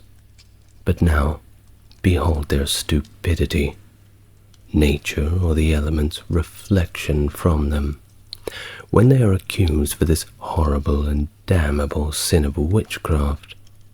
They never alter or change their countenances, nor do they let one tear fall. This, by the way, swimming by able divines whom I reverence, is condemned for no way, and therefore of late hath and for ever shall be left. Query 11.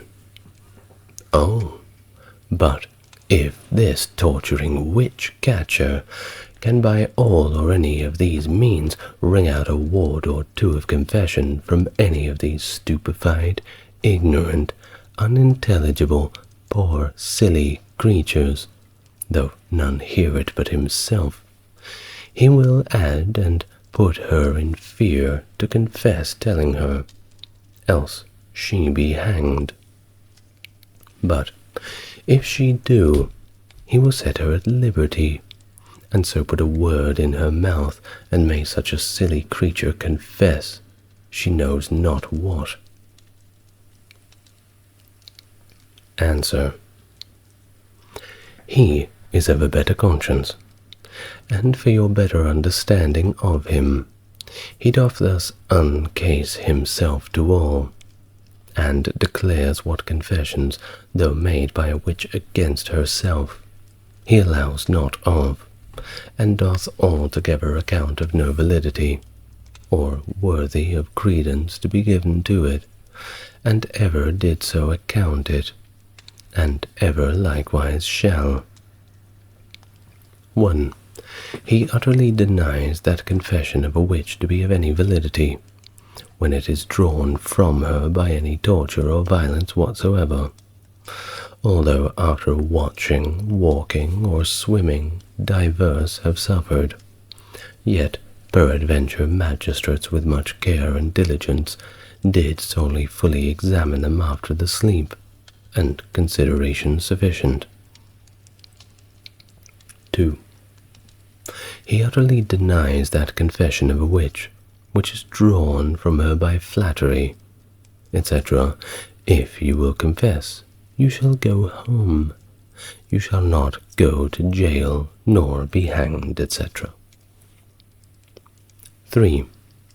He utterly denies that confession of a witch, when she confesses any improbability, impossibility, as flying in the air, riding on a broom, etc. 4. He utterly denies a confession of a witch, when it is interrogated to her, and the words are put into her mouth, to be of any force or effect as to say a silly, yet which wicked enough. You have 4 imps, have you not? She answers affirmatively. Yes. Did they not suck you? Yes, saith she. Are their names so and so? Yes, saith she. Did you send such an imp to kill my child? Yes, saith she. This being all her confession after this matter, it is by him accompted nothing, and he earnestly doth desire that all magistrates and jurors would a little more than ever they did examine the witnesses about the interrogated confessions. Query 12.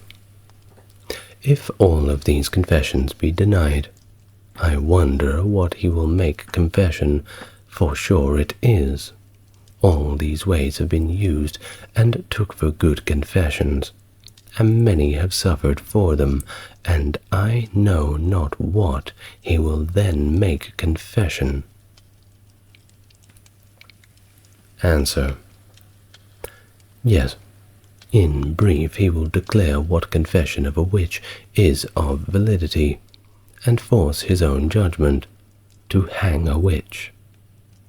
When a witch is first found with teats, then sequestered from her house, which is only to keep her old associates from her, and so by good counsel brought into a sad condition, by understanding of horribleness of her sin, and the judgments threatened against her, and knowing the devil's malice, subtle circumventions, is brought to remorse and sorrow for complying with Satan so long, and disobeying God's sacred commands, doth then desire to unfold her mind with much bitterness, and then without any of the before-mentioned hard usages or questions put to her, doth of her own accord declare what was the occasion of the devil's appearing to her, whether ignorance, pride, anger, malice was predominant over her. She doth then declare what speech they had, what likeness he was in, what voice he had, and familiars sent to her, what names they had of what number of spirits, what shapes they were in, what employment she sent them about to several persons in several places unbeknown to the hearers, all which mischiefs being proved to be done, at the same time she confessed to the same parties for the same cause, and all affected is testimony enough again for all her denial. Question 13. How can any possibly believe that the devil and the witch are joining together, should have such power, as the witches confess to kill such a man, child, horse, cow, the like, if we believe they can do what they will? Then we derogate from God's power, who for certain limits the devil and the witch, and I cannot believe they have any power at all. Answer.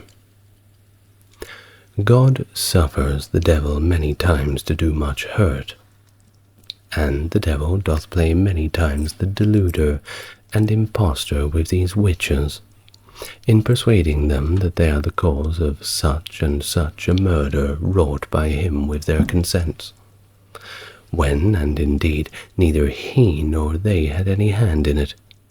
As thus, we must needs argue, he is of a long standing, above 6,000 years.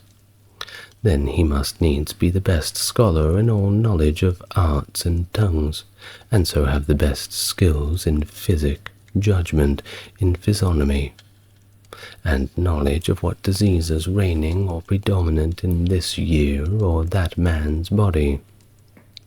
And so for cattle too, by reason of his long experience. This subtle temper, knowing such a man liable to some sudden disease, as by experience I have found, as pleurisy, impostume, etc., he resorts to divers witches. If they know the man and seek to make a difference between the witches and the party, it may be by telling them he hath threatened to have them very shortly searched, and so hanged for witches.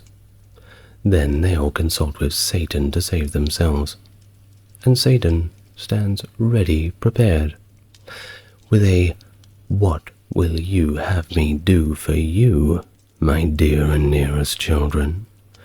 convenated and compacted with me in my hellish league, and sealed with your blood, my delicate firebrand darlings.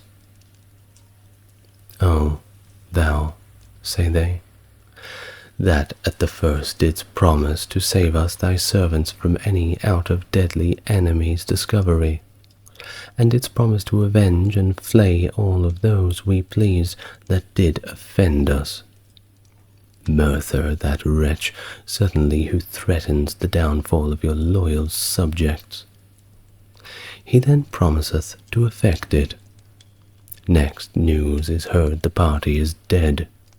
He comes to the witch, and gets a word of reverence, credence, and respect for his power and activeness, when and indeed that disease kills the party, not the witch, nor the devil. Only the devil knew that such a disease was prominent, and the witch that aggravates her damnation by her familiarity and consent to the devil, and so comes likewise in compass of the laws. This is Satan's usual impostering and deluding, but not his constant course of proceeding, for he and the witch do mischief too much. But I would that the magistrates and jurors would a little examine witnesses when they hear witches confess such and such a murder, whether the party had not long time before, or at the time when the witch grew suspected, some disease or other predominant, which might cause that issue or effect of death. Question 14. All that the witch-finder doth is to fleece the country of their money, and therefore rides and goes to towns to have employment, and promiseth them their fair promises, and it may be doth nothing for it, and possesseth many men, that they have so many wizards and so many witches in their towns, and so heartens them on to entertain him. Answer. You do him a great deal of wrong in every of these particulars, for first, he never went to any town or place, but they wrote, or sent often for him, and were, for aught he know, glad of him. He is a man that doth disclaim that ever he detected a witch, or said, "Thou art a witch," only after her trial by search, and their own confession. He, as others, may judge. Lastly, judge how he fleeceth the country and enriches himself, by considering the vast sum he takes of every town. He demands but 20 per town, and doth sometimes ride 20 miles for that, hath no more than for all his charges thither and back again, and it may stays a week there, and find there 3 or 4 witches, if it be but one, cheap enough, and this is the great sum that he takes to maintain his company with 3 horses. End of the Project Gutenberg source for discovery of the witches. Well, isn't the English language beautiful? I certainly think it is. I would like to thank you for getting this far, and I would like to especially thank my top-tier Patreon subscribers, whatever we call them, patrons, I suppose. Stark Factory, JC, Jeffrey, and Susan. Thank you very much. And now that I have read for you the discovery of witches, don't go out and try and find any. you may be a little disappointed. Byzantine Emperor Basil II, whose reign from 976 to 1025 marked one of the heights of the Byzantine Empire. But you may know him better as Basil the Bulgar Slayer. This moniker was earned through his relentless and effective military campaigns against the nearby Bulgarian Empire, culminating in the Battle of Cladion in 1014, where his forces decisively crushed the Bulgarians. A victory that was so complete that Basil blinded thousands of captured soldiers, leaving 1 in every 100 with a single eye, forming a chain to lead the others back home. A brutal act that cemented his fearsome reputation, and one that, no doubt, brings you here. Hello and welcome to the channel. If it is your first time here, it's good to meet you, and if you're coming back, great to see you again. Surely you know what you're in for. As always, if you'd like to support the channel, there is a link in the description. Otherwise, the best thing you can do for me is like, comment, and subscribe, as this tells YouTube to push the video out further. So, with that being said, let us begin. Please get yourself relaxed and close your eyes, and we may continue our life of Basil the Bulgar Slayer. Born in 958, Basil was the eldest son of Romanos II and Theophano, a woman who was of Laconian Greek origin. Theophano, his mother, was actually the daughter of Crateros, who was reportedly a poor tavern keeper, and was possibly from the city of Sparta, which at that point was quite different to what you think it to be in the ancient times. Now Basil possibly had an elder sister, Helena, who was born 3 years before him, around the year 955. He was what the Greeks call a porphyrogenitos, which means born into the purple. The significance of the purple being the royal color. This poorly pronounced title was given to children born during their father's reign, a distinction which he shared with his own father, Romanos II, and grandfather Constantine VII. Romanos II, his father, who took the throne after the death of Constantine VII in 959, crowned Basil as co-emperor on April 22nd, 960. Basil's younger brother, Constantine, born in 960 or 61, was crowned in 962 or 63, and later ruled as Constantine VIII from 1025 to 1028. Romanos unfortunately died unexpectedly in the March of 963, at the age of 24, just 2 days after the birth of his youngest child, Anna. His death was, of course, widely suspected to be due to poisoning by hemlock, which is, by the way, the same poison that Socrates ingested, and I believe a Hungarian prime minister a few years ago. Look up that video if you dare.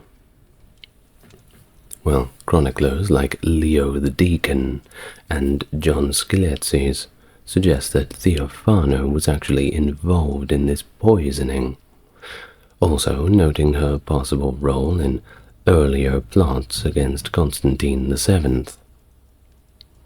Well, I suppose perhaps we will never really know. Well, following their father's death, Basil and his brother Constantine were still way too young to rule. The Byzantine Senate confirmed their positions as emperors, with Theophano as the nominal regent, but actual power shifted to Joseph Bringas.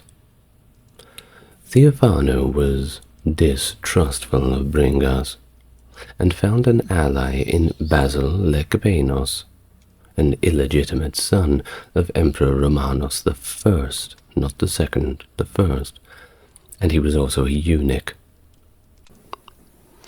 who had previously served under Constantine VII and Romanus II.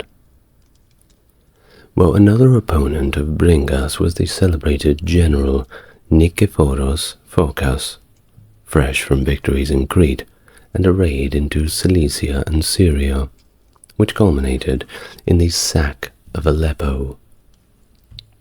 In July, Phokas was declared emperor by his troops and advanced on Constantinople. With the populace's support, Phokas forced Bringas to flee, and Basil Lecapenos took over his position. Nikephoros Phokas was crowned on August the 16th, 963. In the same year, on September 20th, Phokas married Theophano, despite it being each spouse's second marriage, and also rather malicious rumors that he was the godfather to Basil or his brother. Well, despite Patriarch Polyectus of Constantinople's objections, the marriage was eventually declared valid. This legitimized Nikephoros' rule, and also his guardianship over Romanos' sons. Well, he did not last that long. He was assassinated in December 969 by, guess who? Theophano, and also his own nephew, John Zimisces, who then became Emperor John I. John I then moved to exile Theophano and married Theodora, Romanos II's sister. Upon John's death on January the 10th, 976, Basil became the effective and senior emperor. He immediately recalled his mother from her convent, marking the beginning of his direct rule. Thus Basil II emerged as a skilled soldier and horseman, and his military prowess proved him to be a capable general and decisive ruler. In the initial phase of his reign, Basil chose to, rather than act, just observe and learn, allowing administration to be managed by Basil Lecapenos, the president of the Byzantine Senate. Lecapenos was a cunning and talented politician who intended to use the young emperors as puppets for his own ends. During this period, Basil focused on mastering the intricacies of administration and military strategy. Now the emperors preceding Basil, Nikephoros II and John I, were indeed exceptional military leaders, but they lacked administrative skills. Toward the end of his reign, John I attempted to limit the power of the major landowners, a move that prompted speculation that he was poisoned by Lecapenos, who himself had amassed large estates, illegally, and of course feared repercussions because of it. The failures of Nikephoros and John left Basil facing significant challenges, particularly from Bardas Skleros and Bardas Phokas. These members of the influential military aristocracy of Anatolia possessed the resources and ambition to challenge his authority openly. Skleros and Phocas, both experienced generals, aspired to the imperial power held by Nikephoros and John, and aimed to reduce Basil to a mere figurehead. Displaying a ruthless determination, Basil took direct command in the field to quell the revolts that were led by Skleros in 979, and later those led by Phocas in 989. He was supported in these efforts by 12,000 Georgians from Tornikios and David III Kuropalates of Tau. The downfall of Lakepinos was marked in 985 between the two rebellions. He was accused of conspiring with the rebels and was stripped of his power, exiled, and all of those properties. They were confiscated. This action by Basil II not only subdued the immediate threats, but it also signaled a shift in his approach. No longer sitting back and observing, he was done with that. He took a more active and direct role in the governance and also the defense of the empire. The intricate dynamic between generals Phocas and Skleros significantly shaped the early part of Basil's reign. Initially, Phocas played a crucial role in quelling the rebellion led by Skleros. However, the tables turned when Phocas initiated his own rebellion, prompting Skleros to emerge from exile and support him. This complex relationship was further tangled when Phocas died in battle, leading to Skleros assuming control of the rebellion. Despite his earlier imprisonment by Phocas, Skleros continued the insurrection against Basil, albeit desperately. During this period, Basil's brother, Constantine, participated in only one military campaign, and displayed very little interest in politics, statecraft, or military affairs. The campaign concluded without combat when Skleros finally surrendered to Basil in 989. Although Skleros was allowed to live, he eventually died blind, a condition caused either by disease or more likely as a punitive measure for his role in the uprisings. It was these events that profoundly influenced Basil's governance approach. Following Skleros's defeat, Michael Psellos recounts that Skleros advised Basil with words that would shape his reign, to keep governors and generals under tight control, to avoid excessive delegation of power, and to remain insulated from outside influences, particularly from women in matters of state. Basil adopted these strategies, focusing on centralizing power and maintaining direct control over military and administrative matters. To strengthen his position and suppress the revolts effectively, Basil formed a strategic alliance with Prince Vladimir I of Kiev. In 988, Vladimir captured Chersones, a vital Byzantine base in the Crimean Peninsula.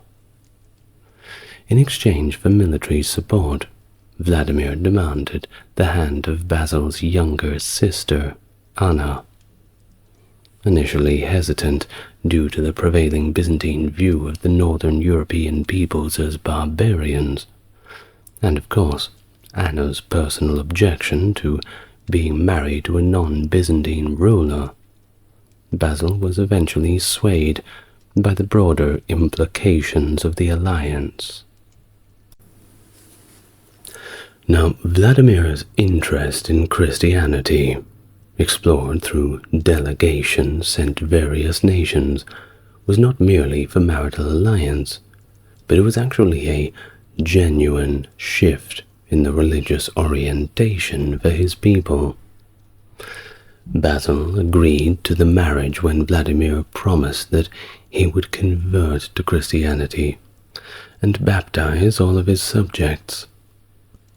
The marriage of Vladimir and Anna thus took place in Crimea in the year 989, and the 6,000 Rus warriors Vladimir provided were instrumental in ending the rebellion. No one really asked Anna how she thought about it, though, I assume. Well, these troops later formed the Varangian Guard. You may have heard of them, an elite unit in Basil's army. This alliance and marriage, of course, had lasting implications far beyond the wedding and the end of the rebellion, and it set the stage for the Grand Duchy of Moscow to later declare itself as the Third Rome, claiming the political and cultural heritage of the Byzantine Empire. This period also marked significant consolidation of Basil's power, establishing him as a ruler who skillfully navigated the complexities of both internal politics and external alliances. Once Basil had successfully suppressed the internal rebellions that plagued his early reign, he redirected his focus towards the external adversaries. The civil wars had significantly weakened the empire's stance in the east, almost reversing entirely the territorial gains that were made by his predecessors, being Nikephoros II and John I, gained against the Fatimid Caliphate. In the years 987 to 988, Basil managed to negotiate a 7-year truce with the Fatimids, which facilitated a prisoner exchange and established mutual recognition of protection for Christians and Muslims under the rule of the opposing side. Additionally, the agreement led to the Fatimid Caliph's name being recited in the Friday prayers in Constantinople, replacing that of the Abbasid Caliph. This truce held until the death of the influential Fatimid vizier Yaqub ibn Kilis in 991. The new Fatimid Caliph, Al-Aziz Billah, adopted a more aggressive policy, appointing Manjut Takin as the governor of Damascus and signaling a shift in the Caliphate's approach towards the Byzantine territories. Manjut Takin began his aggressive campaigns by attacking the Hamdanid Emirate of Aleppo, which at the time was still a Byzantine protectorate. His forces defeated a Byzantine army under Michael Bortzes in June of 992 and laid siege to Aleppo, but the city held firm. By 993, after 13 long and grueling months, Manjut Takin's campaign stalled due to supply issues, and ultimately he was forced to retreat back to Damascus. But you know what they say, you can't keep a good man down. In 994, Manjut Takin resumed his offensive, achieving a significant victory too at the Battle of the Orontes in September. This defeat necessitated Basil's direct intervention. The next year, 995, in the month of April, Basil rapidly moved his army across Asia Minor to Aleppo in a march of just 16 days. The exaggerated reports of his army's size caused more than a little bit of panic among the Fatimid forces. Manjut Takin, caught off guard with his cavalry dispersed, chose to retreat to Damascus again, without engaging in battle. The Byzantines then made unsuccessful attempts to besiege Tripoli, and successfully occupied and fortified Tartus with Armenian troops. The warfare persisted, as the Byzantines backed an anti-Fatimid uprising in Tyre. In 998, under the new leadership of Damian Dalasenos, the Byzantines attacked Apamea, but were defeated by the Fatimid general Jaish ibn al-Samsama on the 19th of July 998. This setback drew Basil back into the conflict. He arrived in Syria in October of 999 and stayed for 3 months, with his forces raiding as far as Heliopolis. Despite placing a garrison at Larissa and burning minor forts near Abu Kubais, Mayas, and Arka, his campaign achieved limited strategic success, failing again at Tripoli, and ultimately not threatening Emesa. Basil's plans were disrupted by developments in Georgia, following the assassination of David III Kuropalates, which prompted his departure to Cilicia in January. Another round of diplomacy led to a 10-year truce in 1000 between the Byzantines and the Fatimids. During the reign of Al-Hakim bi Amir Allah, who was more focused on internal affairs, relations remained generally peaceful. Funny how things remain peaceful when you have a policy of minding your own damn business. Well, even events like the acknowledgement of Fatimid suzerainty by Abu Muhammad Lulu al-Kabir of Aleppo in 1004, and the Fatimid-backed installation of Aziz al-Dawla as emir in 1017, didn't manage to reignite hostilities.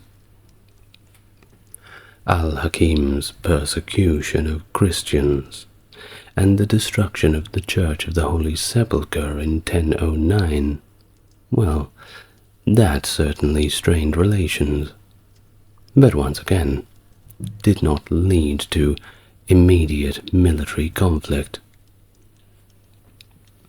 These developments showed the complexity of military action, diplomacy, and shifting alliances that characterized Basil's approach to handling these challenges and threats posed by the Fatimid Caliphate, not only in wartime, but this somewhat peacetime that balanced on the edge of a knife. The conquest of Bulgaria. That's what you're all here for, isn't it? Well, we're finally there. Of course, if you can't fight the Fatimids, you've got to fight somebody.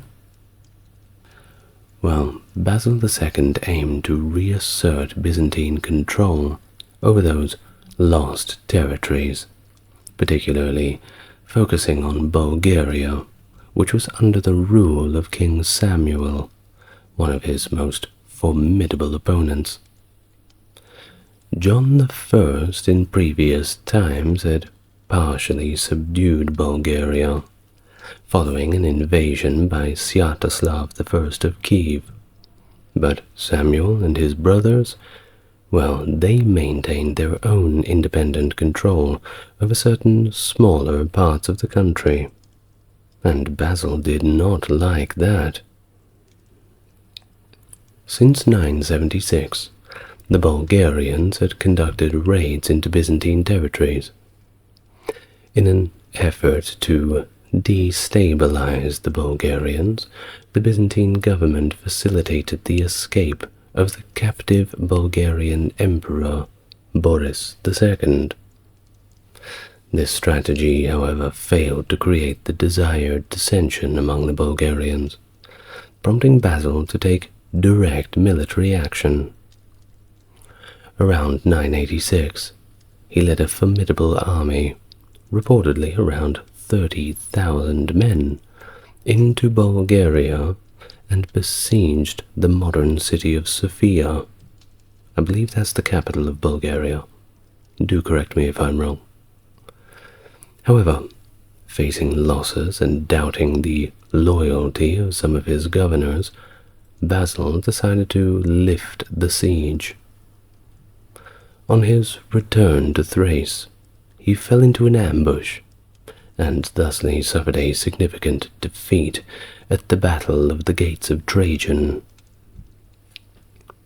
Basil, however, did manage to escape, thanks to his Varangian Guard, remember them?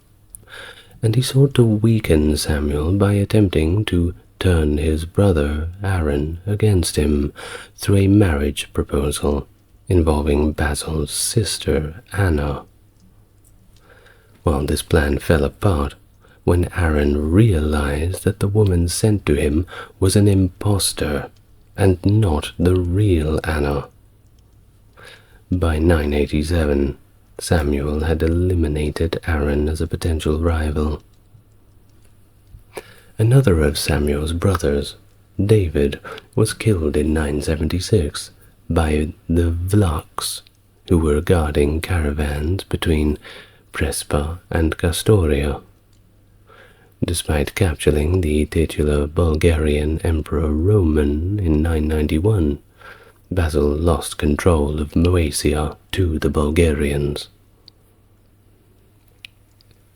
While Basil was preoccupied with internal rebellions and stabilizing the eastern frontier, Samuel expanded his territory from the Adriatic to the Black Sea, effectively recovering most of the lands held by Bulgaria before Sviatoslav's invasion.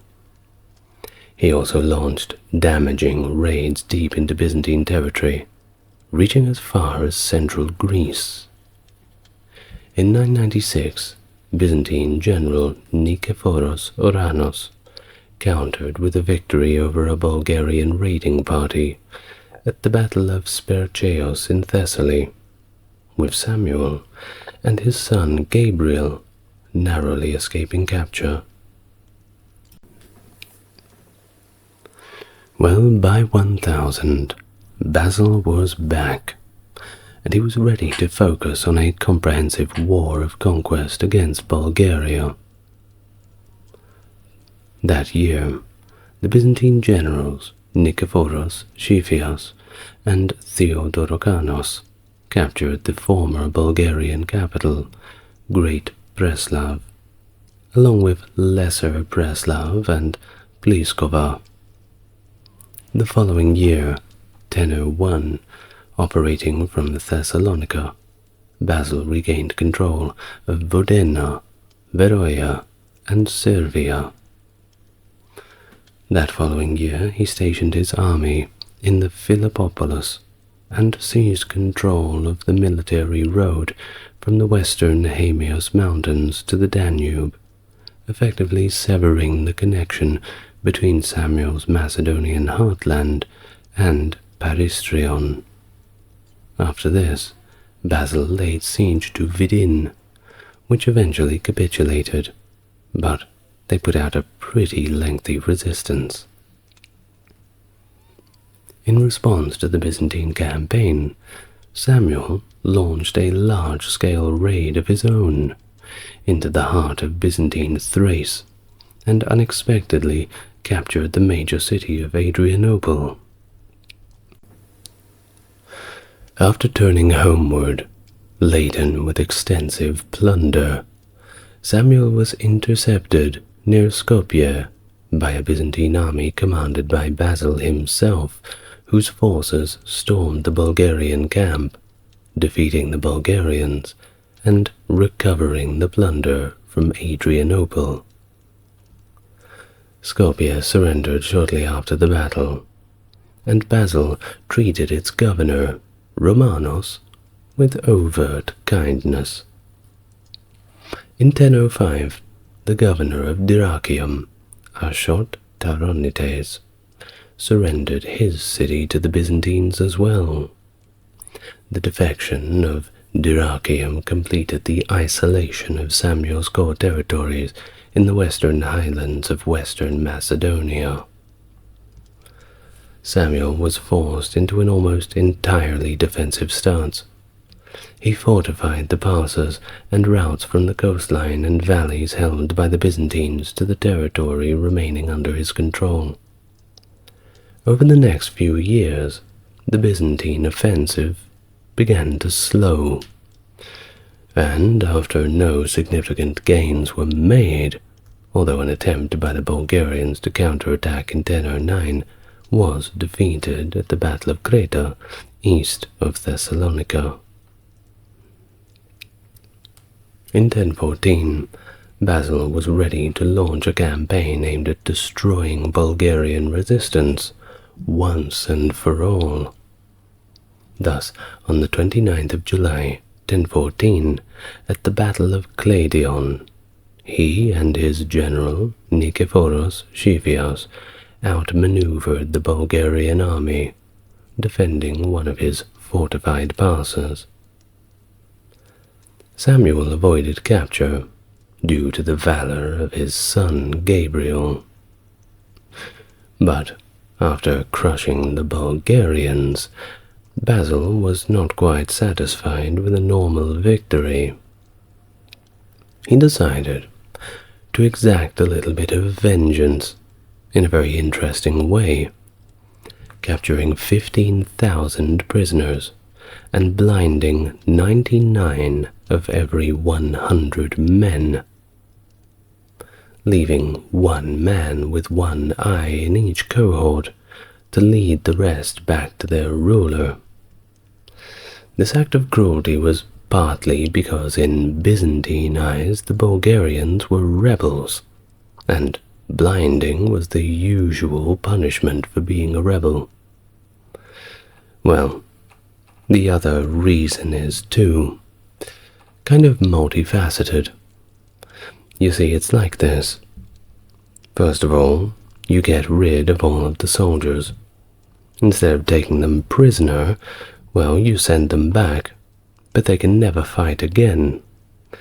But through blinding all of them in this way, well, they're not just a burden upon themselves, but think of almost 15,000 blinded men being sent back to their home city. Someone has to take care of them.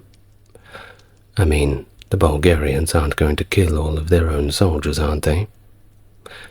What an interesting way to cripple an enemy.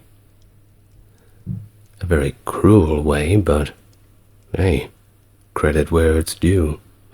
I bet the soldiers did not see that coming.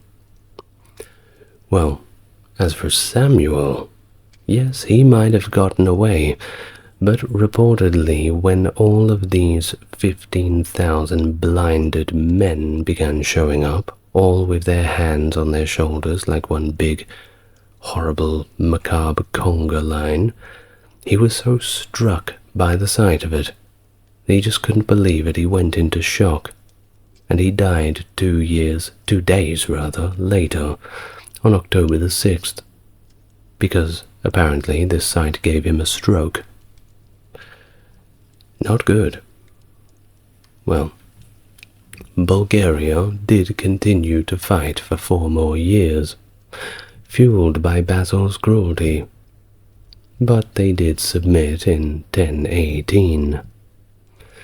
This submission resulted from continued military pressure and a successful diplomatic campaign aimed at dividing and suborning the Bulgarian leadership. This victory and the later submission of the Serbs fulfilled one of Basil's goals as the empire regained its ancient Danubian frontier for the first time in 400 years. Now, word had certainly gotten around about what happened to the Bulgarians. Therefore, the rulers of the neighboring Croatia, Krasimir III and Goslav, who were previously allies of Bulgaria, accepted Basil's supremacy to avoid the same fate. Old Basil, well, he was quite delighted and warmly received their offers of vassalage.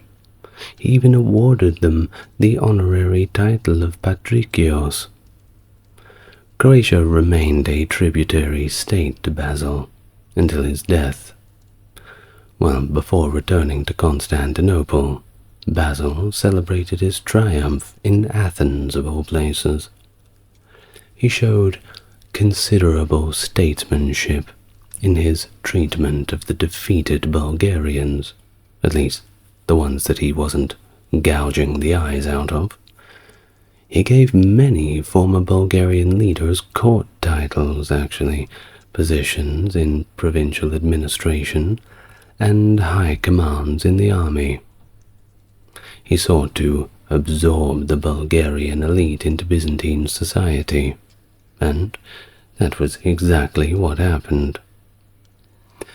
Well, because Bulgaria did not have a monetary economy, at least in the same extent as Byzantium, Basil decided to accept Bulgarian taxes in kind. However, this policy was reversed by his successors, leading to significant Bulgarian discontent and rebellion later in the 11th century. Campaigns against the Khazar successor states. Though the Kievan Rus had significantly diminished the power of the Khazar Khaganate in the 960s, the Byzantines had not fully capitalized on the resulting power vacuum to reassert their dominion over Crimea and the Black Sea regions. By 1016, Byzantine ambitions turned towards these areas.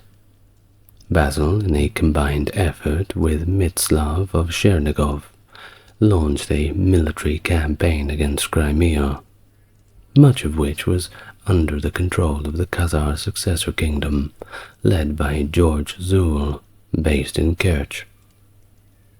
According to Kedrenos, this campaign was successful. Zul was captured, his kingdom destroyed, and the Byzantines subsequently occupied southern Crimea. Byzantine-Georgian Wars. The stability of the Byzantine Empire was significantly challenged by internal rebellions and external threats.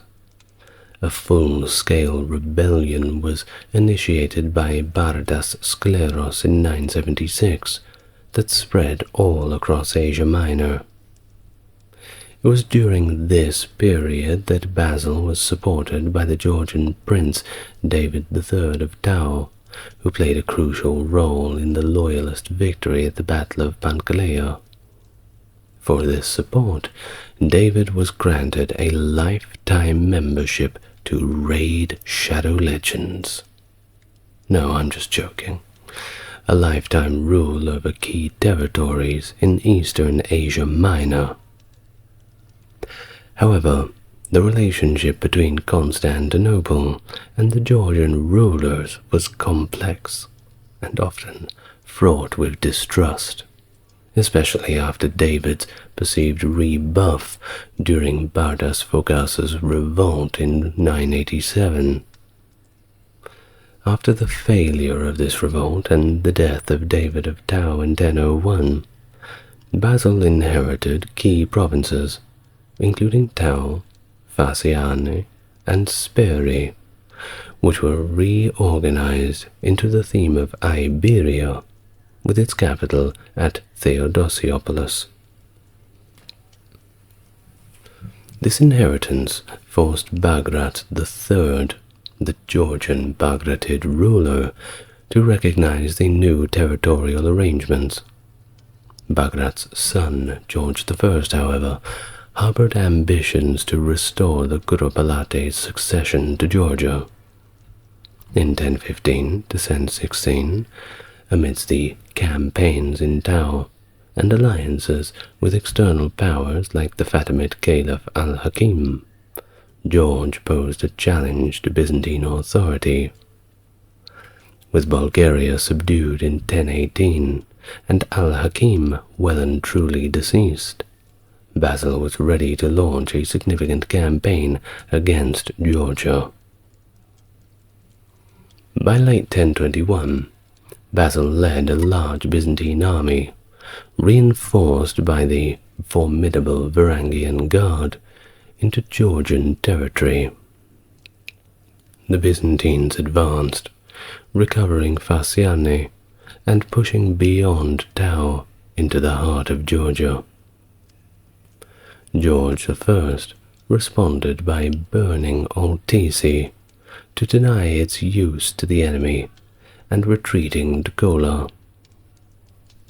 A significant confrontation occurred near the village of Shirimni at Lake Palacazio on September the 11th, where Basil achieved a victory, yet a costly one, but it did prompt George to retreat even further.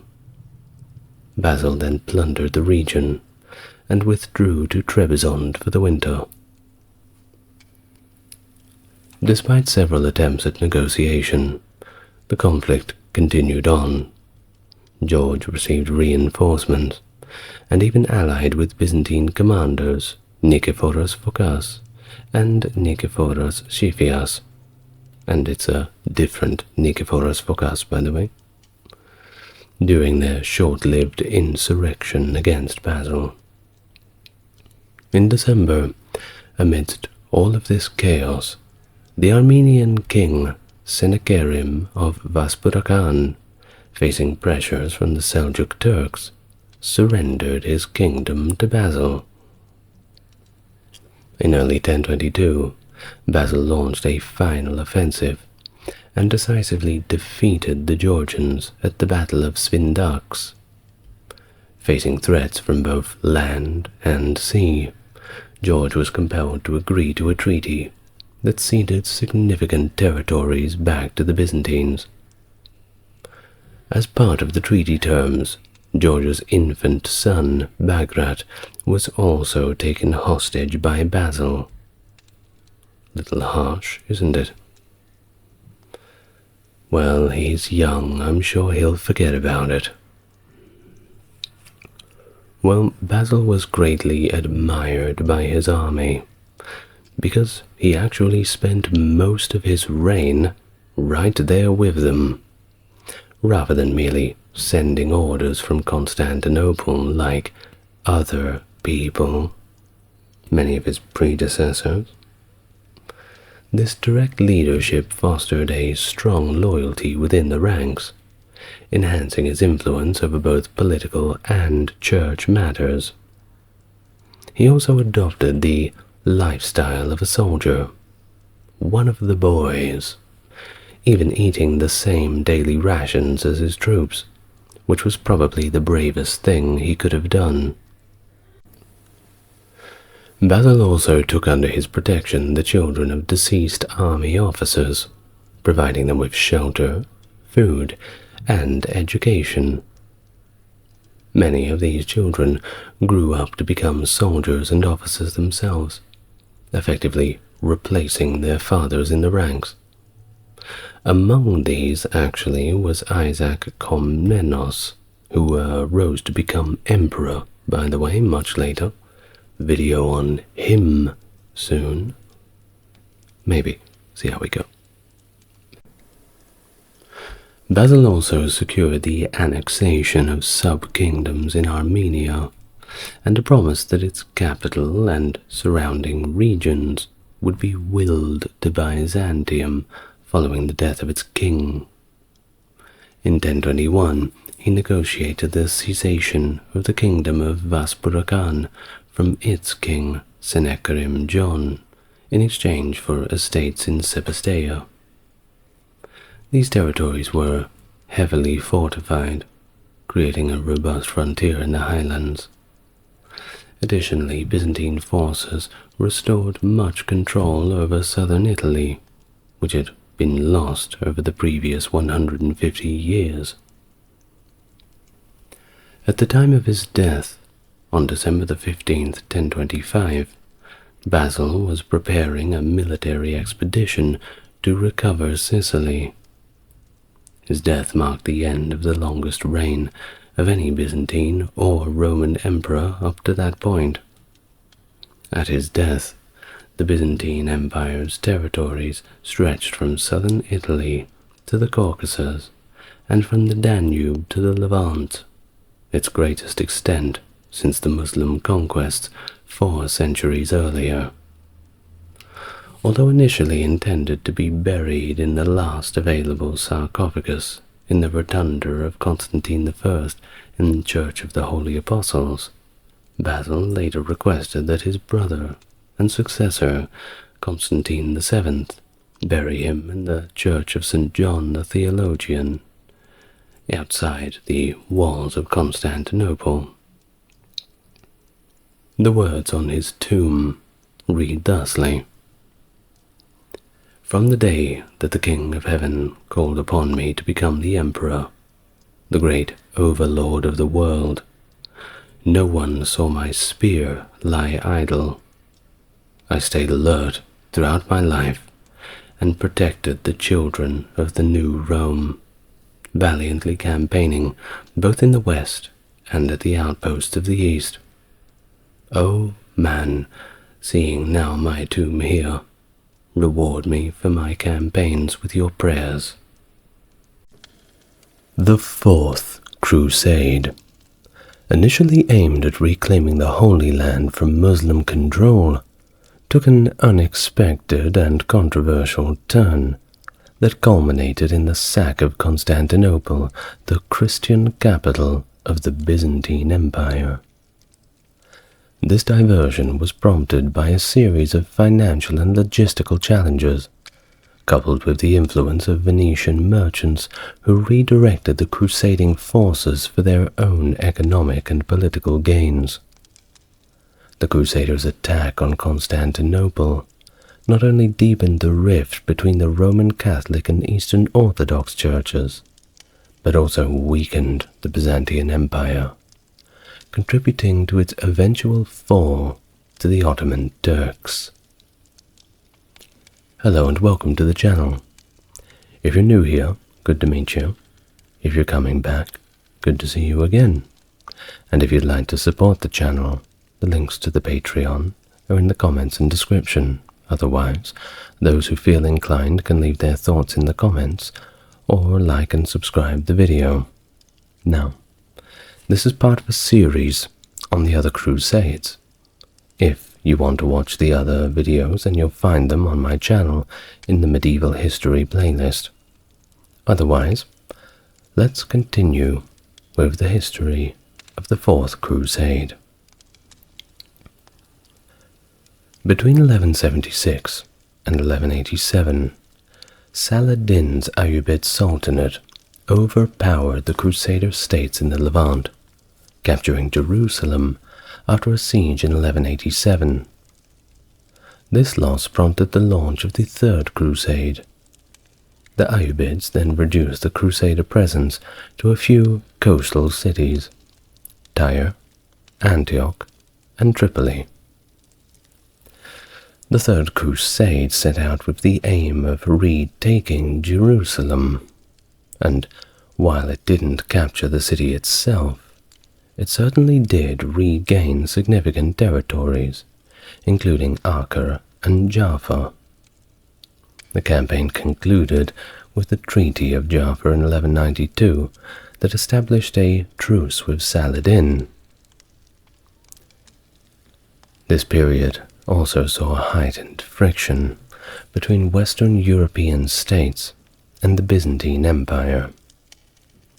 Emperor Frederick I Barbarossa all but nearly attacked Constantinople over disputes with the Byzantine Emperor Isaac II Angelos, who was preoccupied with internal challenges. Now Richard I of England also known as Richard the Lionheart, managed to capture Cyprus, and instead of returning it to the Byzantine Empire, as was the arrangement, he decided to hand it over to Guy of Lusignan, a former king of the Crusader state of Jerusalem. Following the death of Saladin in 1193, his empire was divided among his sons and brothers. Henry II of Champagne, the ruler of Jerusalem, extended a truce with the Egyptian Sultan Al-Aziz Uthman. However, the German Crusade of 1197 somewhat disrupted this peace, leading to further conflicts but eventually resulting in a truce that left Jaffa under Ayyubid control and Beirut with the Crusaders. Now, to the jewel in the crown. Constantinople, existing for 874 years by the time of the Fourth Crusade, remained a major Christian city, retaining much of ancient Rome's infrastructure. It was a key trade hub, attracting interest and envy from Western powers, especially Venice. Now, in 1195, Byzantine Emperor Isaac II Angelos was overthrown, and his successor, Alexios III Angelos, faced significant challenges, including financial instability and defensive neglect. All of these culminated together to further weaken the empire. In January 1198, Pope Innocent III assumed papal office, with the proclamation of a new crusade as a central ambition of his papacy. His summons went largely unanswered by the monarchs of Europe due to various political entanglements. For example, Germany was embroiled in conflicts with papal authority, while England and France, they were a little bit too busy fighting each other.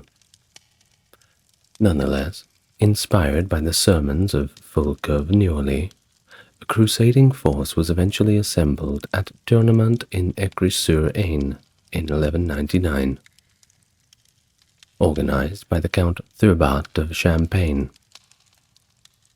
Now, Thurbat was initially chosen as the leader, but was succeeded by Boniface of Montferrat upon his death in 1201. Boniface, inheriting the title from his brother, Conrad of Montferrat, took on the leadership role. Now Boniface, alongside with the Crusaders' leadership, reached out to Venice, Genoa, and other maritime powers in 1200 to attempt to secure naval passage to Egypt, which was identified as the new target of the crusade, a shift from the previous focus, which was mainly centered around Palestine. This strategy, recognizing Egypt as the primary Muslim power in the Mediterranean, and a significant trading partner, particularly with Venice. Of course, the choice of Egypt necessitated a maritime campaign, demanding the assembly of a fleet, and a damn good one. A task Genoa declined, but Venice, under Doge Enrico Dandalo, accepted the task. Dandalo saw this as an opportunity for Venice to expand its wealth, prestige, and territorial holdings, and Venetian merchants were known for being particularly savvy. Their entire culture at this point was just about making money and building boats, which kind of goes hand in hand. The agreements with Venice stipulated the transportation of a substantial force that required at least a year of preparations, Of course, this affected Venice's commercial engagements. The crusading force, primarily hailing from various regions of France, including Blois, Champagne, Amiens, and Burgundy, among others, also saw participation from Flanders, Montferrat, and contingents from the Holy Roman Empire. This diverse assembly was to depart Venice in the early October 1202, aiming directly for Cairo, the stronghold of the Ayyubid Caliphate. Pope Innocent III ratified this plan, emphasizing a prohibition against assaults on Christian territories. Not all crusaders agreed to depart from Venice, however, leading many to embark from Flanders, Marseille, and Genoa instead. By May 1202, the main body of the Crusader army had gathered in Venice, but the numbers were somewhat less than anticipated.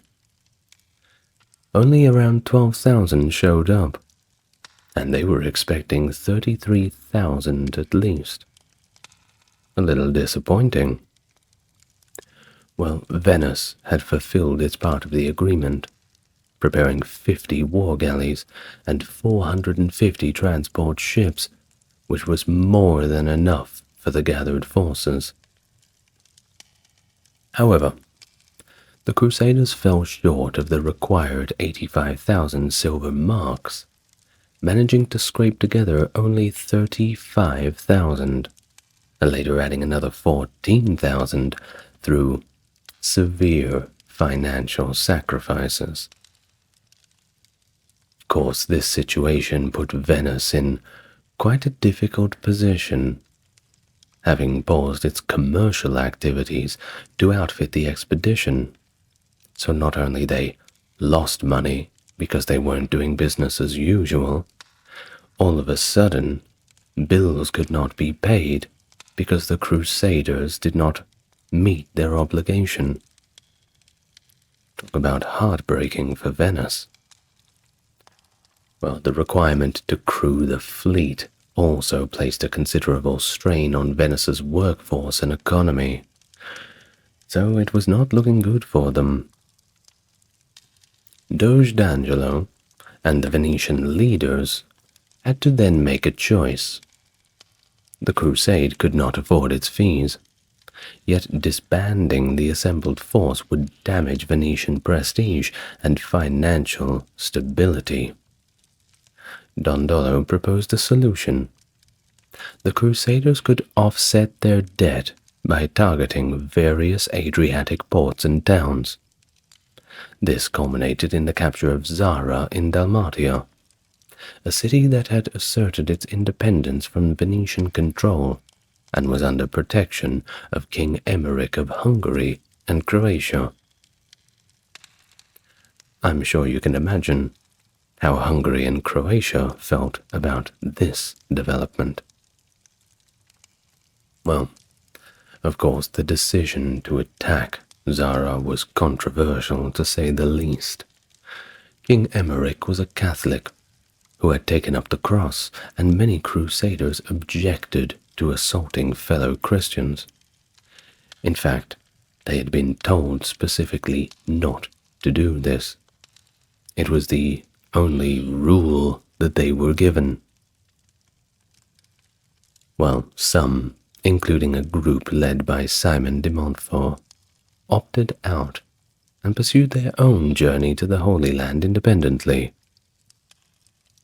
Despite opposition from the Pope's threat of excommunication, the Crusaders proceeded to besiege Zara, capturing it in November of 1202, after displaying its Catholic affiliation did not deter the attack.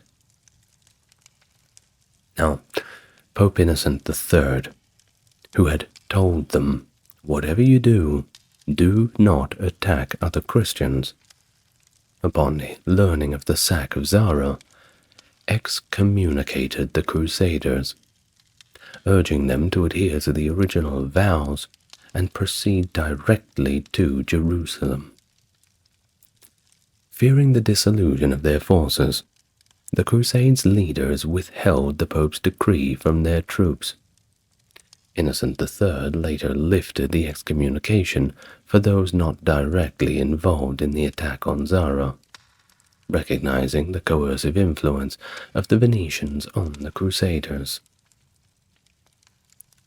Now, the tension between Venice and the Byzantine Empire was significantly heightened by both commercial rivalry and the historical grievances, which mainly stemmed from the massacre of the Latins.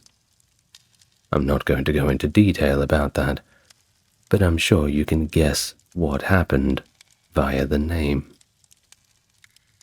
Now, the Chronicle of Novgorod suggests a deeply personal element to this animosity, alleging that Doge Enrico Dandolo had been blinded on the orders of Emperor Manuel I Komnenos during an embassy to Constantinople in 1171. This, of course, fueled quite a lot of resentment towards the Byzantines, especially from Dandolo, who was walking around with his hands in front of him. Now, in the lead-up to the fleet's departure from Venice, Boniface of Montferrat made a detour to visit his cousin, Philip of Swabia, sparking a good bit of speculation about his motives. Now, he might have been trying to avoid the threat of excommunication, aware of Venice's contentious plans, or he might have sought an alliance with Alexios IV Angelos, Philip's brother-in-law and the son of their dethroned Emperor Isaac II Angelos. It's uncertain whether Boniface knew of Angelos IV's presence at Philip's court. Now, Alexios IV, who was at this time in exile, proposed a rather lucrative deal to support the crusade financially, offer military assistance, and promise ecclesiastical concessions in exchange for the Crusaders' help in reclaiming his father's throne from Emperor Alexios III Angelos. This proposal, delivered to the Crusades' leadership during their winter stay in Zara, and promising to alleviate their financial strain, was met with quite a lot of enthusiasm, particularly by Doge D'Angelo. But, despite Dandolo's intricate knowledge of Byzantine politics and skepticism about the feasibility of Alexios IV's promises, the allure of resolving their monetary predicament swayed their leaders. After all, they were in way too deep, and they needed a way out, whatever it was. Boniface of Montferrat, having returned from his visit with Alexios IV, joined the fleet in Corfu, ready to advance the plan. While most leaders were persuaded, or possibly influenced by Dandolo's incentives, a faction led by Renaud of Montmirail opted out, proceeding directly to Syria. Now the crusade, now committed to venture against Constantinople itself, a Christian city, prepared a formidable naval force, including siege engines, and set sail in April 1203. Despite the controversial nature of their new objective, Pope Innocent III's response was ambivalent. He forbade attacks on Christian entities unless they obstructed the crusade, stopping short, just a little bit short, of outright condemnation of the plan to attack Constantinople.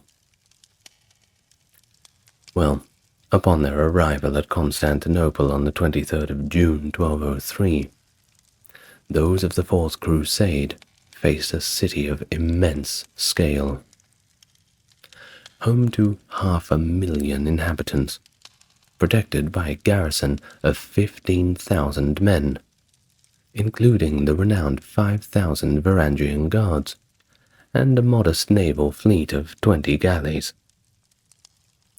Despite its imposing population and storied defenses, the city's military might was constrained by political and economic factors, limiting its permanent forces to a core of units, albeit quite elite and experienced. In times of imminent threat, the Byzantine capital had historically been able to call upon reinforcements from its provincial territories.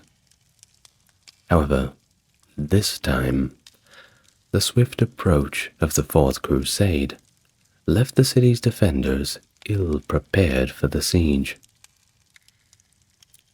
The Crusaders' primary aim was to dethrone Emperor Alexios III Angelos and replace him with Alexios IV, the exiled son of the previous emperor Isaac II. They were driven by the promise of substantial rewards from Alexios IV for their military support. This demand was communicated to Alexios III's representatives via Conan of Bethune, emphasizing the Crusaders' intent to fulfill their bargain with the claimant to the throne. Now, the internal politics of succession within the Byzantine Empire, marked by a history of palace coups and a fluid concept of hereditary right, meant that the citizens of Constantinople viewed the Crusaders' cause with a good bit of detachment, accustomed as they were to frequent shifts in imperial power. After all, it's not like they were voting anybody in. A king is a king, right? Well, initially, the Crusaders attempted to take control of the strategic suburbs of Chalcedon and Chrysopolis, but they were repelled back. However, they demonstrated their military prowess in a smaller engagement, where a contingent of 80 Frankish knights achieved a surprising victory against a larger Byzantine force of 500. Well, this showcases quite a lot of tactical advantages and determination of the Crusaders, despite being outnumbered. To breach Constantinople, the Crusaders first had to get across the Bosphorus. Utilizing around 200 vessels, including horse transports and galleys, they crossed the narrow strait. The Byzantine forces, arranged by Alexios III along the shore north of Galata, were quickly overcome by the Crusader force, who charged from their transports, causing the Byzantine troops to retreat in fear. The Crusaders then targeted the Tower of Galata, key for its control over the chain that blocked the Golden Horn, guarded by a diverse garrison of mercenaries from England, Denmark, and mainland Italy. Well, on July 6th, the Crusaders' flagship, the Aquila, succeeded in breaking this chain, with a segment of it later sent to Acre to strengthen the defenses there. During the siege of the Tower of Galata, although the defenders made several attempts to break the siege, they often faced very heavy casualties. In a notable sally, many defenders were unable to return to the tower, and were either killed by the Crusaders or drowned in the Bosphorus. The capture of the tower allowed the Crusaders to access the Golden Horn, and the Venetian fleet sailed right in. A display intended to rally support for Alexios IV from the city's populace instead was met with taunts and jeers from the citizens, contradicting the Crusaders' expectations of a warm welcome for the pretender. On July 11th, the Crusaders positioned themselves near the Blackernane Palace, at the city's northwest. Initial assaults on the walls were repelled, but a week later, on July 17th, a more coordinated attack on the sea and land walls at the same time led to the Venetians breaching around 25 towers. The Varangian Guard repelled attacks on the land walls until a retreat covered by a Venetian fire screen inadvertently caused significant destruction and displacement within the city. In a decisive move, Alexios III marshaled a large force to confront the Crusaders, but ultimately retreated without engaging, severely impacting morale and leading to his personal flight from the city. Not a good look, Alexios. With Alexios gone, Constantinople's authorities reinstated Isaac II. Faced with achieving their declared goal, but without the promised reward, the Crusaders negotiated for Alexios IV to be made co-emperor alongside his father Isaac II, culminating in Alexios IV's coronation on August 1st. Now Alexios IV, he found himself in a challenging position, unable to fulfill the grand promises he'd made to the Crusaders due to the depleted state of the imperial treasury, exacerbated by Alexios III's escape with a significant portion of the empire's wealth. Things were about to get very, very awkward. In a desperate attempt to gather funds, Alexios ordered the melting down of Roman icons for their precious metals, but he managed to raise only around 100,000 silver marks, a decision that horrified the Byzantine populace and was seen as a grievous act of sacrilege. Now this act was condemned by citizens and historians alike, with many marking it as the pivotal moment, symbolic of the empire's decline. Just imagine what we lost. All those great statues, melted down. It's like taking your mother's wedding ring to a pawn shop to pay your electricity bills. Ugh. Terrible. The forced desecration of religious icons alienated Alexios IV from his people and heightened tensions within Constantinople. In a bid to secure his position, Alexios IV sought to extend his alliance with the Crusaders for another 6 months, until April of 1204, and even led a contingent to confront Alexios III.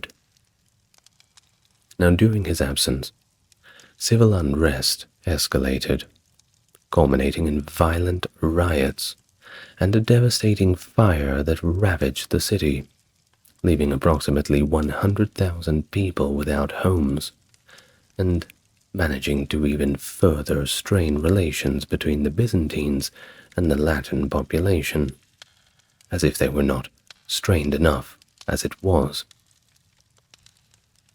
Now the death of Isaac II in January of 1204, and the growing dissatisfaction with Alexios IV's rule, led to a brief and unsuccessful attempt by the Byzantine Senate to appoint Nicholas Canabus as emperor. But Nicholas was not keen on the idea, and he simply declined the position. Well, if he had have taken it up, there was a good chance he would just be simply assassinated some weeks later. Perhaps we should give him a little bit more credit for being ahead of the curve. Alexios Doukas, a notable figure with military experience and respect among the populace, at least the majority of them, capitalized on the widespread discontent to seize power for himself.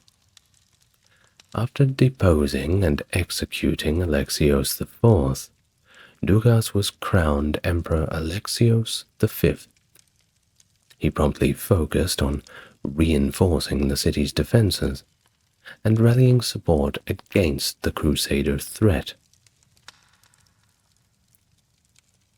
Well, infuriated by the assassination of Alexios IV, whom they had supported and put quite a lot of hope and stock into, the Crusaders and Venetians, who were still quite out of money, demanded that Emperor Alexios V honor the commitments previously made.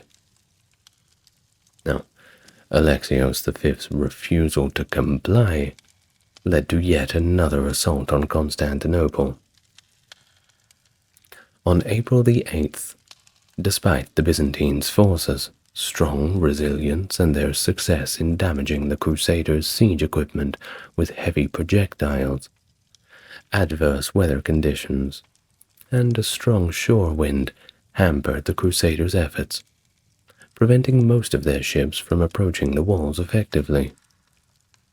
Therefore, this initial attack was a complete failure, with only one minor engagement at the city's towers, and none of which of them were captured.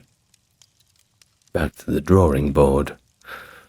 Well, in the aftermath, Latin clergy within the crusading army sought to rally the demoralized troops, preaching that their cause was just and divinely sanctioned, despite the setback. You've got to be joking. I think everybody knew at this point that they were just fighting to get themselves out of debt.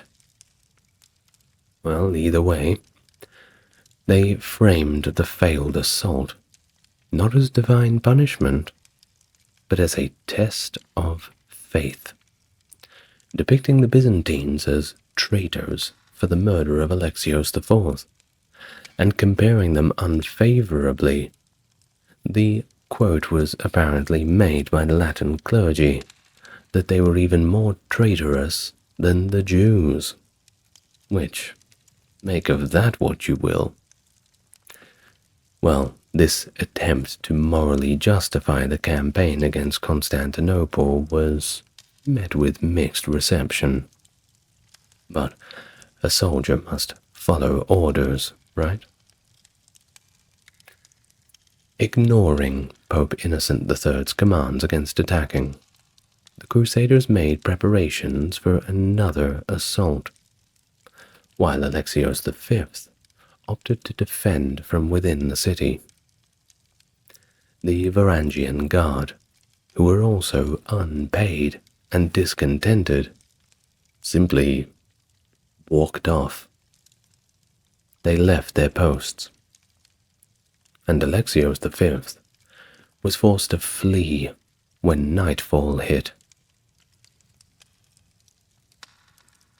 Now, amidst all this, there had to be a new emperor, right? Well, the efforts to appoint one amid all this chaos, of course, proved very futile. So, Constantinople was effectively a city without a ruler.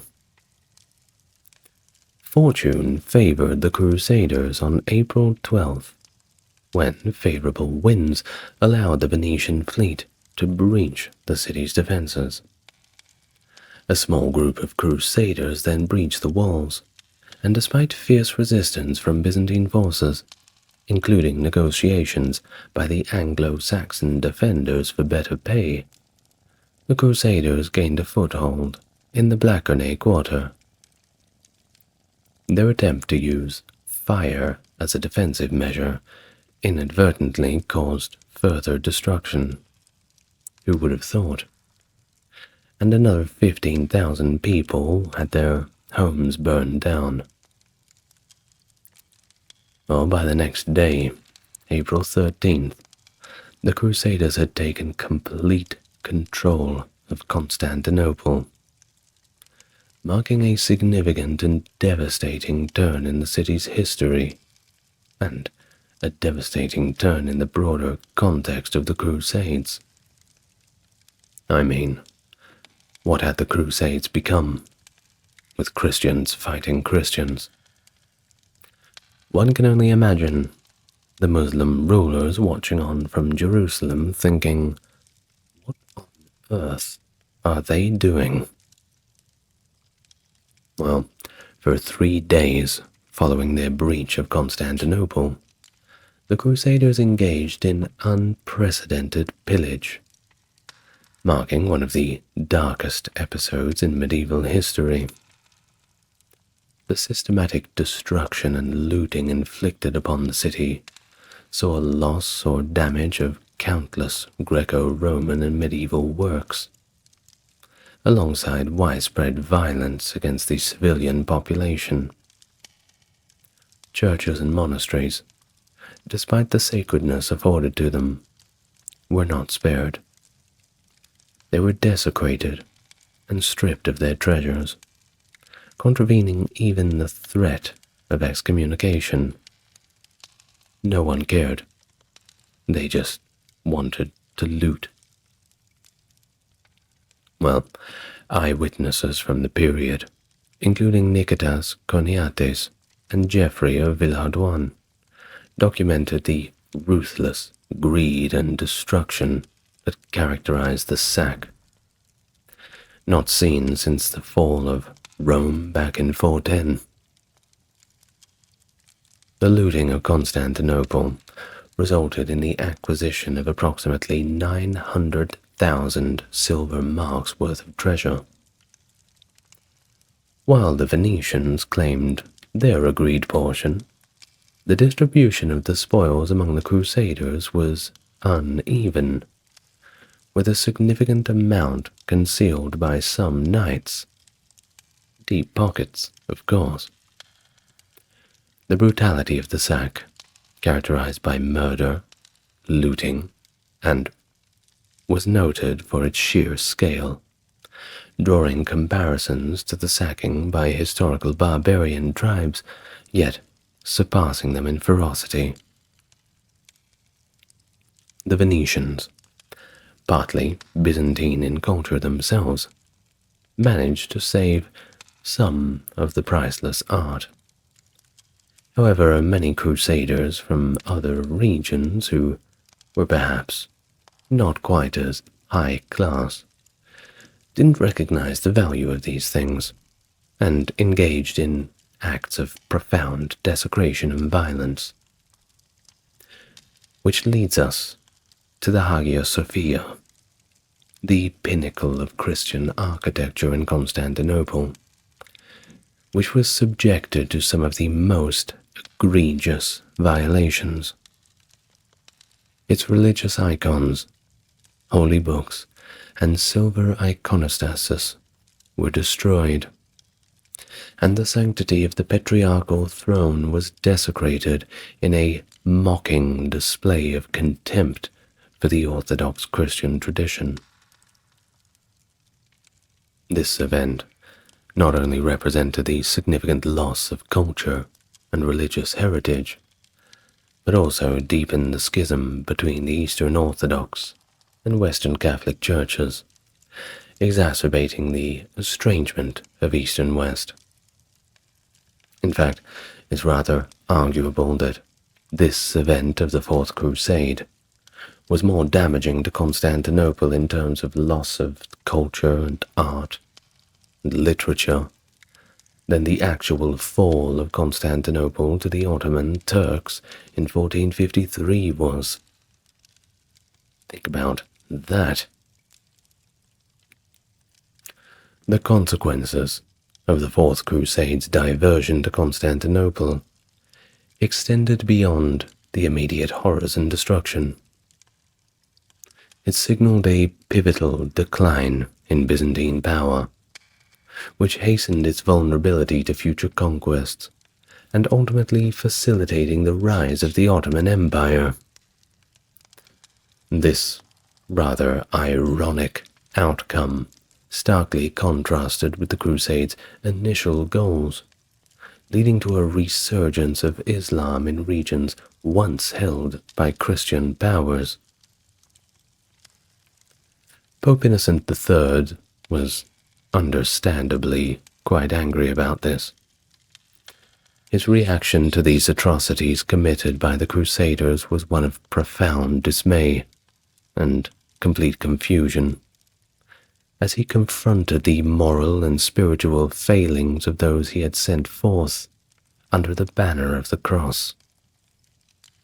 The sack of Constantinople remains a poignant testament to the complexities and unintended consequences of the crusading movement, leaving a lasting imprint on the historical trajectory of both Eastern and Western Christendom. Of course, imagine being Pope Innocent III. This whole thing was his idea in the first place. It's kind of like finding out your son is a mass murderer. But, of course, not everybody was in on the siege of Constantinople. The journey of the Fourth Crusade was marked by numerous defections, with many crusaders choosing to take a more direct route and fulfill their vows by heading straight to the Holy Land, bypassing the siege of Constantinople entirely.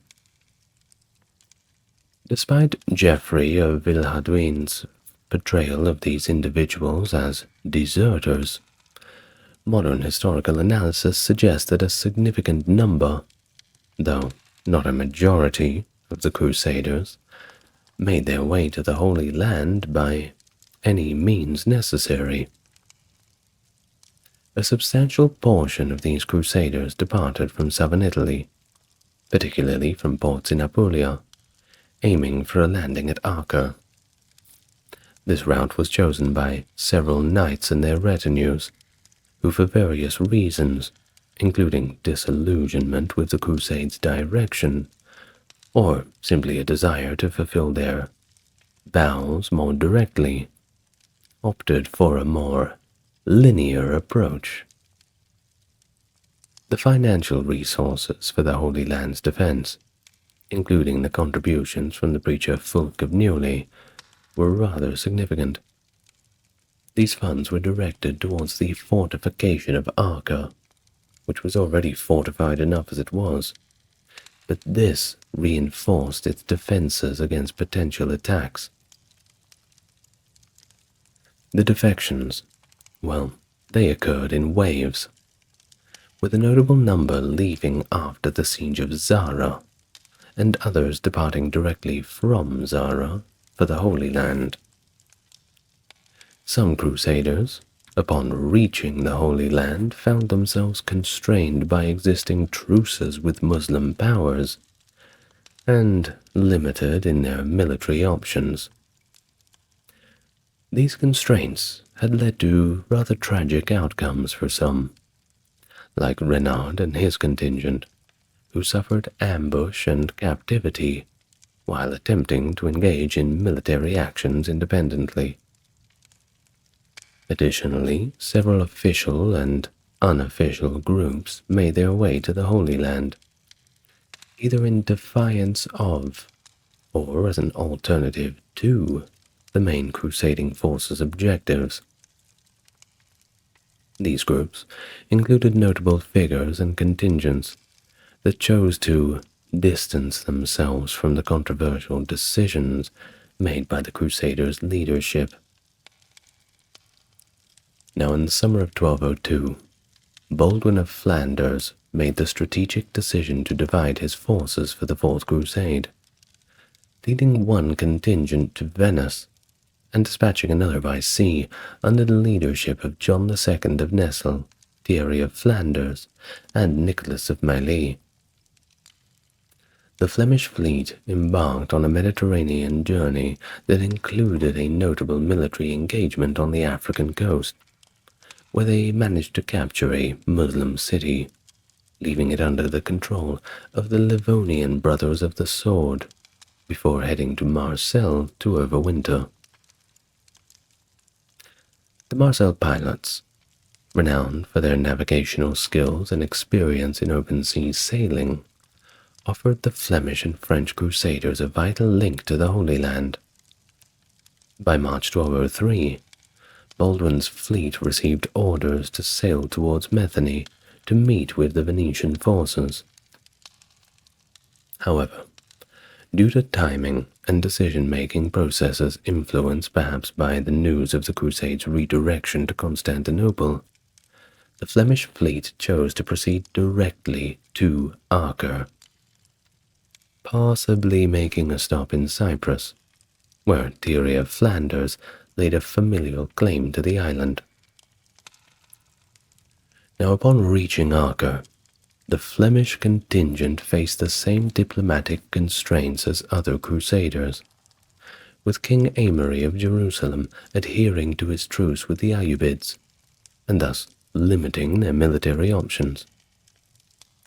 The crusaders dispersed, serving in different capacities across the Levantine states, with some being captured in conflicts that erupted after the truce's initial breakdown. The changing politics and military dynamics in the region, highlighted by the seizure of ships by both Christian and Muslim forces, speaks to the precarious balance of power and the complex network of alliances and hostilities that characterize this period. The embassy of Martin of Paris and Conrad of Schwarzenberg to the main Crusader army, besieging it to join the conflict in the Holy Land following the truce's violations, illustrates the ongoing challenges and fragmented nature of the crusading effort by this time, as well as, of course, the difficulties in undertaking such a diverse and geographically dispersed task. Now back to Pope Innocent. He spoke of the outcomes of the crusade thusly, and, my God, he does not sound happy about it. This is from Pope Innocent III, a quote. "How, indeed, will the Church of the Greeks, no matter how severely she is beset with afflictions and persecutions, return into ecclesiastical union and to a devotion for the Apostolic See, when she has seen in Latins only an example of perdition and the works of darkness, so that she now, with reason, detests the Latins more than dogs. As for those who are supposed to be seeking the ends of our Lord Jesus Christ, and not their own ends, who made their swords, which they were supposed to use against the pagans, drip with Christian blood, they have spared neither religion nor age. They have committed adultery and fornication before the eyes of men. They have exposed both matrons and virgins, even those dedicated to God, to the sordid lusts of men. Not satisfied with breaking open the imperial treasury and plundering the goods of princes and lesser men, they have also laid their hands on the treasures of the churches, and what is more serious, on their very own possessions. They have even ripped silver plates from the altars, and have hacked them to pieces among themselves. They violated the holy places, and have carried off crosses and relics." End of the quote from Pope Innocent III. Doesn't sound happy about it, doesn't he? Well, following the sack of Constantinople in 1204, the Fourth Crusade culminated in the division of the Byzantine Empire through the Partitio Terrarum Imperii Romaniae, a treaty that allocated territories between the Republic of Venice and the leading crusaders. This partitioning led to the establishment of the Latin Empire of Constantinople, marking a profound shift in the region's political and cultural landscape. Boniface of Montferrat, despite being a favored candidate for the emperorship among many, given his royal connections and his visibility among the Crusader forces, was ultimately bypassed in favor of Baldwin of Flanders for the imperial throne. The Venetians harbored certain reservations about Boniface, fearing his ties to the previous Byzantine regime and his potential bias towards Genoa, concerns that stemmed from Montferrat's geographical proximity to Genoa and Boniface's own familial connections through his brother Rainier's marriage to Maria Comnene, a former empress. As a result, Baldwin of Flanders was crowned the first emperor of the newly formed Latin Empire, while Boniface was compensated with the creation of the Kingdom of Thessalonica, effectively a vassal state to the Latin Empire. Now Venice, don't forget about them. They also secured significant gains, notably establishing the Duchy of the Archipelago in the Aegean Sea, further asserting its maritime dominance and expanding its commercial empire. Well, the aftermath of the Fourth Crusade also saw the emergence of Byzantine successor states as refugees and remnants of the Byzantine aristocracy sought to preserve their heritage and authority as much as they possibly could. The Empire of Nicaea, under Theodore Lascaris, the Emperor of Trebizond, and the Despote of Epirus were among the most significant of these entities, each representing the center of resistance against Latin rule and a beacon of Byzantine continuity in the face of Latin occupation. And the Muslims, sitting comfortably down in Jerusalem, didn't really feel a thing. Wasn't that interesting? The Peasants Revolt of 1381, a major uprising across large parts of England, triggered by socio-economic and political tensions caused by the Black Death, high taxes, and general instability within the feudal system. The revolt itself was sparked by the imposition of a poll tax, which was seen as unfair and excessive by the common people. It reached its climax when the peasants marched on London, presenting their demands directly to King Richard II. What happened next? You're about to find out, aren't you? Welcome to the channel. If you're new here, it's good to meet you, and if you're coming back, it's good to see you again. As always, if you like what I do, links to Patreon are in the description. Otherwise, give YouTube a shove in the right direction by liking, commenting, and subscribing, and they'll push it out to a broader audience. Now, without further ado, I'd like you to get relaxed, and we're going to learn all about the Peasants Revolt. The Peasants' Revolt was deeply rooted in the economic and social upheaval of the 14th century. As this century began, the majority of the English population were engaged in agriculture, supporting both local consumption and international trade. The societal structure was predominantly organized around manors, which were managed by local lords, including gentry and the church, and governed by manorial courts. Within this system, the population was divided between free individuals and unfree serfs, the latter bound to their lords' lands for part of each year. Though things got a little bit different when the Black Death arrived in 1348, which killed an estimated 50% of the population. The subsequent labor shortage led to increased wages, and also diminished landowner profits, disrupting established economic and social orders.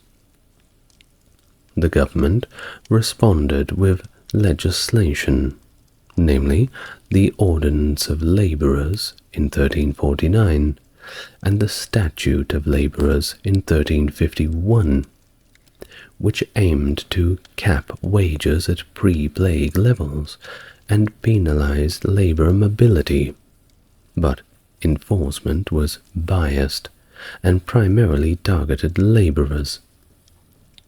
Well, you can imagine that after the Black Plague, with so many jobs available and not many people to fill them, people could generally choose where they wanted to go. The script had flipped, and if one peasant heard that another manor was offering a slightly higher wage because they simply could not find people to work, then they would simply move and keep moving to find a better deal, trading their labor and time to the highest bidder. Sounds fair, doesn't it? But was there somebody you forgot to ask? Well, before you make any extra money, it's best that you clear it up with the government and see if they think it's okay. Well, spoiler alert, back in 1349, they did not think it was okay. So, the peasants found themselves back on their pre-plague wages. You see, these regulations, that Ordinance of Labourers and Statute of Labourers, combined with the local gentry enforcing the laws, certainly managed to heighten tensions, let's put it that way. Over the next few decades, the peasantry began to experience an increase in economic opportunities. Some moved into specialized roles, or shifted between employers, leveraging the high demand for laborers. Of course, they couldn't enforce the law everywhere. Well, despite the legal barriers, many serfs simply left their manors in search for better opportunities, and they found it. It was pretty easy to find employment elsewhere, even though it was illegal. But who else are they going to find to till the fields? Well, by the 1380s, despite the government intervention, wages had risen significantly, and it increased the purchasing power of rural labourers by about 40%. In response to these economic gains, Parliament enacted sumptuary laws in 1363 to restrict the consumption of luxury goods to the elite, though these were largely unenforceable. I mean, people weren't going to be turning away sales from people whose money was as good as anybody else's, class notwithstanding. However, the labor laws remained strictly enforced, contributing to the growing discontent that would eventually lead to the Peasants' Revolt. This revolt was not just a spontaneous outburst, but a culmination of decades of economic pressure, restrictive legislation, and class tension. The conduct of the 100 Years' War was a significant factor contributing to the Peasants' Revolt. The war, initiated by Edward III in 1377 to assert his claims to the French throne, placed a continuous financial strain on England. Despite early victories, the conflict dragged on and on inconclusively, leading to increased military and financial pressures, especially evident by the 1370s.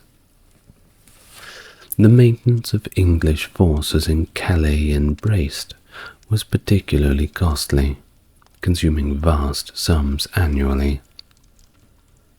But upon Edward's death in 1377, his grandson, Richard II, ascended the throne, albeit only at the age of 10. His regency government, led by influential figures like John of Gaunt, grappled with the ongoing financial demands of the war. Traditional forms of taxation, which targeted movable possessions, increasingly failed to meet these demands due to outdated assessment rules and the demographic shifts that were caused by the Black Death.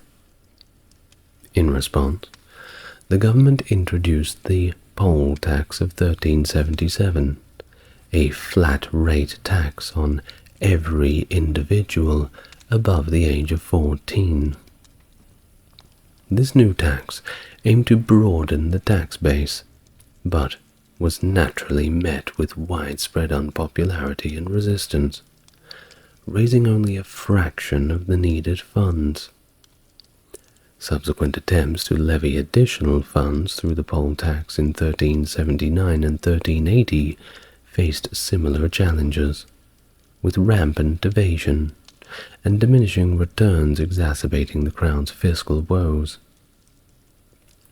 The situation reached a crisis point in the year 1380, when Parliament convened to address this dire financial state, marked by a failing war effort, collapsing international trade, and the looming threat of sovereign default. The Commons, though sympathetic to the young king, were increasingly critical of the Royal Council's management of funds and suspected corruption. Despite these concerns, a third poll tax was enacted, requiring even more from the populace, at a time where they didn't have anything to give. Well, the implementation of this third tax, which was particularly aggressive in its collection, heightened tensions significantly. Royal commissioners were dispatched with extraordinary powers to enforce compliance, deeply intruding into local communities, especially in the southeast of England.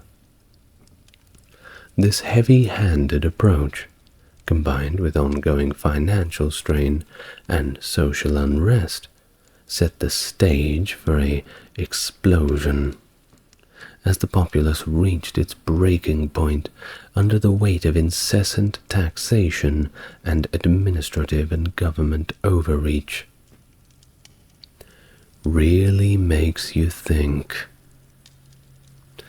The decades leading up to 1381 were marked by significant social unrest, particularly in London, a hotbed of discontent due to various issues. The city at this time was troubled by the expansion of the royal legal system, especially in the Marshalsea Court in Southwark, which encroached on the judicial authority traditionally held by city officials.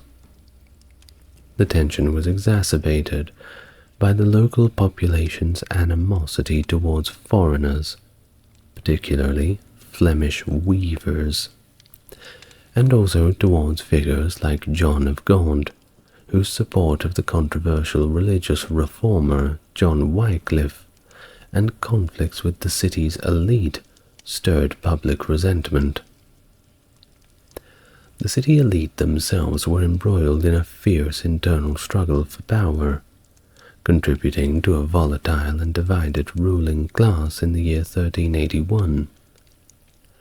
In the rural southeast, discontent was fueled by the operation of serfdom and the use of manorial courts to impose fines and levies, with local landowners often doubling as enforcers of unpopular labor laws or royal judges. This led to a decline in community participation in local government, acts of defiance against court orders, and even outright physical assaults on legal officials.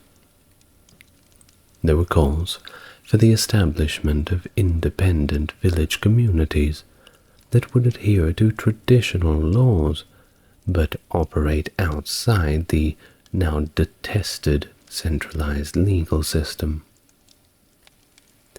Literary figures like William Langland and John Gower reflected societal concerns in their works, warning against the moral and social decline and the potential for revolt. There was a growing fear among the elites about the loyalty of rural workers, especially in the context of a potential French invasion, with concerns that these workers might side with the enemy.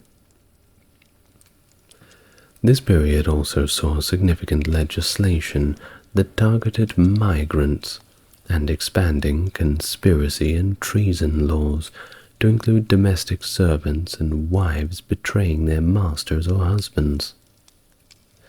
By the 1370s, a moral panic about the loyalty and intentions of newly arrived workers and servants in towns had taken root. The tension eventually escalated into open protest with the Great Rumour of 1377, where rural workers in the southeast and southwest organized themselves, refusing to work for their lords and claiming exemptions based on the Domesday Book. Despite these claims being dismissed by the courts and the king, the dissent grew, leading to increased urban tensions. John of Gaunt's near public lynching in the middle of London, protests across northern England, and uprisings in cities like York where the mayor was ousted highlight the widespread nature of the unrest. In 1380, disturbances continued with tax riots and further protests in western towns like Shrewsbury and Bridgewater. The situation reached a critical point in early 1381, foreshadowed by a great storm in May that many interpreted as an ominous sign of impending upheaval. Thus, the revolt of 1381 began in earnest in Essex, when John Bampton arrived in Brentwood on the 30th of May to investigate the non-payment of the recently imposed tax. Bampton, a member of Parliament and Justice of the Peace, with strong royal connections, summoned representatives from the villages of Corringham, Fobbing, and Stanford-le-Hope to account for their tax shortfalls on the 1st of June. The villagers, organized and armed with whatever they could get their hands on, resisted Bampton's interrogations. Thomas Baker of Fobbing declared that his village had paid their taxes and refused further payment. Attempts by Bampton and his sergeants to arrest Baker led to a violent outbreak, which forced Bampton to flee to London. In the chaos, 3 of Bampton's clerks and several compliant Brentwood jurors were killed. Robert Belknap, the Chief Justice of the Court of the Common Pleas, was then tasked with arresting and dealing with the rebels. News of the revolt began to spread quickly across Essex. A local bailiff, John Jeffrey, rode between Brentwood and Chelmsford, gathering support. By the 4th of June, the rebels convened in Bocking to discuss their plans, growing in numbers as they prepared for their march on London. Some travelled directly, while others moved through Kent. John Raw, a former chaplain turned rebel leader, directed some rebels north towards Suffolk to incite further uprisings and gather more support. Simultaneously, discontent sparked in Kent due to the actions of Sir Simon de Burley, who had claimed a man named Robert Belling as an escaped serf. Despite attempts to resolve the issue through compensation, Belling was imprisoned in Rochester Castle. This incited a large group from Gravesend to gather in Dartford, then Maidstone, and finally Rochester, where the local populace forcibly freed Belling and took control of the castle without opposition. As some Kentish rebels dispersed, others rallied under Wat Tyler, chosen as their leader during a significant assembly in Maidstone on June the 7th. Tyler, a formidable archer with military experience in France, proved a charismatic and capable leader, quickly shaping the revolt's political direction. Another figure, Jack Straw, was also mentioned as a leader, though his exact identity remains unclear, possibly overlapping with that of Tyler or Raw. Tyler then led the rebels to Canterbury, where they entered without resistance on the 10th of June. They deposed the absent Archbishop Sudbury, secured oaths of allegiance from cathedral monks, and targeted properties associated with the royal council. Suspected adversaries were dragged from their homes and executed, and the city's prison was opened. Tyler then convinced several thousands of rebels to leave Canterbury and advance towards London, intensifying the revolt's momentum as they prepared for a significant confrontation with royal authorities. As the Kentish rebels coordinated their advance with groups from Essex, Suffolk, and Norfolk, they progressed towards London, equipped with an array of weapons including sticks, battle axes, old swords, and bows. During their march, they encountered Lady Joan, the king's mother, who was heading back to London to avoid the upheaval. Although she was subjected to mockery and jeers, she was not harmed. I mean, you don't go after someone's mum. It's just not good form. Anyway, the rebels managed to reach Blackheath, which is a little bit southeast of London, by the 12th of June. The news of the uprising had reached King William II at Windsor Castle on the night of June 10th. The following day, he travelled by boat down the River Thames to the safety of the Tower of London, where he was joined by prominent figures, including his mother, Archbishop Sudbury, Sir Robert Hales, the Lord High Treasurer, then the Earls of Arundel, Salisbury, and Warwick, among some other nobles.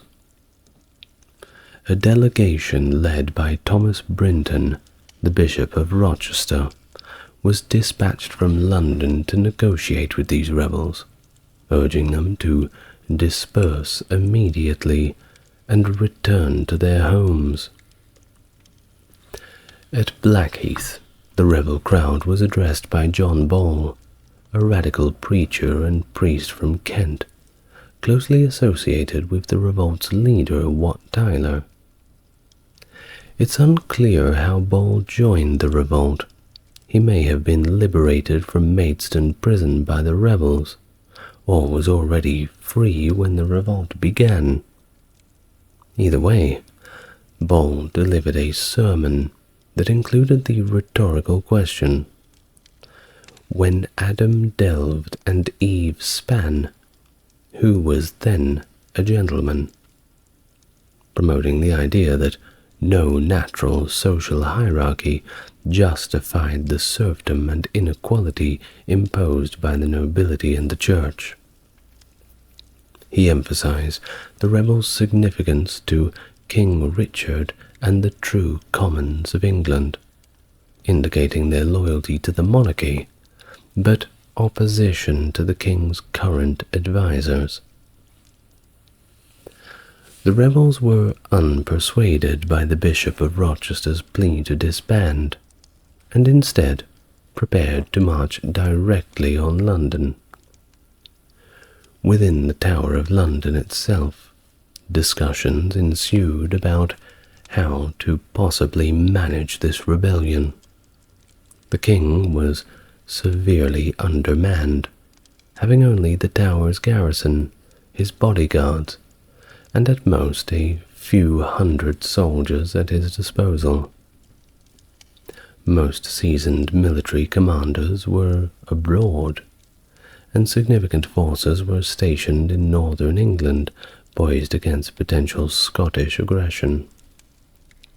English law further complicated the situation, stipulating that only the king himself could lawfully summon local militias, or execute rebels, leaving local lords somewhat hesitant to suppress the uprisings without royal backing and command. Given the unsuccessful negotiations at Blackheath, it was decided that King Richard II should simply go and meet the rebels himself. On the 13th of June, guarded by soldiers on 4 barges, he sailed from the Tower to Greenwich on the southern bank of the Thames to meet with the rebels. The meeting, unfortunately, ended in failure, as Richard was reluctant to come on shore. I wonder why. And the rebels, of course, refused to negotiate unless he did so. Obviously, he thought this was simply a trick, which, well, it may have been. We don't know for sure, but I certainly would not have gotten off that boat if I was Richard. Well, consequently, Richard returned back to the safety of the Tower across the river. Back to the drawing board. On the afternoon of June the 13th, as the revolt began to intensify, the rebels managed to cross from Southwark on to London Bridge. The bridge's defences were opened from the inside, either due to sympathizers of the rebel cause or simply out of fear. Either way, it allowed the rebels to advance into the city. Simultaneously, the rebel force from Essex approached the city, targeting Aldgate on the north side. The gates were opened, either by collaborators or under the pressure of the advancing rebels, facilitating their entry and the spread of the uprising through central London.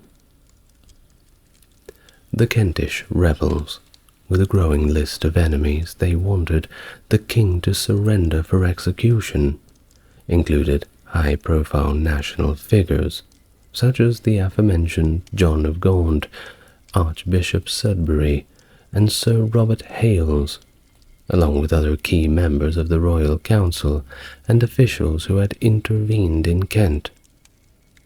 Their rampage led them to the Marshalsea prison in Southwark, which they promptly demolished.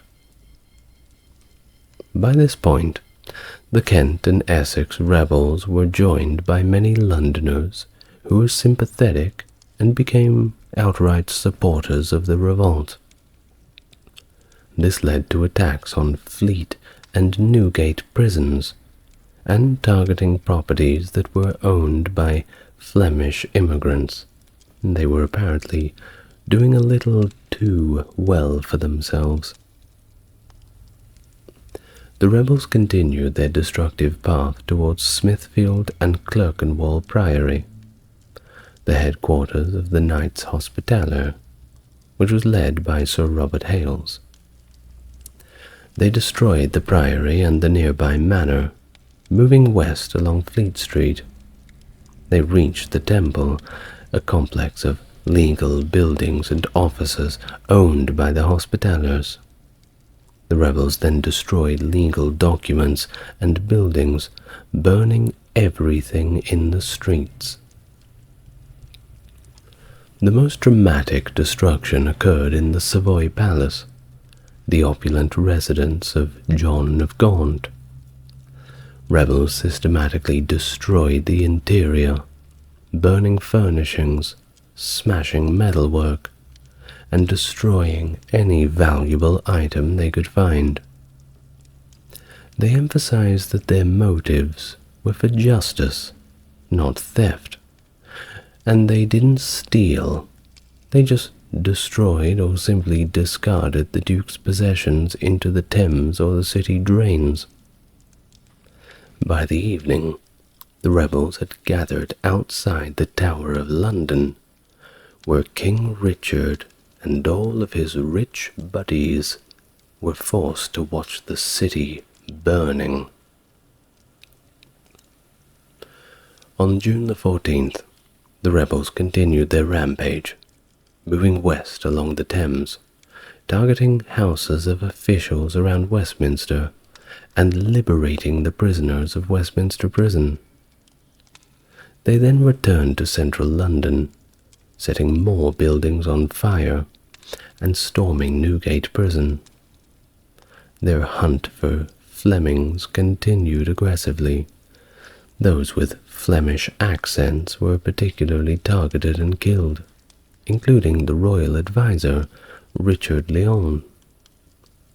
In certain areas of the city, the brutality was worse than others, with the rebels piling up the bodies of executed Flems in the streets as a kind of grim trophy.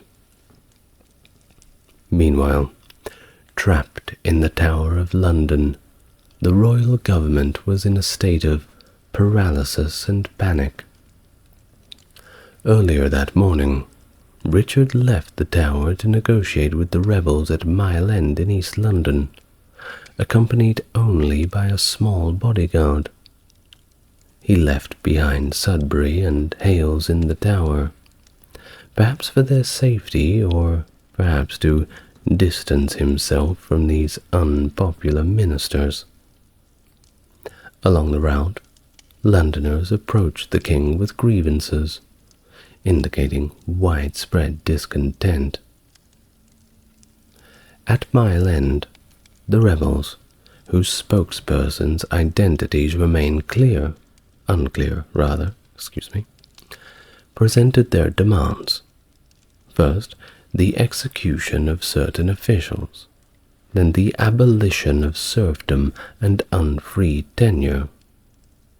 Also the adherence to the Law of Winchester, which likely advocated self-regulating village communities, and also a general amnesty for the rebels.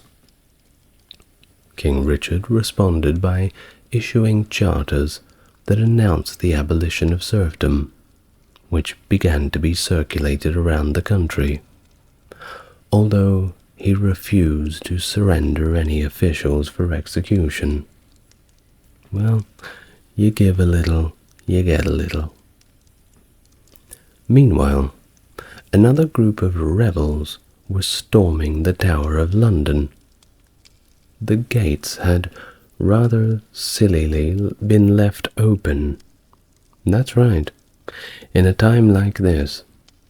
Possibly it was to allow King Richard's return, but Instead of Richard coming through the gate, about 400 angry rebels went through, and nobody had the guts to stop them. They quickly located Archbishop Sudbury, Robert Hales, and others, taking them to Tower Hill, where they were executed. Their heads were later displayed on London Bridge. Also, inside the tower, the rebels encountered John of Gaunt's son, the future Henry IV, who narrowly escaped execution thanks to the intervention of John Ferror, a royal guard. The rebels also encountered Lady Joan, the king's mother, and John Holland, Richard's sister, Joan Holland rather. But after once again jeering and mocking them, they let them go unharmed. It seems that executing women is a bridge too far. Well, what a day it was in London, and following this day's chaos, King Richard did not return to the Tower, but instead went to the Great Wardrobe in Blackfriars. There he appointed Richard Fitzalan, Earl of Arundel, as the new Chancellor, replacing Sudbury. He then began strategizing to regain control over the situation.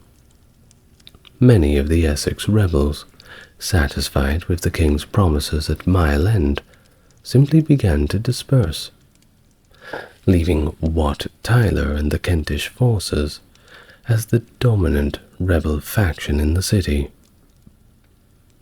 That evening, Tyler's forces continued their violent spree, targeting employees of John of Gaunt, foreigners, and those associated with the legal system. On June the 15th, amidst the ongoing unrest, Richard II and the remaining discontented rebels agreed to meet at Smithfield, which is just outside of London's city walls. The city was still in a state of chaos, with various groups of rebels moving independently. Richard, having prayed at Westminster Abbey, set out for the meeting in the late afternoon, accompanied by a substantial entourage of at least 200 men, which of course included armed guards. The meeting at Smithfield was tense. Richard and his entourage positioned themselves outside of St. Bartholomew's Priory, facing thousands of rebels gathered at the western end of the field. It's likely that the king summoned Wat Tyler to come forward from the crowd. Tyler's approach and his informal manner of addressing the king as his brother were perceived as overly familiar by the royal party. When Richard questioned why Tyler and the rebels had not dispersed after receiving charters the previous day, Tyler brusquely demanded the drafting of a new charter, and he wanted some refreshments reportedly, which were promptly provided. An altercation then ensued between Tyler and some of the king's servants. William Walworth, the Lord Mayor of London, intervened as Tyler made threatening gestures towards the king. In the heat of the moment, either on Richard's or Walworth's order, Tyler was arrested. He reacted by attempting to attack Walworth, who responded by stabbing him. Rolf Standish, a royal squire, then delivered further stabs, fatally wounding Tyler. As tensions escalated and violence seemed imminent, with the rebels readying their weapons, Richard courageously rode toward the crowd, leading them away from the potential explosive situation at Smithfield to Clerkenwell Fields. This, frankly, bold move helped defuse the confrontation. Now back at Smithfield, Walworth, with support from city reinforcements, began to restore order. Tyler's head was severed and displayed on a pole as a grim warning. With Tyler dead, and the London militia now supporting the royal government, the rebellion rapidly began to disintegrate. In recognition of their actions, Richard knighted Walworth and several of his key supporters, consolidating his control over the city and marking the beginning of the end of the Peasants' Revolt. During June 1381, the revolt spread across the east of England, leading to significant uprisings in Suffolk, Hertfordshire, Cambridgeshire, and Norfolk, spearheaded by various local leaders and fueled by widespread dissatisfaction. In Suffolk, John Raw, influential in the Eastern England revolt, led his forces to attack properties belonging to unpopular officials and nobles, gaining support as they progressed. They stormed the wealthy Bury St. Edmund's Abbey, capturing and later executing the disliked prior John Cambridge. Further violence and extortion spread through the region, including the murder of Sir John Cavendish, Chief Justice of the King's Bench. Simultaneously, in Hertfordshire, tensions in St. Albans erupted over long-standing disputes between the town and its powerful abbey. Rebels led by William Grindecob secured a temporary authority from Wat Tyler in London to act against the abbey. They forced Abbot Thomas de la Mare to surrender the abbey's rights and privileges, a victory that saw the destruction of the abbey properties and records across the country. Remember, this is happening in a different part of the country before Wat Tyler's execution. We're just having a look at the other areas away from London. Now, in Cambridgeshire, the revolt targeted the actual University of Cambridge and its affiliations with the privileged clergy, including John of Gaunt. Rebels, backed by the mayor of Cambridge, attacked Corpus Christi College and destroyed the university's library and archives, signaling a rejection of the elite clerical learning. Norfolk saw a coordinated revolt led by Geoffrey Lister, who was a weaver and involved local gentry like Sir Roger Bacon. The rebels assembled outside Norwich, killed Sir Robert Sale, who tried to defend the city, and then looted the city upon gaining entry. The revolt spread throughout the country, with the killing of Flemish immigrants, destruction of court records, and looting of properties. The revolts in Beverley, Leicester, York, Scarborough, and Bridgewater show the widespread unrest across all of England, extending beyond the southeast where the rebellion had originated and somewhat ended abruptly. Well, out in Beverley, tensions between the mercantile elite and the poorer townspeople escalated into violence, leading to a takeover of the town administered by the rebels. This upheaval culminated in arbitration through Archbishop Alexander Neville, highlighting the involvement of high-ranking clergy in attempts to mediate the conflicts. Leicester then prepared itself for an anticipated attack due to its association with John of Gaunt, a prominent target of the rebels. However, luckily for them, the attack never came. It just simply didn't happen. It shows the chaotic nature of the revolt and the spread of rumors that often outpaced actual events. York, on the other hand, experienced significant violence, with attacks on religious institutions and properties.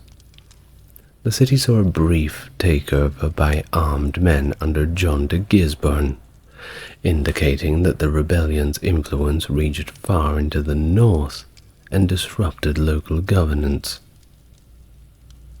Scarborough's response to the news from the south included riots against the ruling elite, characterized by rebels wearing distinctive attire to signify their participation of the revolt. The attack led to the temporary disposition of local officials, and a tax collector nearly got lynched. Lucky for him, he got away, but it's hard to feel bad for tax collectors.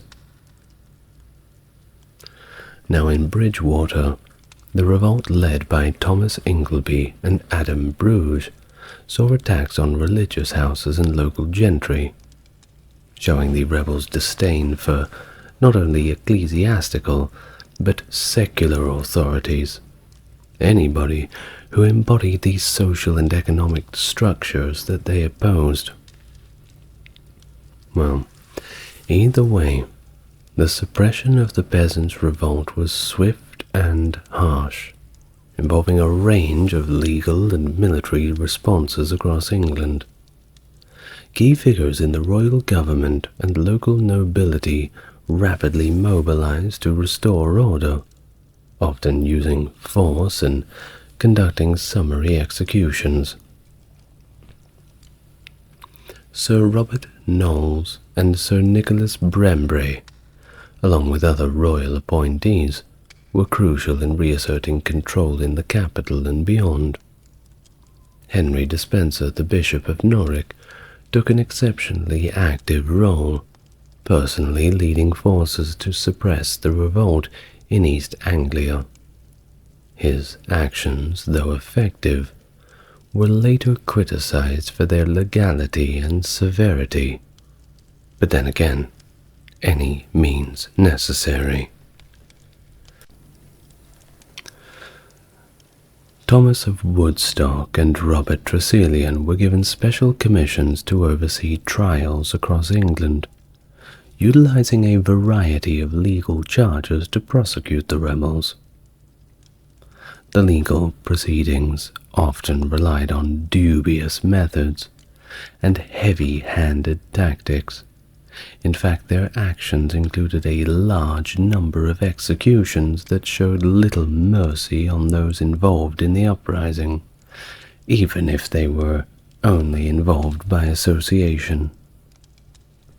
Not to mention the widespread use of informants and denunciations, which spread fear among the populace.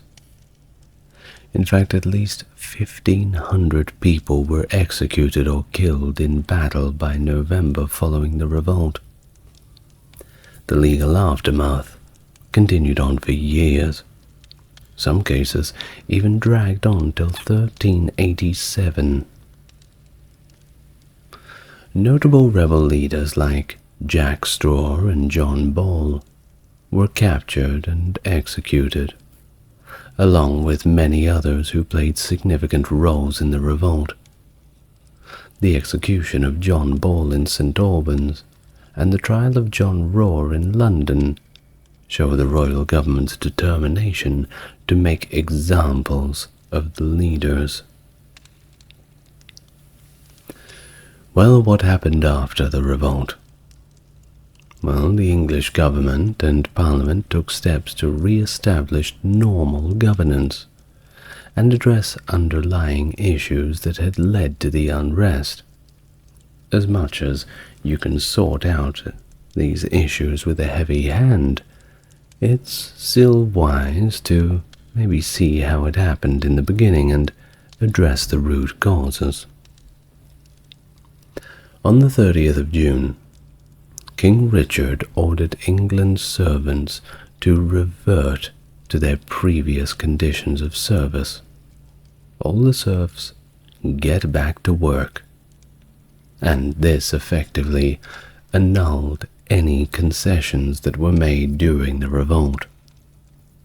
By the 2nd of July, the royal charters that had been signed under duress during the uprising were formally revoked, completely putting everyone back to square one. Effectively, I hate to say it, but it was a big waste of time. In November, Parliament convened to deliberate on the year's events and how to address the resultant challenges. The revolt was attributed to the misconduct of royal officials who were accused of aggressive greed and heavy-handedness. The Commons reaffirmed support for the existing labour laws, but they did call for changes within the Royal Council, which Richard agreed to implement. The king also issued general pardons, not to any of the rebels, but to people who had executed the rebels without giving them a proper trial, to all who had remained loyal during the revolt, and yes, to a few rebels themselves, but not those from Bury St. Edmunds, or anyone involved in killing the king's advisors, or anyone who had escaped from prison. And many of the rebels at this time had already died anyway, so there wasn't many rebels left to pardon. Despite the initial harsh suppression, the restoration of order after this was relatively measured. Local lords and government were a little cautious. They were wary of potential further uprisings. Legal reprisals against peasants were largely confined to the courts after this, avoiding direct retribution. Nonetheless, you can't keep a good man down. Low-level unrest persisted in the following years, with incidents in Norfolk in September 1382, and actually a plot against the Sheriff of Devon in March 1383. Significantly, Parliament abandoned the poll tax and refrained from any major fiscal reforms that could provoke further discontent. So that is a small victory. Instead, though, it resolved to reduce military efforts on the continent, leading to a scaling back of England's foreign policy ambitions and more of a push towards peace negotiations. Economically, the institution of serfdom began a decline that was more due to economic forces than the political outcomes of the revolt. The labour market's dynamic shifted again and again as rural wages continued to rise, leading to many lords to either sell serfs' freedoms or convert traditional land tenures to leasehold arrangements. By the 15th century, serfdom had effectively disappeared in England, marking a significant socio-economic transformation initiated in part by the Peasants' Revolt of 1381. But those who were facing the immediate aftermath of this and were unfortunately executed or thrown in prison, well, they perhaps did not see it that way. Well, the rebels of the revolt were portrayed by contemporary chroniclers using a broad, derogatory Latin terms such as serviles rustici, servile genus, and rusticias, which depict them as rural serfs. Chroniclers like Knighton acknowledged that the presence of other societal groups, like runaway apprentices and artisans, referred to as the lesser commons. However, subsequent analysis of court records reflect a broad participation beyond simply unfree serfs, and it's led historians to reject this narrow view. The revolt saw participations from urban dwellers too, particularly in London, where the majority of the rebels were simply local townsfolk, not peasants. In some cases, such as York and Bury St. Edmunds, the urban poor joined forces with the rural rebels, and blurred the line between the urban and rural discontent. This collaboration was less pronounced in places like Canterbury, where the post-Black Death influx of villagers into towns made distinguishing urban and rural communities pretty much irrelevant. Notably, many of the rebels were literate. That's right, they could read, contradicting the perception of universal illiteracy. And in fact, estimates suggest that between 5 and 15% of England's population at the time could read. It was kind of like, perhaps you had somebody in the household who could read. Might be your father or an older brother, and you would rely on them. But for the time, even if it's 5%, that's not bad. Well, the revolt included a significant number of women as well, as characterized by the use of pseudonyms in communications, which served both to protect individual identities and invoke common cultural values. For instance, the name Piers Plowman for William Langlet's poem was popular among the rebels, symbolizing a connection to a broader social and literary context. Rebel leadership extended to some members of the gentry, for example, Sir Roger Bacon in Norfolk, though some later claimed to have been coerced into participation. It's not my fault. They made me do it. I wonder how well that was believed. And it wasn't just the nobles. The clergy were involved too, with figures such as John Ball and John Raw taking their own prominent roles, driven by a mix of local grievances, economic hardships, and radical beliefs. Well, what do you think about it all? I think it's a fascinating story. You will find many people in the early days of the socialist and communist writers talking about this as an early form of a worker uprising. And I'd say they were right. Well, I, for one, will be paying as little taxes as possible. The Albigensian Crusade, 1209 to 1229. A 20-year-long military campaign initiated by Pope Innocent III to eliminate the Cathar heresy in Languedoc, the south of France.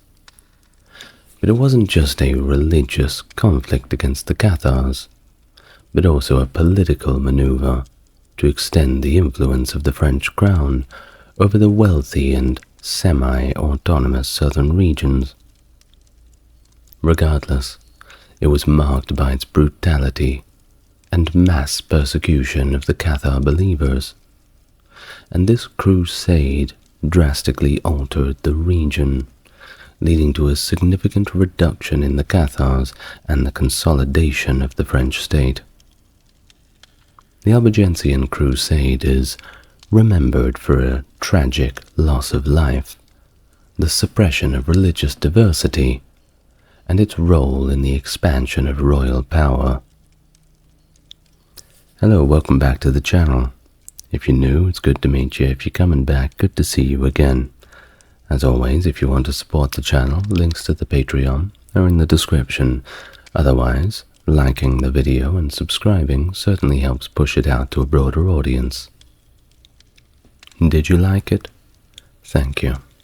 Now, without further ado, let's begin. Please, make yourself relaxed. First, let's talk about the Cathars.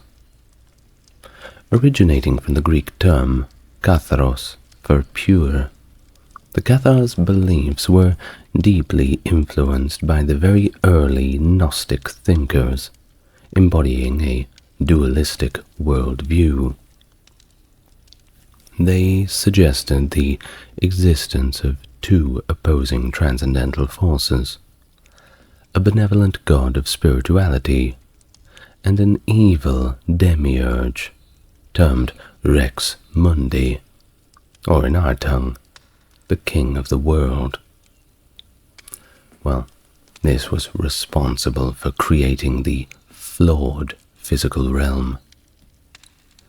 For the Cathars, the divine was entirely spiritual, embodying love and peace, and Jesus was not seen as a man, but a spiritual being, with his biblical depictions meant rather allegorically. Now, Cathar ideology suggested that human beings were initially soulless, with souls either being a malevolent gift from the demiurge or a beneficial gift from God. This belief underpinned their stringent views against procreation and the material world, viewing it as perpetuating the cycle of souls trapped in corrupt bodies. They denied the legitimacy of secular authority and abstained from military duties and oath-taking, aligning once again with their rejection of the material world's politics. Moreover, their ethical teachings included prohibitions against animal slaughter and meat consumption.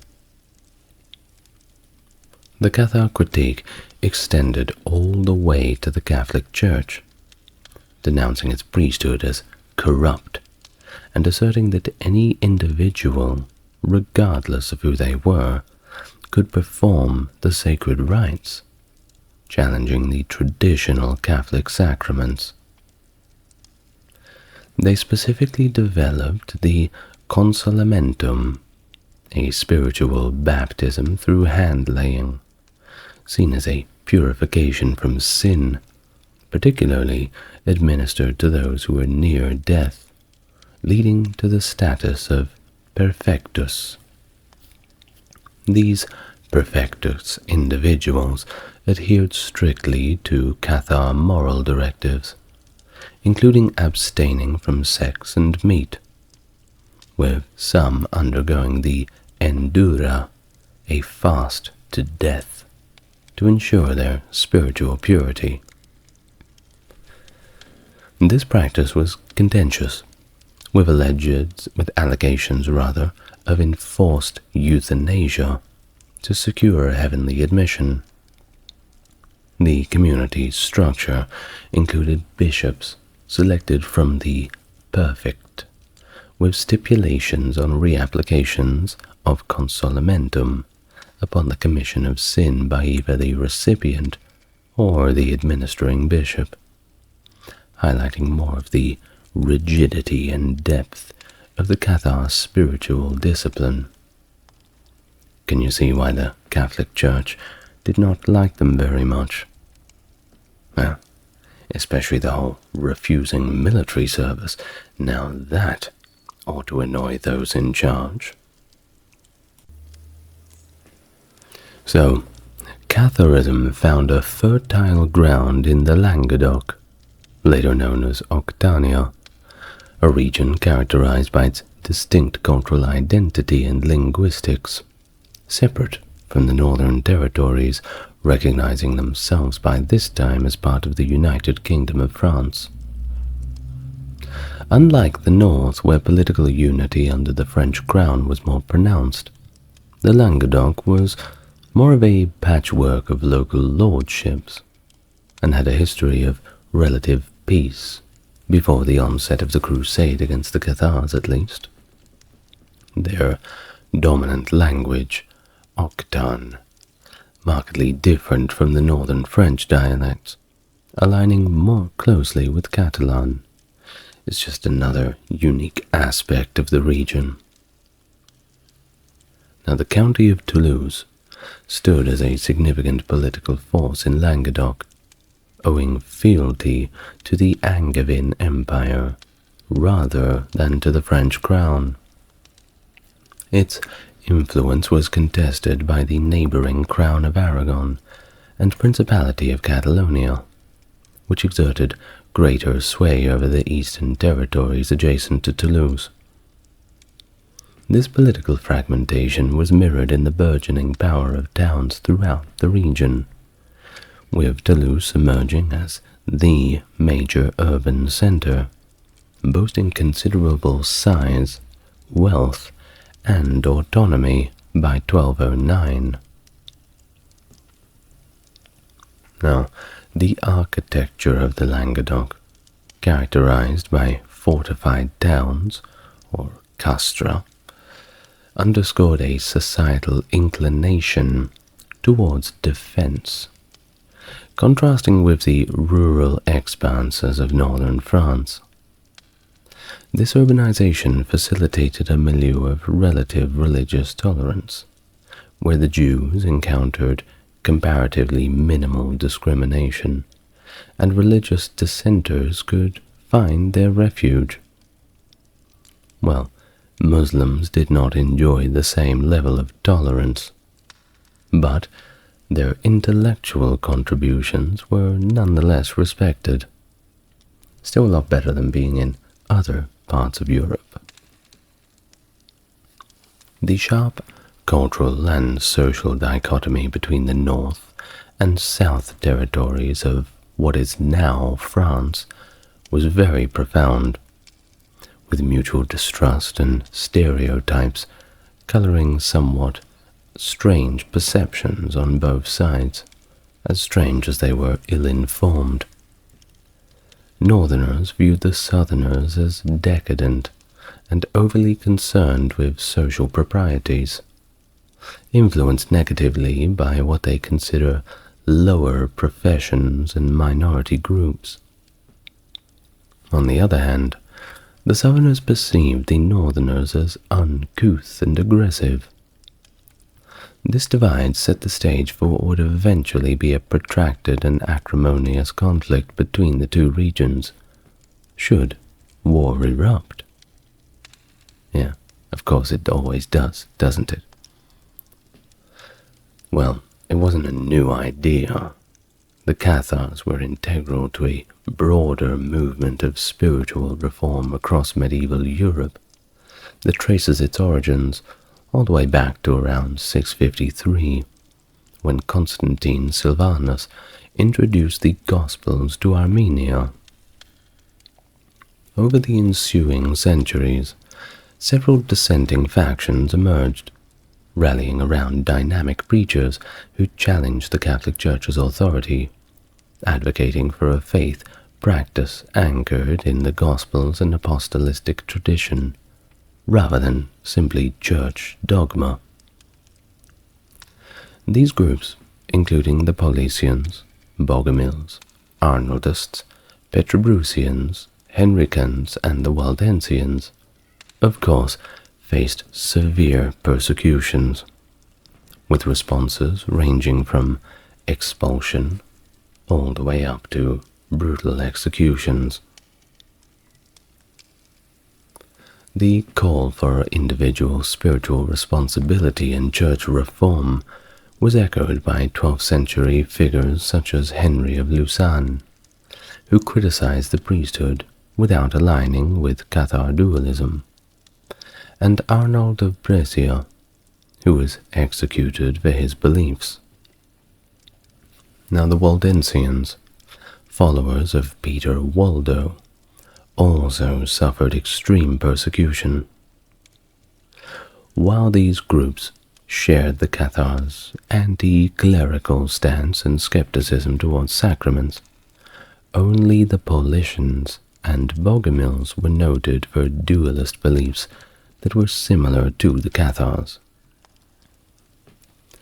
Now, scholars have debated the origins of the Cathars, with some proposing a direct link to the Bogomils within a broader Manichaean tradition.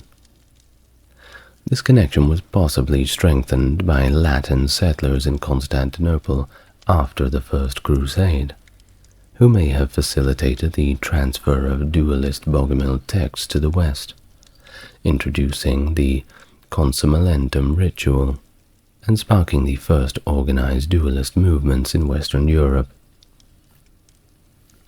By the 12th century, dissident groups like the Cathars and Waldensians became more visible in Europe's burgeoning urban centers.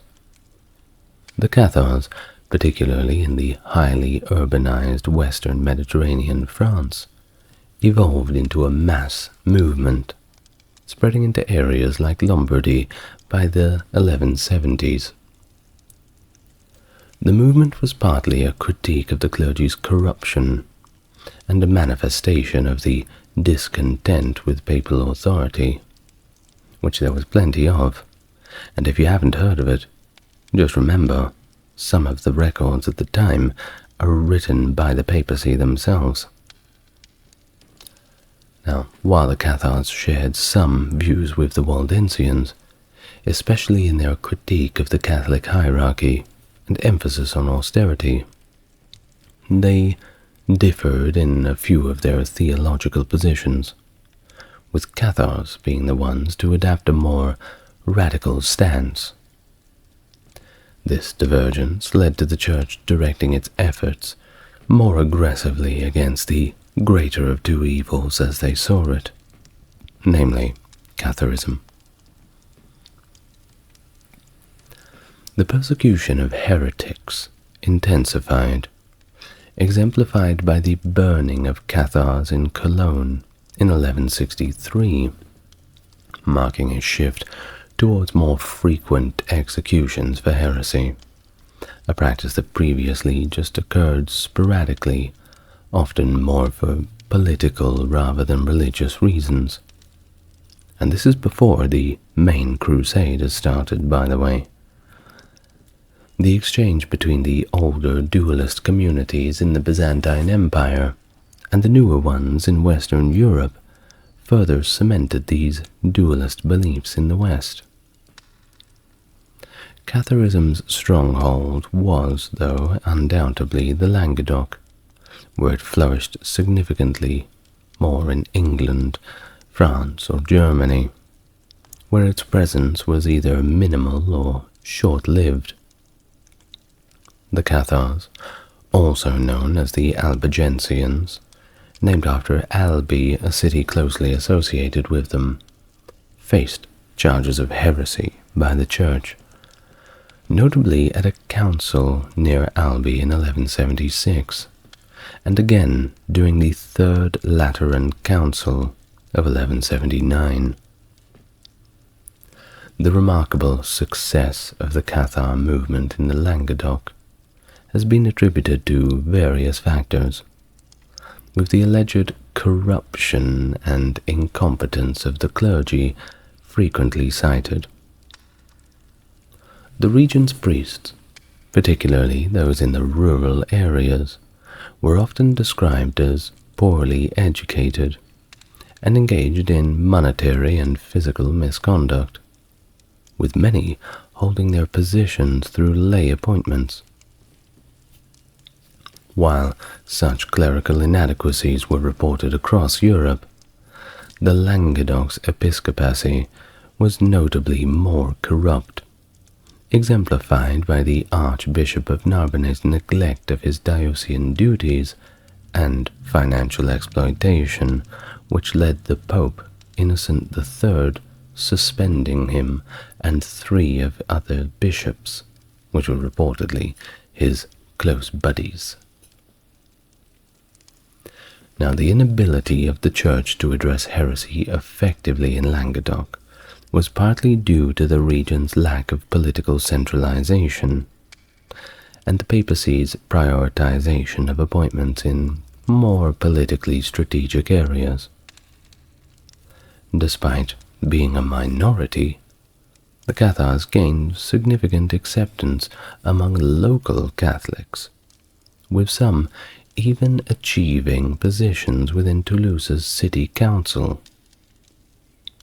The region's ambivalence towards popular religious movements, such as the Crusades, despite initial enthusiasm read by Raymond IV, Count of Toulouse, suggest a prevailing laxity that permitted the growth of nonconformist beliefs without much substantial opposition. Well, upon his election in 1198, Pope Innocent III made it his priority to confront the Cathar heresy in Languedoc head-on, where the Cathars were disrespecting the authority of both the French king and the local Catholic Church. At least, that's how the local French king and the Catholic Church heard about it. Now, their protection by influential nobles, motivated by desire for autonomy from the king, led some of these nobles to actually outwardly support Catharism, albeit without adhering to its rigorous ethical demands. Faced with this challenge, and unable to gain support from Philip II of France, who was very much preoccupied with conflicts elsewhere, Innocent III proposed a military crusade against the Cathars, promising the same spiritual benefits as those accorded to crusaders heading to the Holy Land. Raymond IV of Toulouse, Raymond VI, rather, of Toulouse, a significant regional power, actually showed quite a bit of sympathy toward the Cathars and resistance to French royal authority. But of course, he stopped just a little bit short of adopting the Cathar beliefs. His refusal to cooperate with Innocent's delegates led to his excommunication in 1207, and a papal interdict was placed on his lands. That's right, do as we tell you, or you're out of the club. Well, Innocent III's subsequent efforts to reclaim the Cathars through diplomatic means and preaching, led by Cistercian monks under Pierre de Castelnau, saw a little bit of success, but significant opposition, and it culminated in Pierre de Castelnau's murder in 1208, allegedly by an associate of Raymond IV. This act, of course, escalated the conflict, with Innocent III declaring Raymond anathematized and absolving his subjects of loyalty to him. Raymond's eventual attempt at reconciliation with the Church briefly lifted the excommunication, but his ultimate failure to meet the Church's conditions led to his re-excommunication at the Council of Avignon in 1209. This set the stage for Innocent III to formally call for a crusade against the Albigensians, framing it as part of a broader effort to rid Europe of heresy and, of course, strengthen its defenses against Muslim invasions, aligning this initiative with the ongoing Fifth and Sixth Crusades in the Holy Land. By 1209, approximately 10,000 crusaders had met in Lyon, preparing to head south into Languedoc. Their ranks, replenished every 40 days, included many from northern France and volunteers from England and Austria.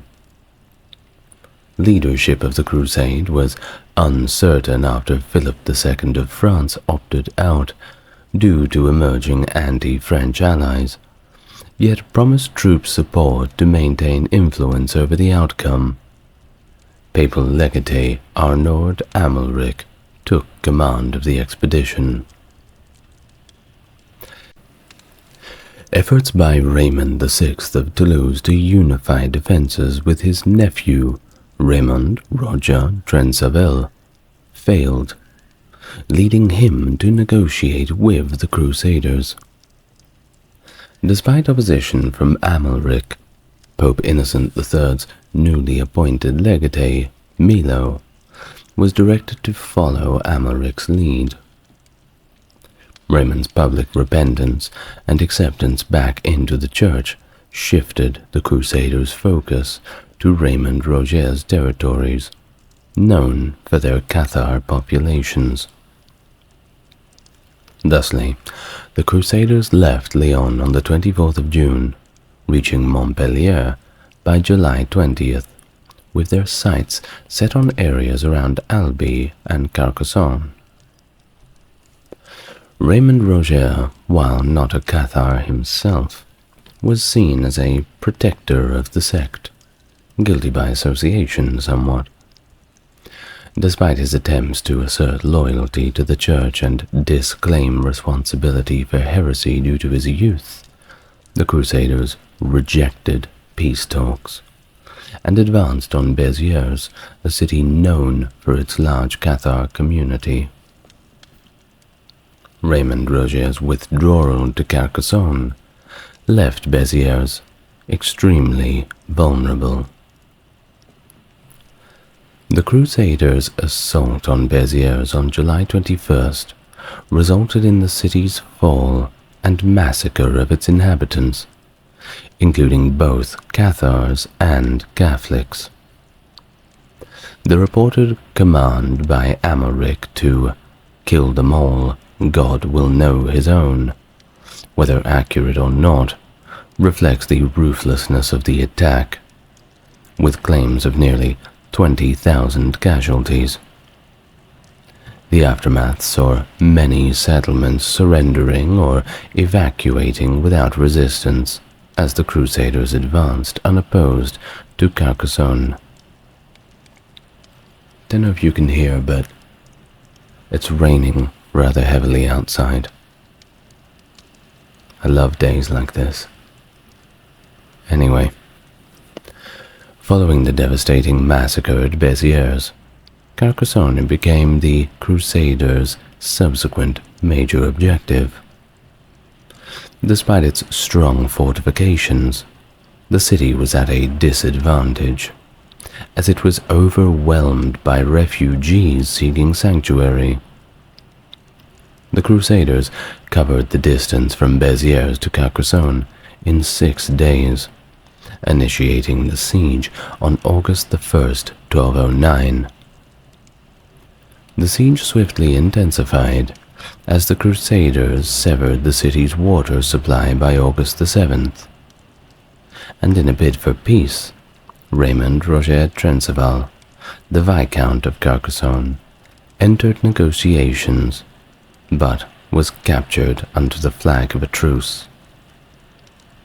The city, on August 15th, capitulated, and while its inhabitants were spared death, they were expelled, made to leave with minimal clothing, as described by differing accounts from Peter of Vaudesernay and Guillaume de Peleurance. Now, Raymond Roger's subsequent death in captivity, officially attributed to dysentery, sparked more than a few suspicions of foul play. I mean, it seems a bit dodgy, don't you think? In the aftermath of this, the leadership of the Crusader forces was conferred upon Simon de Montfort, a decision that also saw him gain control over territories including Carcassonne, Albi, and Béziers. The capitulation of Carcassonne led to a series of unopposed surrenders across the region, with Albi, Castelnaudary, Castres, Fanjou, Limoux, Lombers, and Montreal, all falling to the Crusaders by autumn. The conflict then shifted to Les Tours and Cabaret, with an unsuccessful attack on the latter in December 1209 by the Crusaders. The harsh winter conditions and limited troop numbers led Simon de Montfort to focus on consolidating his gains rather than launching new offences. With the arrival of reinforcements, Bram fell to the Crusaders in the March of 1210, followed by the siege of Minerve in June. Despite its lack of strategic significance, Minerve was targeted due to the presence of numerous Cathar prefects. Perfects, rather. After a prolonged siege that culminated in the destruction of the city's main water supply, Minerve surrendered on the 22nd of July. While Simon favored leniency, Arnaud Amalric insisted on harsh treatment for the Cathar perfects, leading to the execution of them who refused to renounce their faith. All 140 of them brought out into the public and dealt with harshly, in a show of force, made an example of, it seems. The crusade continued to Termes in August, enduring despite interventions from Pierre-Roger de Cabaret.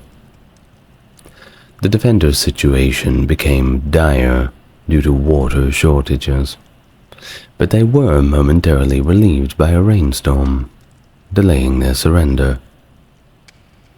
Ultimately, the defenders escaped on November the 22nd. By 1211, dissatisfaction with the Crusaders' tactics had alienated many of the key lords, including Raymond of Toulouse. Les Tours capitulated in March, and the siege of Le Var began in April. Crusader reinforcements were then decimated in an ambush at Monguet by forces from Toulouse led by the Count of Foix. Following the recapture of Aymery de Montreal's castle, numerous Cathars faced execution. The Crusaders' campaign proceeded with the fall of Cassis and the siege of Montferrand, leading Baldwin to defect to the Crusaders. Efforts to besiege Toulouse faltered due to logistical challenges, prompting de Montfort's withdrawal. Raymond de Toulouse's counterattack at Castelnaudary saw the Crusaders narrowly averting defeat. Throughout early 1212, Simon de Montfort effectively isolated Toulouse, undermining Raymond's support and resources. Now seeking to counter the Crusaders, the Cathars enlisted the help of Peter II of Aragon, who, after notable victories against the Moors and an alliance through marriage to Raymond VI, possessed considerable influence. Utilizing his victories and diplomatic efforts in Rome, Peter persuaded Pope Innocent III to attempt halting the Albigensian Crusade. Motivated by the Pope's desire to focus on the Middle East and ongoing conflicts with the Moors. By January of 1213, Innocent III had called for peace in the Languedoc, instructing Arnaud Aumery and Simon de Montfort to cease their aggressive campaigns, and proposing a council to reconcile differences under Peter's guidance. Hold on a moment. Wasn't this your idea in the first place, Mr. Pope Innocent III? Well, either way, the cat was out of the bag now, wasn't it? Who would have thought that initiating the Holy War would have become so violent?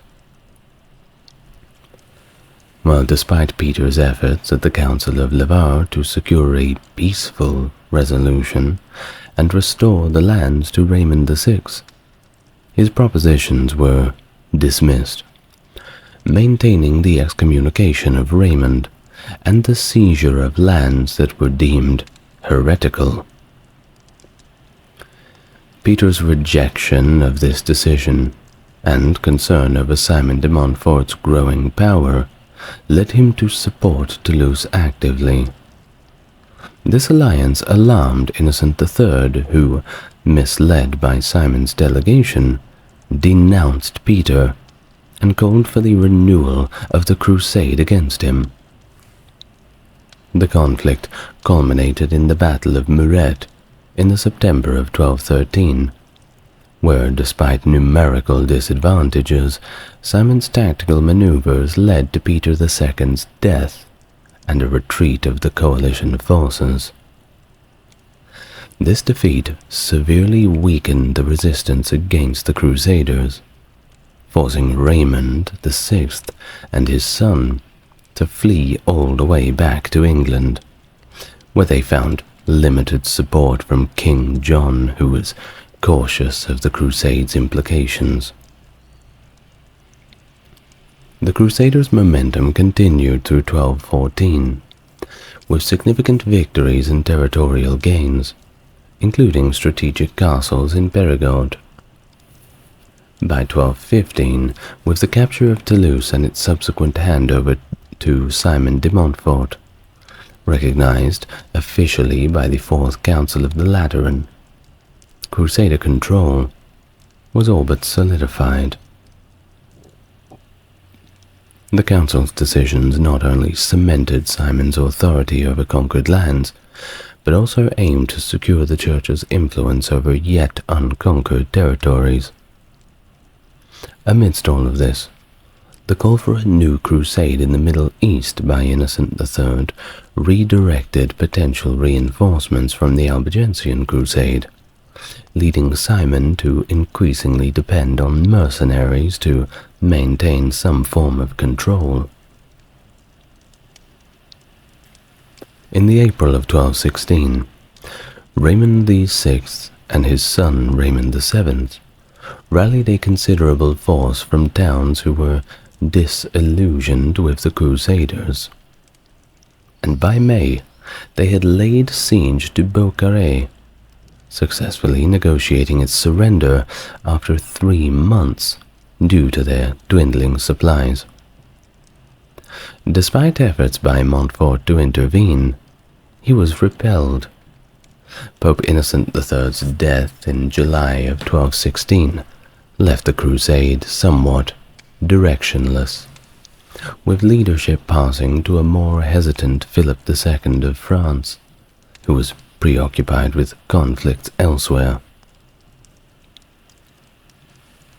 Montfort then quelled a rebellion in Toulouse, before attempting to recapture Bigorre, facing defeat at Lourdes in December of 1216. And Raymond VI recaptured Toulouse in the September of 1217, exploiting Montfort's engagement in Foix.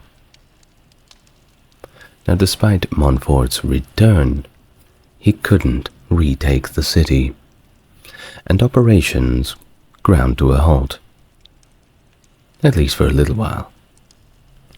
In 1218, at Pope Honorius III's urging, Montfort resumed the siege of Toulouse, but in June, Montfort died from a stone that was thrown from the city's defenses, marking a significant setback for the Crusaders.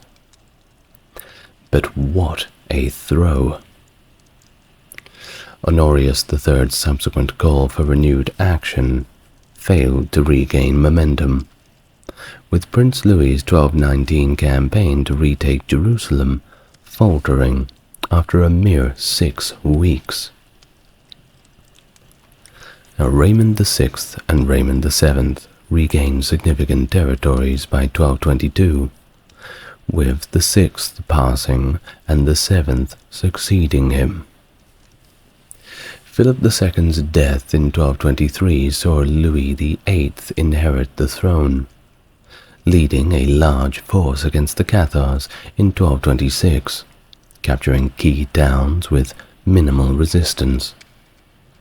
Avignon's siege ended in September after agreeing to pay a fine and dismantle its defenses.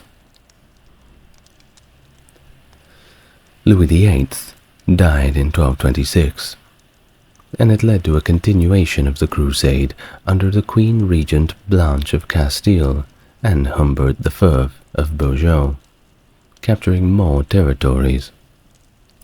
And by 1228 a besieged Toulouse succumbed to the Crusaders' systematic devastation of the surrounding area.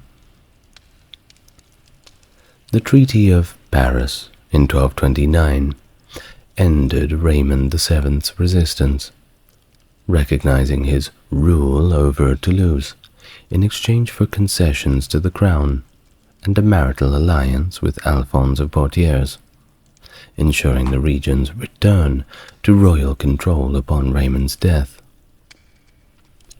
Following the conclusion to the military campaigns against the Cathars, the Inquisition was initiated by Pope Gregory IX in 1234 to eradicate heretical movements, including the remnants of Catharism from the Languedoc region. Operating throughout Toulouse, Albi, Carcassonne, and other towns into the 14th century, the Inquisition effectively suppressed Catharism as a widespread movement, pushing its adherents into secrecy.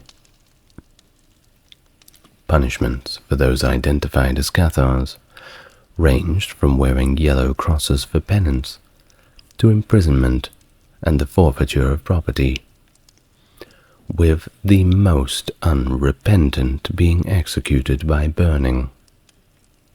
Nonetheless, this was very, very rare, and the majority simply faced lesser penalties. Dominican friars were pivotal in the Inquisition's efforts, preaching Orthodox Church doctrines and participating in the identification and prosecution of Cathars. But despite all these measures, Catharism persisted in some areas, largely out in the countryside where no one really likes to look. Now Raymond VII of Toulouse, allied now with England's King Henry III, mounted a failed revolt against French authority between 1242 and 43, which included the assassination of 2 Inquisitors. The subsequent siege of Montségur from 1243 to 44 culminated in the execution of over 200 Cathar perfects in the March of 1244, a direct response to the earlier killings of Inquisitors. And it was this event that marked a significant blow to the Cathar community, though notably, it did not extinguish the practice entirely. The Inquisition's relentless pursuit of Cathars continued, employing various methods including torture to extract confessions, though capturing only a fraction of those practicing in secret. Following Raymond's death in 1249 and Alphonse's in 1271, the county of Toulouse was absorbed into the French kingdom, with the Inquisition thereafter benefiting from French royal support.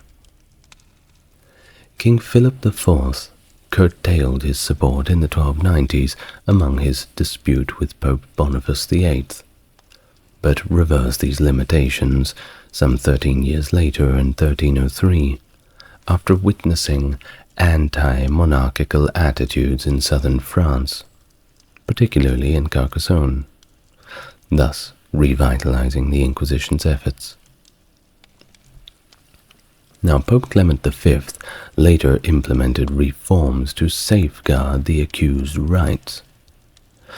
Bernard Guay, serving as the Inquisitor of Toulouse from 1308 to 1323, composed a manual outlining the practices of various non-Catholic groups, including detailed descriptions of Cathar customs, and provided guidance for inquisitors on handling heresy allegations. His policies included the posthumous condemnation of unrepentant heretics, either by burning their exhumed remains or simply unearthing them based on their confessional status at death. Under Guay's tenure, a concerted effort to eradicate the remnants of Catharism was launched, successfully eliminating the movement, at least on paper, by 1350. Well, the Albigensian Crusade, characterized by its brutality, diverged quite significantly from Pope Innocent III's envisioned reforms, which rather emphasized confession, clerical and lay reform, and pastoral teachings as a means to counteract heresy. The escalation of violence was largely attributed to the crusade being commandeered by unruly mobs, minor rulers, and local bishops, all of whom deviated from Innocent's principles.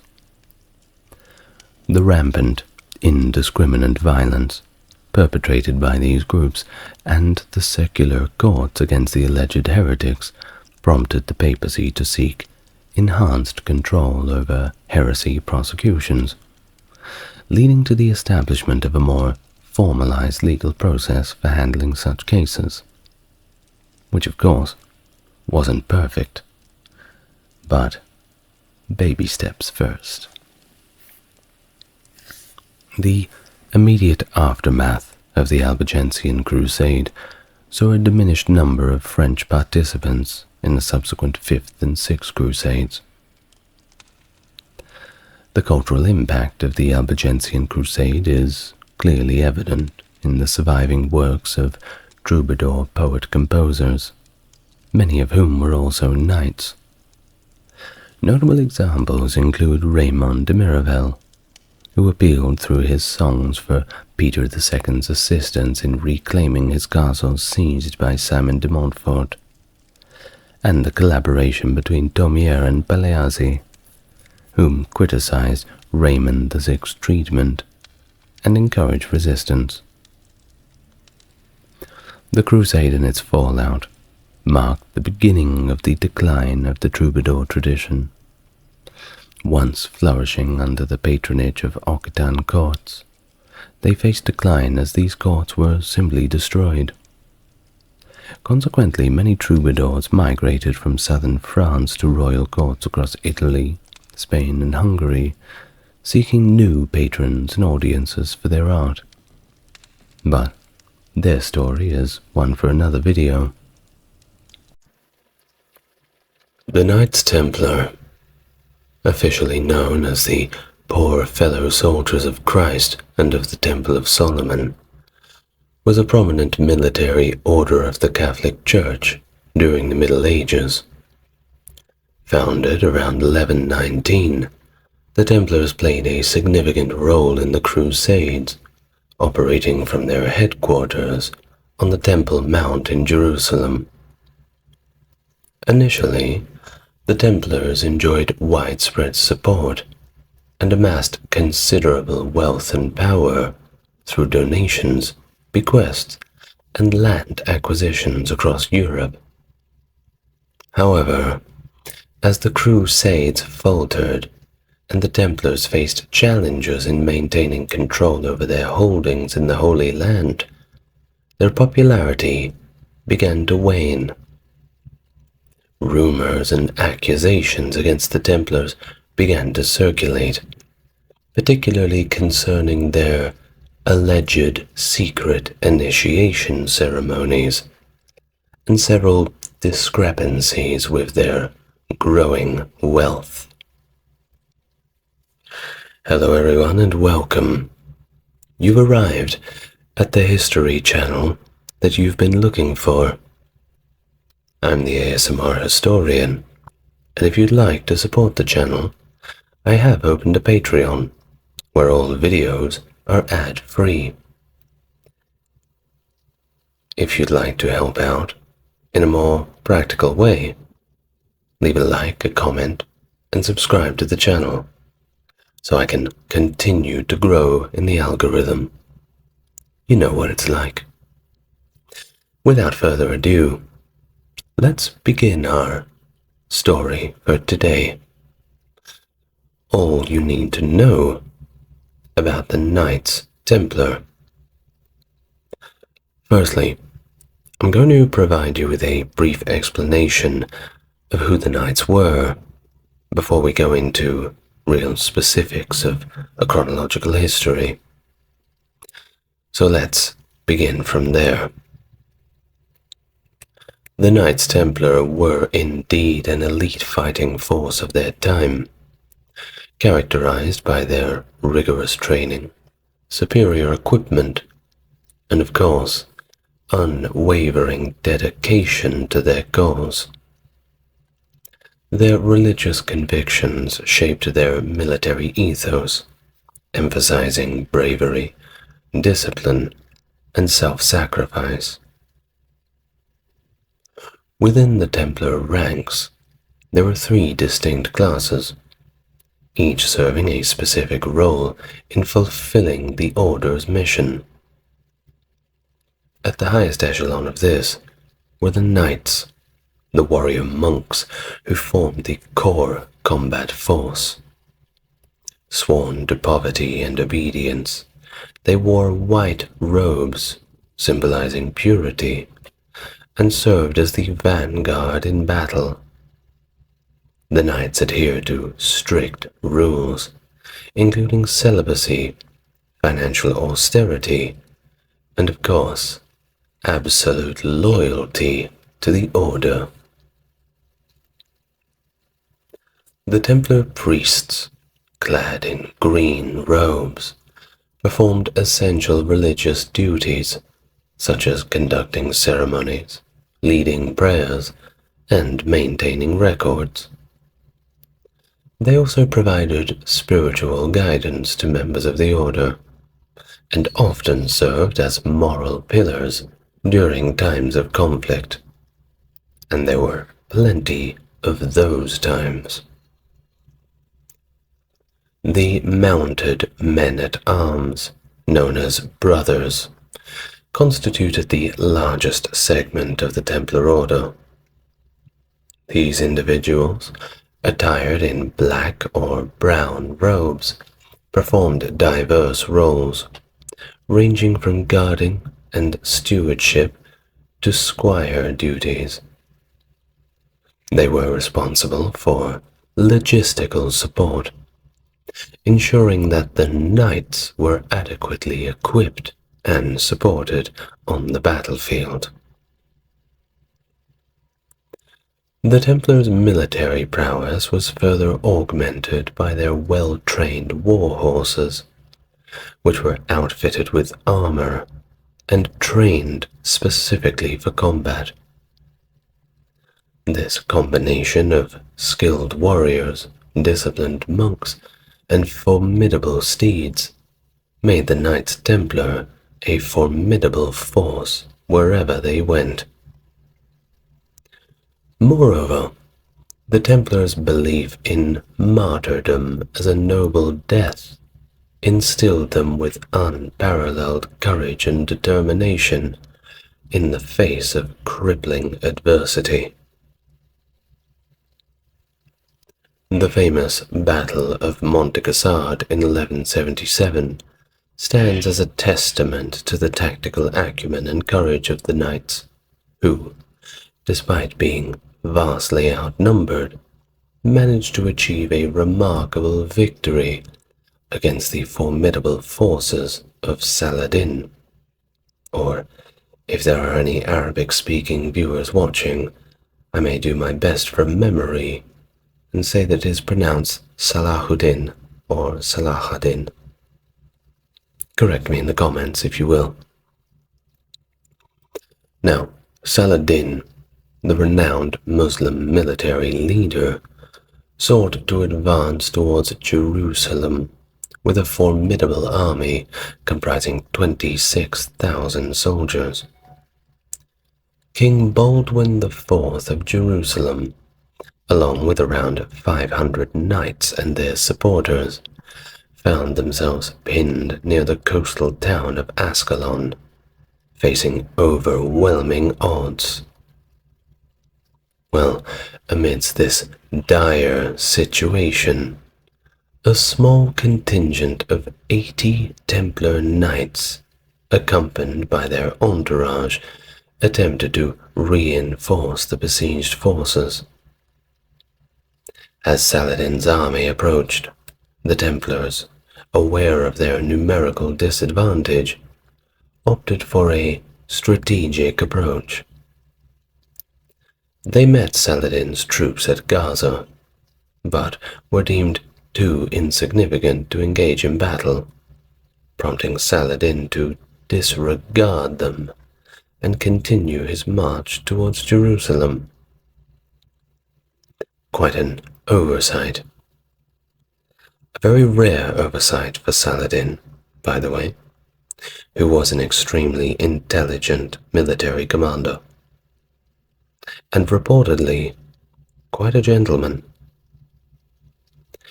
Taking advantage of Saladin's decision to disperse his forces for pillaging, the Templars seized the opportunity to strike. They swiftly joined forces with King Baldwin's army and embarked on a daring march northward along the coast. Meanwhile, Saladin's troops, scattered and unprepared, fell victim to a surprise ambush orchestrated by the Templars near Montecassard, close to Ramla. The Templars' audacious assault caught Saladin's forces off guard, disrupting their cohesion and rendering them vulnerable to attack. Despite their numerical superiority, Saladin and his troops found themselves overwhelmed by the relentless assault of the Templars and their allies.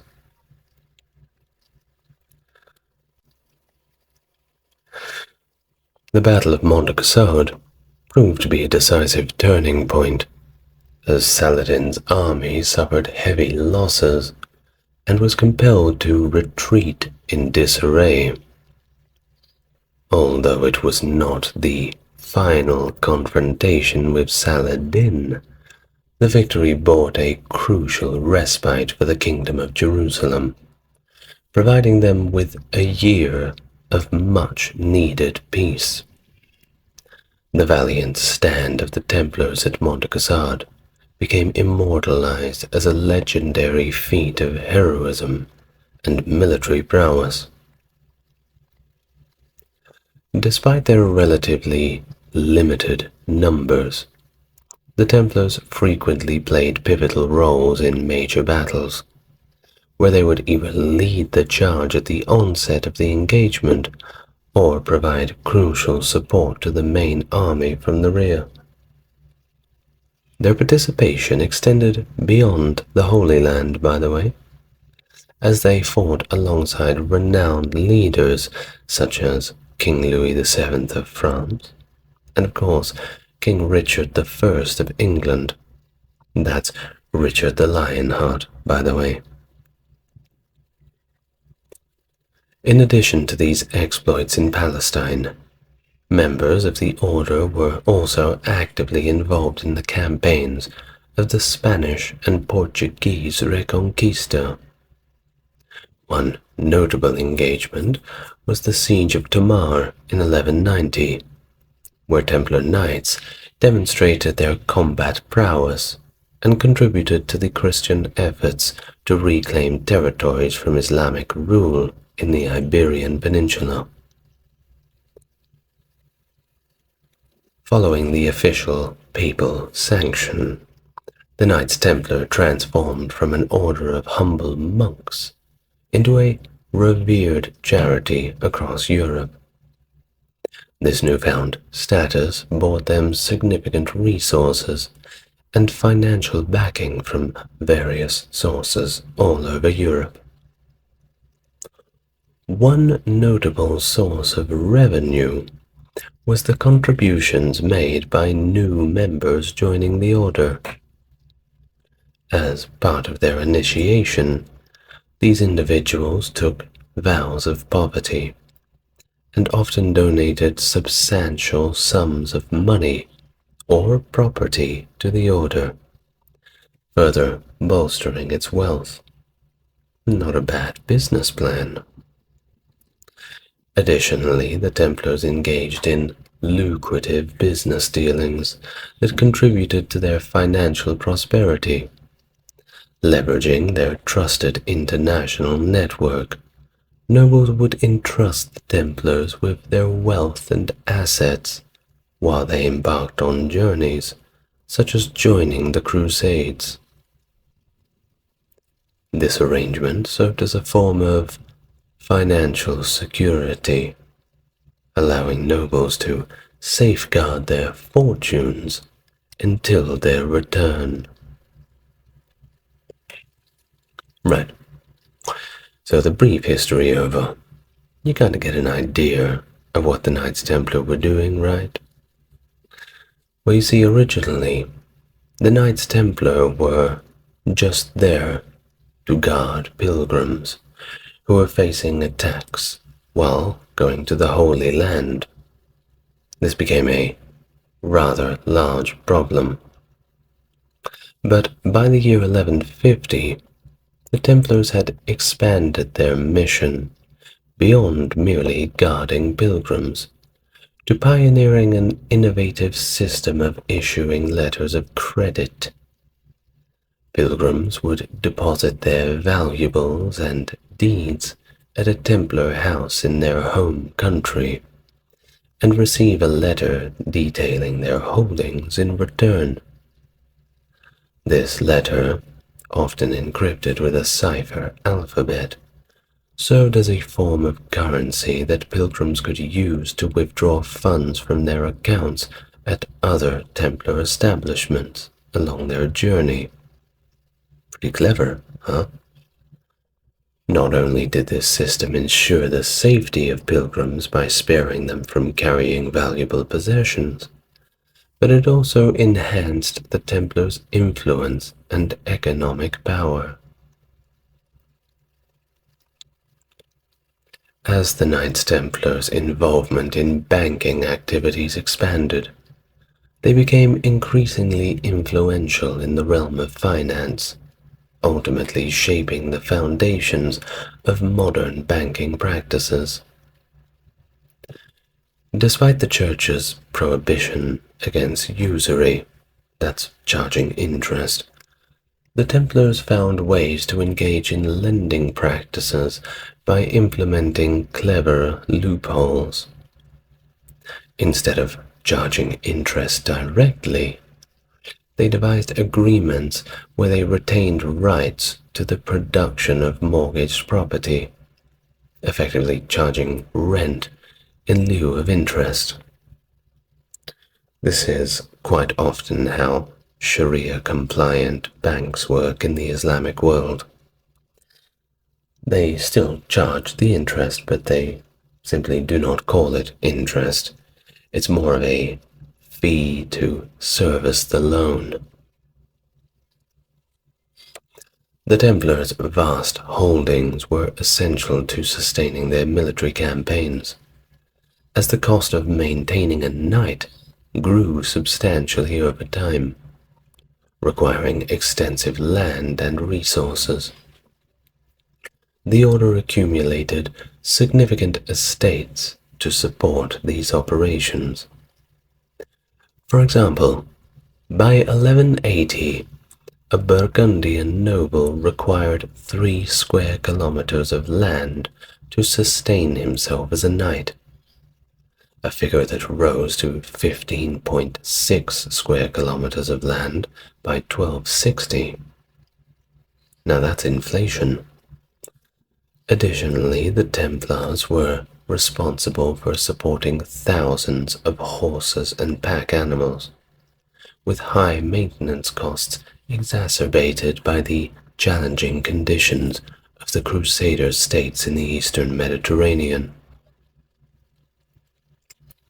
And despite these challenges, the Templars' astute political connections and understanding of the commercial dynamics of the Outremer communities propelled them to positions of immense power.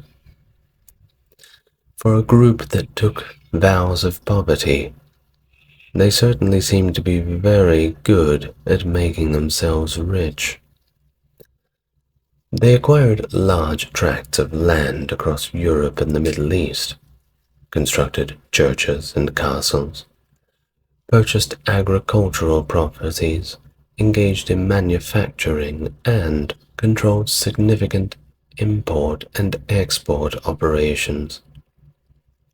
Their influence even extended to the maritime domain, with the Templars maintaining their own fleet of ships. At one point, they held dominion over the entire island of Cyprus, demonstrating the extent of their authority and wealth, but also attracting unwanted attention. We'll get to that later.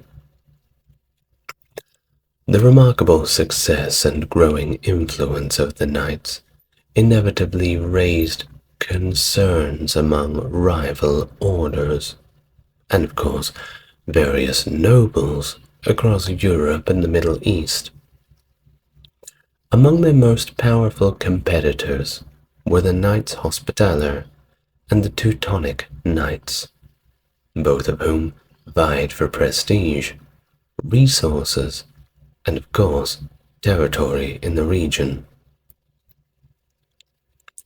The Knights Hospitaller, also known as the Order of Hospitallers, shared a similar mission to the Templars in providing medical care and protection to pilgrims in the Holy Land.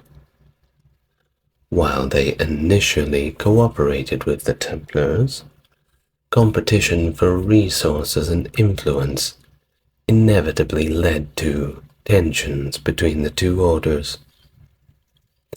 Similarly, the Teutonic Knights, originally established to provide medical assistance during the Crusades, evolved into a formidable military order, focused on expanding Christian territory in the Baltic region.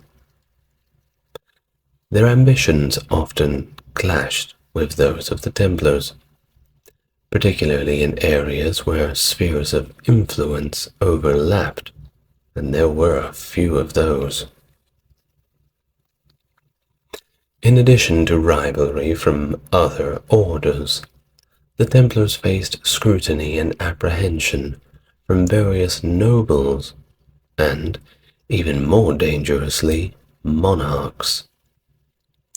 Some nobles had expressed concern over the Templars' considerable wealth and financial power, fearing that their economic influence could undermine the traditional power structures. Furthermore, the Templars' status as an independent military force, accountable only to the Pope and God, of course, raised suspicions among rulers who sought to maintain control over their territories. The Battle of the Horns of Hattin in 1187, well, that marked a significant setback for the Templars and the Crusader states. Led by Grand Master Gerard de Ridefort, the Templars suffered a devastating defeat against Saladin's forces. That's right, Saladin came back swinging, and this time It was personal.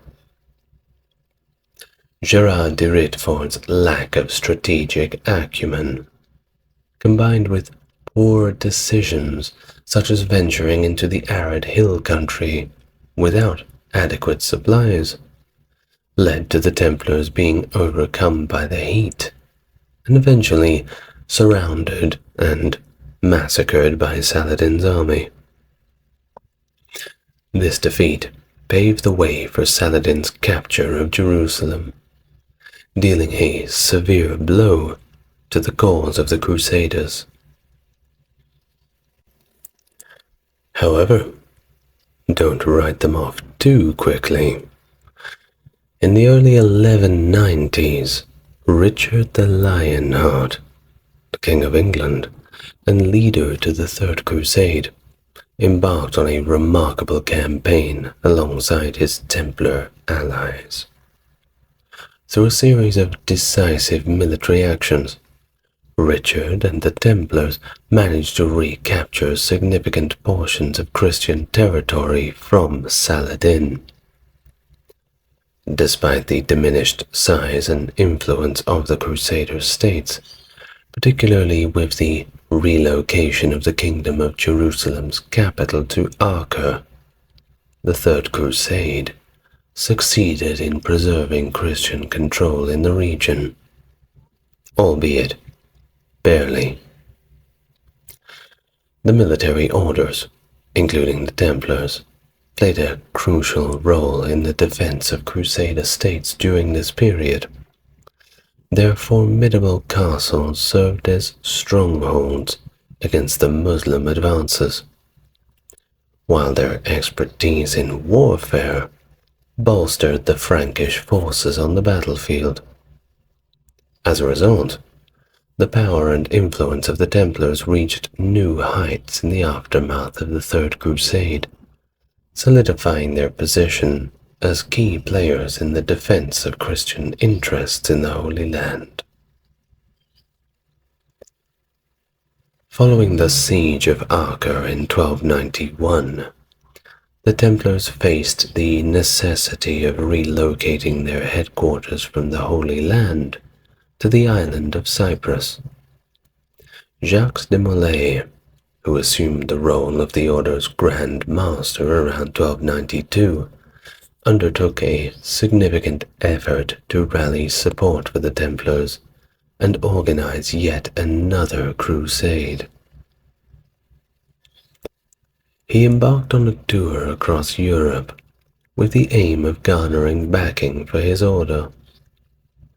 During his travels, he met with Pope Boniface XIII, or the 8th rather, who agreed to grant the Templars similar privileges in Cyprus as they had already enjoyed in the Holy Land. Additionally, Charles II of Naples and Edward I offered various forms of support to the Templars. This support ranged from exemptions from taxes to pledges for future assistance in building a new army. These pledges of support were, of course, crucial for the Templars, as they sought to regroup and maintain their influence in the face of their loss of territory in the Holy Land.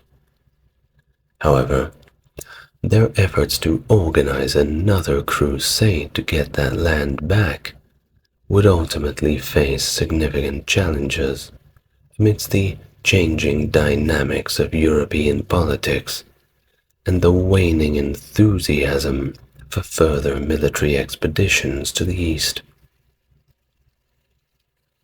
In 1298, the military orders, including the Knights Templar led by Jacques de Molay, along with the Hospitaller and other forces, undertook a campaign in Armenia to repel an invasion by the Mamluks. Despite their efforts, they were unable to achieve success, and the fortress of Rosh Gulmaim in the Belen Pass, which was the last Templar stronghold in Antioch, fell to the Muslims. Following this setback, in 1300, the Templars, in conjunction with the Knights Hospitaller and forces from Cyprus, launched an attempt to recapture the coastal city of Tortosa. Although they managed to seize the island of Arwad near Tortosa, their control of it was short-lived, and they soon lost it again. This loss of Arwad marked the end of the Crusaders' presence in the Holy Land, as it was their last foothold in the region. Despite still retaining a base of operations in Cyprus and possessing significant financial resources, the order found themselves without a clear purpose and without widespread support. Things had changed. This precarious situation ultimately contributed to their downfall as they became increasingly vulnerable to external pressure, but also internal strife. Now, this is where another main character comes into the story. A bit of a villain. If you thought Saladin was the villain, well, you are yet to meet King Philip IV. King Philip IV of France harbored deep suspicions towards the Templars, fearing that they might be plotting to establish a sovereign monastic state, similar to the Teutonic Knights in Prussia. His concerns were compounded by the Templars' support for a coup on the island of Cyprus in 1306, which resulted in the abdication of King Henry II in favor of his brother, Amalric of Tyre. Additionally, Philip inherited land in Champagne, France, where the Templars had their headquarters. The order was already perceived as a state within a state, enjoying considerable wealth, exemption from taxes, and maintaining a large standing army, capable of freely traversing European borders, despite having lost much of his presence in the Holy Land. This, of course, was rather threatening to the monarchies of many countries. Think about how the East India Company grew so much that it became a government unto itself. This is kind of what happened with the Templars. And the actual governments, those who were put in place because they had a real claim, quote-unquote, to power, well, they were not going to tolerate this for too long, especially now that the Templars had no one left to fight. The Holy Land was gone, and there was simply a group of highly trained warriors with very sharp blades and nothing to do. On the ominous date of Friday, October 13th, 1307, scores of French Templars were simultaneously arrested by the agents of King Philip. They were subsequently subjected to torture, particularly at locations like the tower at Chinon, to coerce confessions of heresy and sacrilege within the order. These confessions, obtained under duress, led to their execution.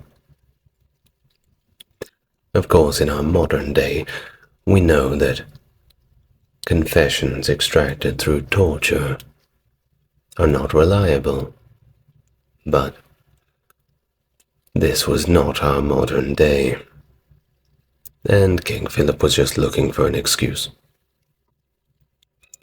The charges against the Templars were escalated on August 12, 1308, with increasingly outrageous allegations. At this point, they were just making things up. A lot of the reason for this was to turn public opinion against the Templars. Well, one of the things that they accused them of was worshipping idols. One of the idols was a cat, and another was this kind of head with 3 faces on it. Very avant-garde stuff. The list of charges continued to grow, encompassing accusations of denying Christ, desecrating the cross, and all-out engaging in devil worship. These accusations came as quite as a shock to many of the Templars, who had dedicated their entire life to doing the exact opposite. During the trials in Paris, a significant number of Templars confessed, quote-unquote, to these allegations, including denying Christ and what was described as obscene kissing rituals, whatever that means. They were also accused of spitting on the cross. However, these confessions were extracted through torture, and there was no physical evidence or even independent witnesses to substantiate the claims. They were simply pulled out of thin air. Now, despite the Templars reaching out to Pope Clement for assistance, the pontiff's response was limited to questioning the arrests, as he was largely under the influence of King Philip.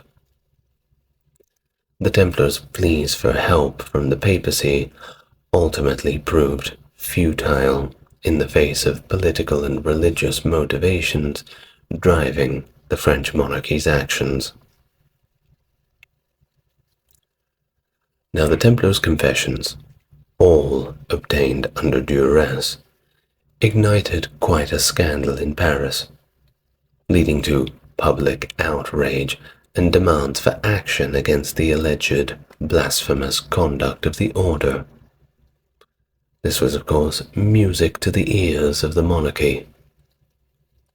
Succumbing to both public pressure and King Philip's concern, Pope Clement issued the bull Pastoralis Preemintarie, instructing all Christian monarchs in Europe to arrest the Templars and seize their assets.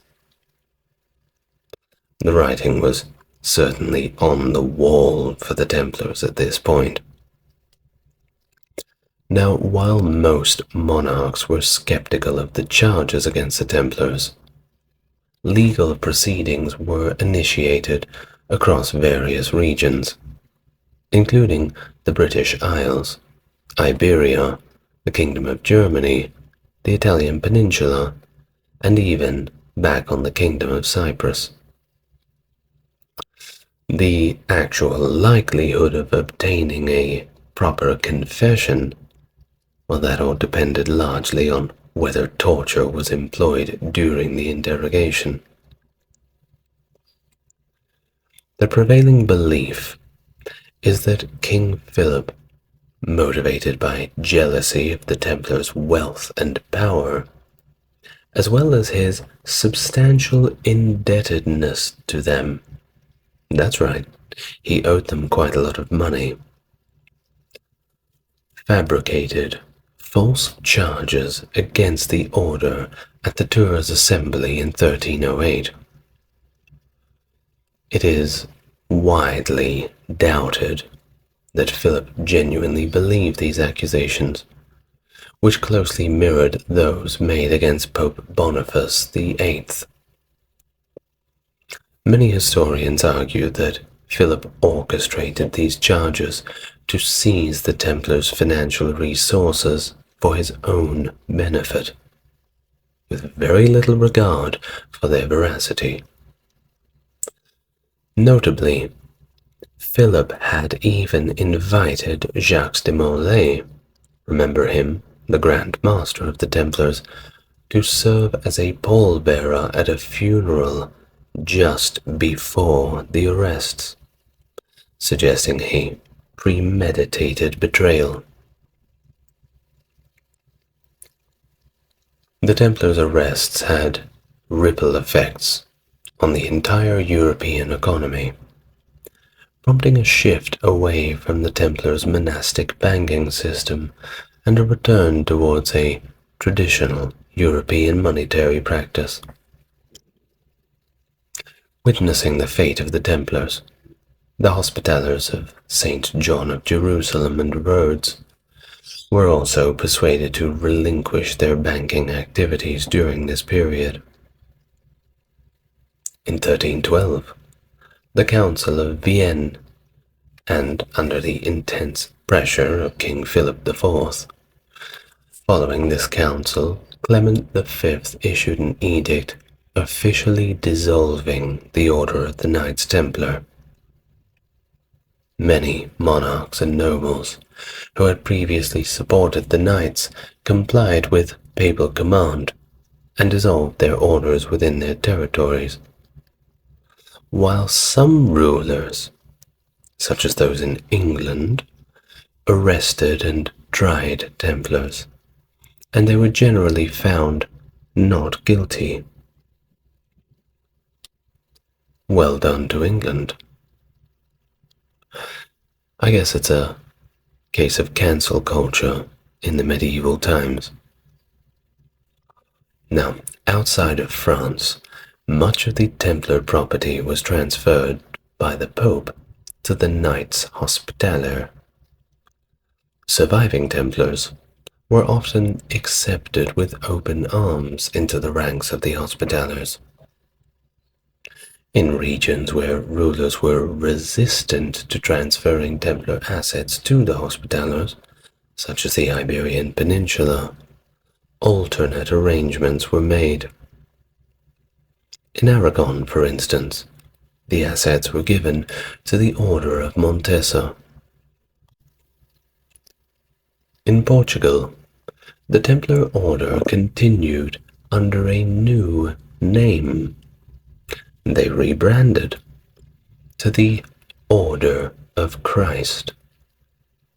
This group played a significant role in the early maritime explorations of Portugal, with Prince Henry the Navigator leading the order for 2 decades until his death. Despite the absorption of many Templars into other orders, questions remained about the fate of the tens of thousands of Templars across Europe. The hundreds of Templars arrested in France represented only a small fraction of the estimated 3,000 Templars in the country. Furthermore, the extensive archive of the Templars, containing detailed records of their business holdings and financial transactions, was never recovered. According to papal decree, these records were supposed to be transferred to the Knights Hospitaller, but their whereabouts remain unknown.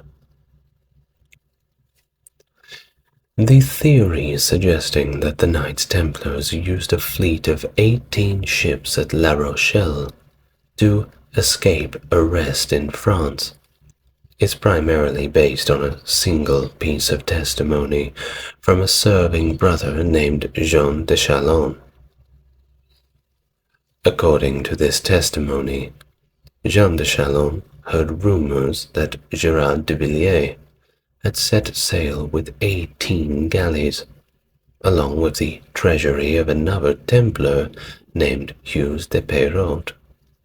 just before the arrest warrant was issued for the order in October 1307. However, it's essential to note that this testimony is considered hearsay and is the sole source for this claim. Moreover, Jean de Chalon has been noted for making sensational and potentially unreliable statements about the order, casting doubt on his credibility. He was certainly known to run his mouth off a little bit, so take whatever he says with a grain of salt. So, those charges that were brought against the Knights Templar included a broad range of accusations, many of which were typical of the accusations made during the medieval Inquisition. These accusations included acts such as trampling on, spitting and urinating on the cross, engaging in obscene rituals while naked, worshipping idols, and even practicing sodomy.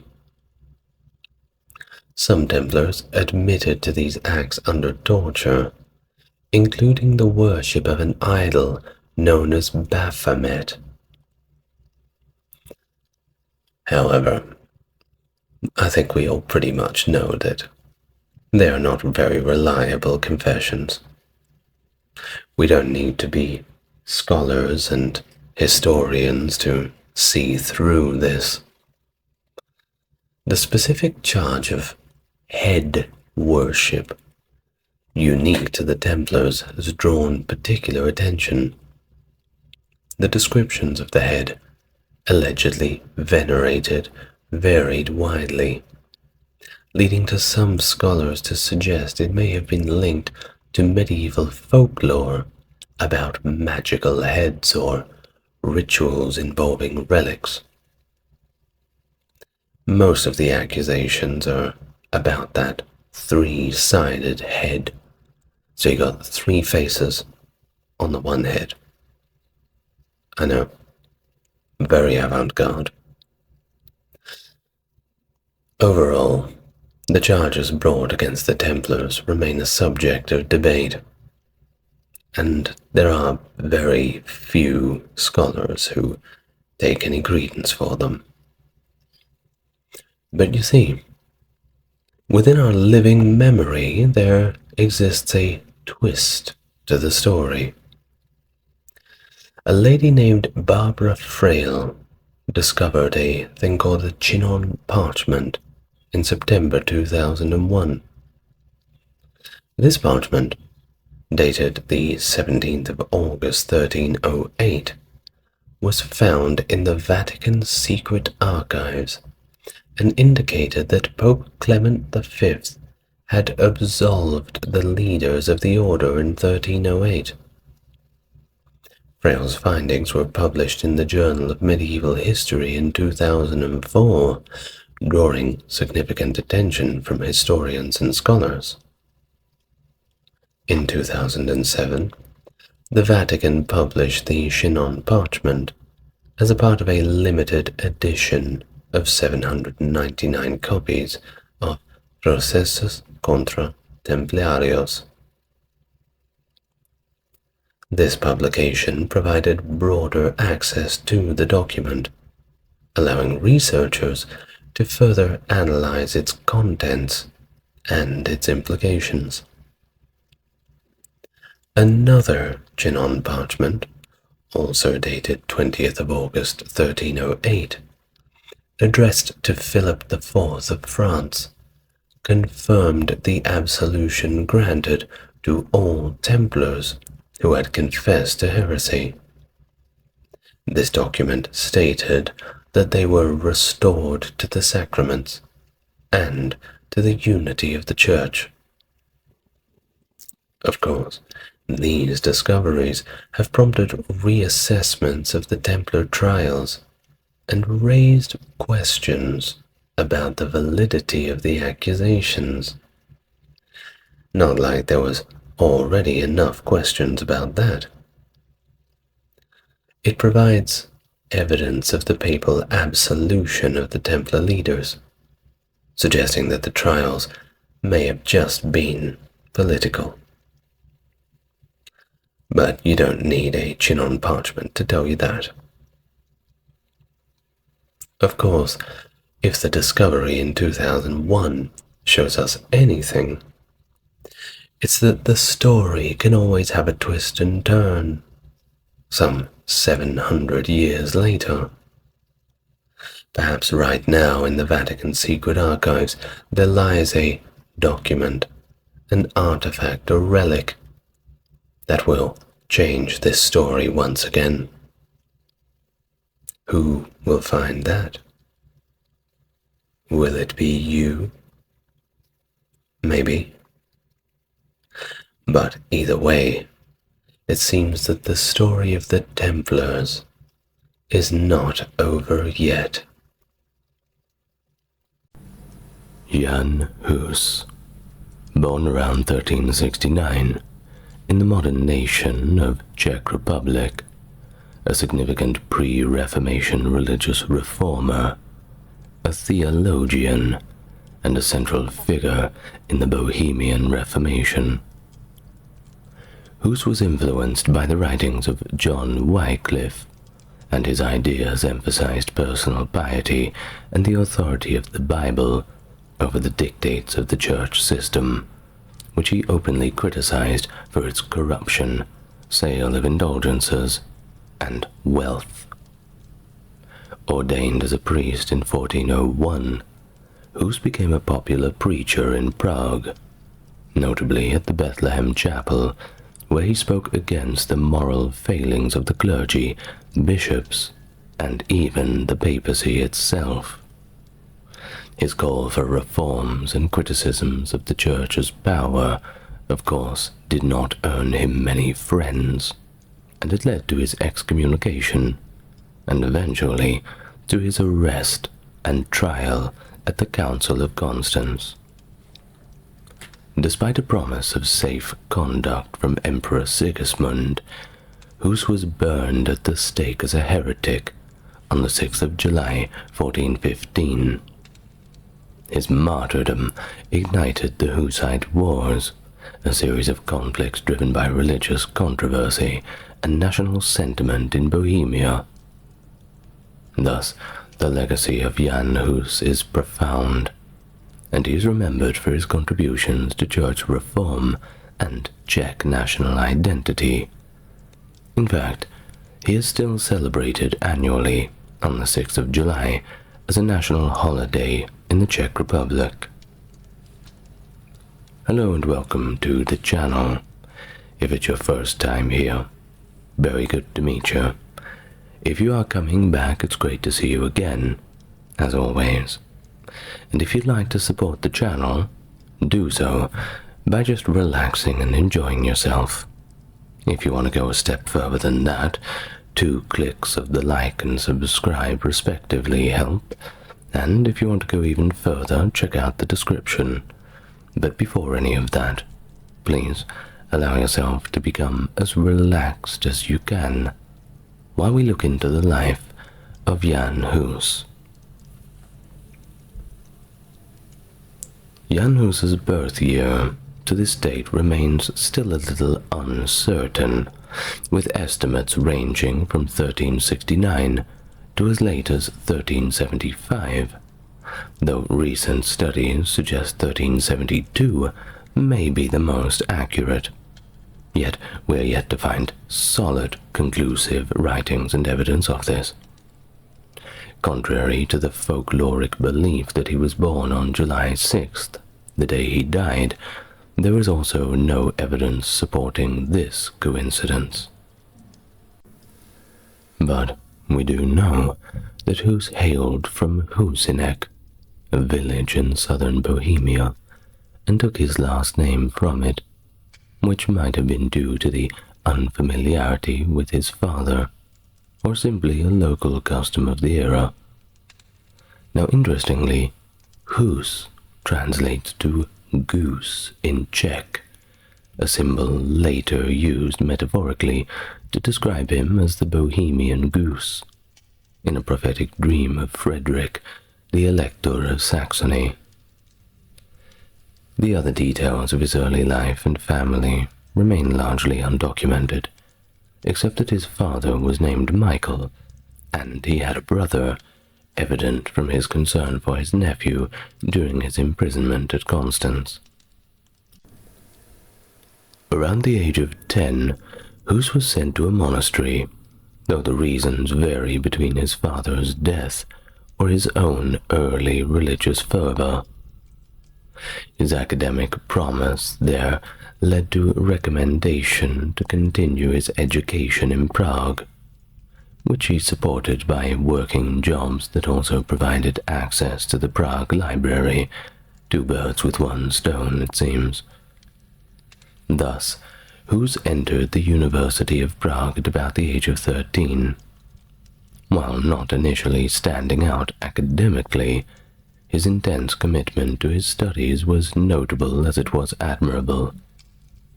He completed a Bachelor of Arts in 1393 and a master's degree in 1396. The university environment, steeped in anti-papal sentiment, profoundly shaped his theological direction. Now, to support himself, he also sang in the church choir during his academic tenure. Hus started teaching at the University of Prague in 1398, and by 1399 he was publicly defending the propositions of the reformer John Wycliffe. He was ordained a Catholic priest in 1400, and the following year Hus was promoted to Dean of the Philosophical Department by his students and faculty, and in 1402 he ascended to the position of rector at the university. The same year, he also became a preacher at the Bethlehem Chapel. Busy boy, isn't he? Well, he was also a fervent advocate for the Czech people and the realist philosophical faction. He was deeply influenced by the aforementioned writings of John Wycliffe, whose works, however, were banned by church authorities in 1403, so you just know that they're good.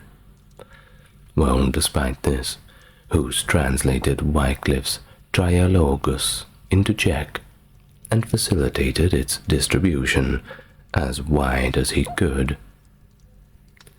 From his influential pulpit, Hus vocally criticized the moral corruption within the clergy, the bishops, and even the papal structure itself, all the way to the top. Archbishop Zbigniew Zajic of Prague initially tolerated Hus's critiques and appointed him as a preacher at the clergy's biennial synod. But on June 24th, 1405, Pope Innocent VII instructed the archbishop to actively oppose Wycliffe's teachings, particularly his views on the Eucharist, known as impanation. I'd like to explain all of this right now, but there's so much that I would kindly ask you to just wait for me to do a video on John Wycliffe. Then I can tell you about all these little things from his writings. But for now, we'll just continue on with Jan Hus. Well, complying with the Pope, the Archbishop issued a synodal decree against Wycliffe and prohibited further criticisms of the clergy. Moving on to 1406, when 2 Bohemian students brought from Oxford a document that commended Wycliffe, which Hus proudly read from his pulpit.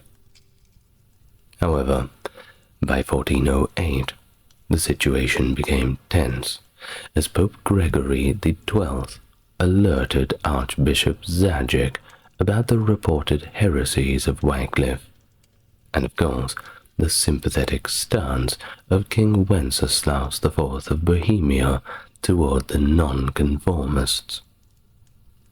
the king and the university consequently demanded all writings of Wycliffe to be handed over to the archdiocesan chancery for thorough examination and critique. Well, spoiler alert, they were not going to like them. Of course, Jan Hus complied with this order. What choice did he really have? And he publicly denounced the identified errors in Wycliffe's works. In 1408, the Charles University Press in Prague faced internal strife due to the Western Schism, which saw competing papal claims from Gregory XII in Rome and Benedict XIII in Avignon. King Wenceslaus, eyeing the Holy Roman Emperor's crown, feared Pope Gregory XII's interference, and thus made a public denunciation of him. He mandated a stance of strict neutrality on the schism from the clergy in Bohemia, and expected Charles University to simply follow suit without being asked. But Archbishop Zajic, however, remained staunchly loyal to Gregory XII. At the university, only the Bohemian nation, as they called it, one of the 4 factions that governed the university and led by Jan Hus, pledged their neutrality. Thus, in January 1409, King Wenceslaus convened representatives from the university's 4 nations in Kutna Hora to secure their allegiance. While the Czech nation complied, the other 3, composed of scholars from Bavaria, Saxony, and Poland, collectively referred to as the German nation, outright refused. In response to this, an angered Wenceslaus altered the university's governance structure to favor the Czech nation explicitly, granting it 3 votes in the university decisions, whereas the German nation was reduced to a single collective vote. This is, of course, extremely unfair. But once again, what were they realistically going to do about it? Well, by May 1409, a few months later, this change led to the deposition of the German dean and rector, who were replaced by Czechs. This decision caused significant upheaval, prompting the Palatine Elector to invite the German scholars to the University of Heidelberg and the Margrave of Meissen to establish a brand new university in Leipzig. It is estimated that over 1,000 students and masters departed from Prague, further spreading accusations of Bohemian heresy as they dispersed. In 1409, the Council of Pisa sought to resolve the ongoing schism within the Church by electing Alexander V as the new pope, hoping to replace the competing papal claims of Gregory XII and Benedict XIII. However, both Gregory and Benedict outright refused to step down, leading Alexander being later declared as an anti-pope at the Council of Constance in 1418. Despite this, Jan Hus, his followers, and King Wenceslaus IV of Bohemia shifted their allegiance to Alexander V. Under the king's pressure, Archbishop Zajic of Prague also transferred his allegiance to Alexander V. Following this shift, Archbishop Zajic accused the followers of John Wycliffe in Prague of causing what they had worded as ecclesiastical disturbances, which is obviously a broad brush for a reason. Anything can really fall under that umbrella. So this prompted Alexander V to issue a papal bull on the 20th of December 1409. Now this bull authorized the Archbishop to suppress Wycliffism, demanding the surrender of all writings related to Wycliffe, and the complete repudiations of his teachings, along with the cessation of free preaching. After the bill was published officially in 1410, Hus directly appealed to Pope Alexander V, but it was no use. As a result, many texts of Wycliffe and valuable manuscripts were burned, and Hus, along with his supporters, were officially excommunicated. Alexander V died in 1410 and was succeeded by John XXIII, who was also later declared an antipope. In 1411, John XXIII called for a crusade against King Ladislaus of Naples, who was protecting Gregory XII, one of the rival popes. This crusade was also preached in Prague, and John XXIII authorized the sale of indulgences to finance the war effort. Not a new idea, but one that was certainly falling out of popularity. You shall see. This is a little bit before Martin Luther, but not too far off. The preaching of the crusade and the selling of indulgences were of course heavily promoted in Prague, with priests encouraging the population to contribute as much as they could financially, and contribute they certainly did. Following the death of Archbishop Zajic in 1411, Jan Hus's conflict with the Church intensified, especially around the issuance of indulgences. Hus opposed the practice, and vehemently so, asserting in his address that forgiveness should be obtained through repentance and not monetary purchase. You can't just buy your way out of trouble with God, buy your way out of purgatory. Of course, the Church has to make money somehow, don't they? We have to pay for the wars. Well, this address echoed the writings of John Wycliffe, specifically from his works De Ecclesia. Despite Hus's efforts, he was unfortunately unable to persuade other members of the University of Prague to abandon their acceptance of indulgences. Now, this is of course of one of two reasons. It could well be that they are staunchly holding on to their beliefs, and perhaps they already bought indulgences themselves. Sunk cost fallacy, you know what I mean. Or it could be, too, that they did not want to align themselves with Wycliffe-supporting factions. Of course, that can get you in a lot of trouble with the higher-ups. People must save their skin in those times before they express their opinions too clearly.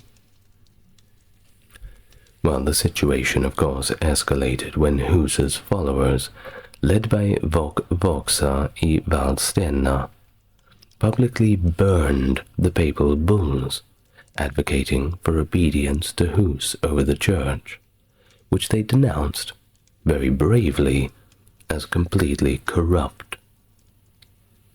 Now, this did not go unnoticed. Surely it couldn't. The act was met with severe repercussions. 3 men who denounced the indulgences as fraudulent were publicly executed, becoming the first martyrs of what would later be recognized as the Hussite Church.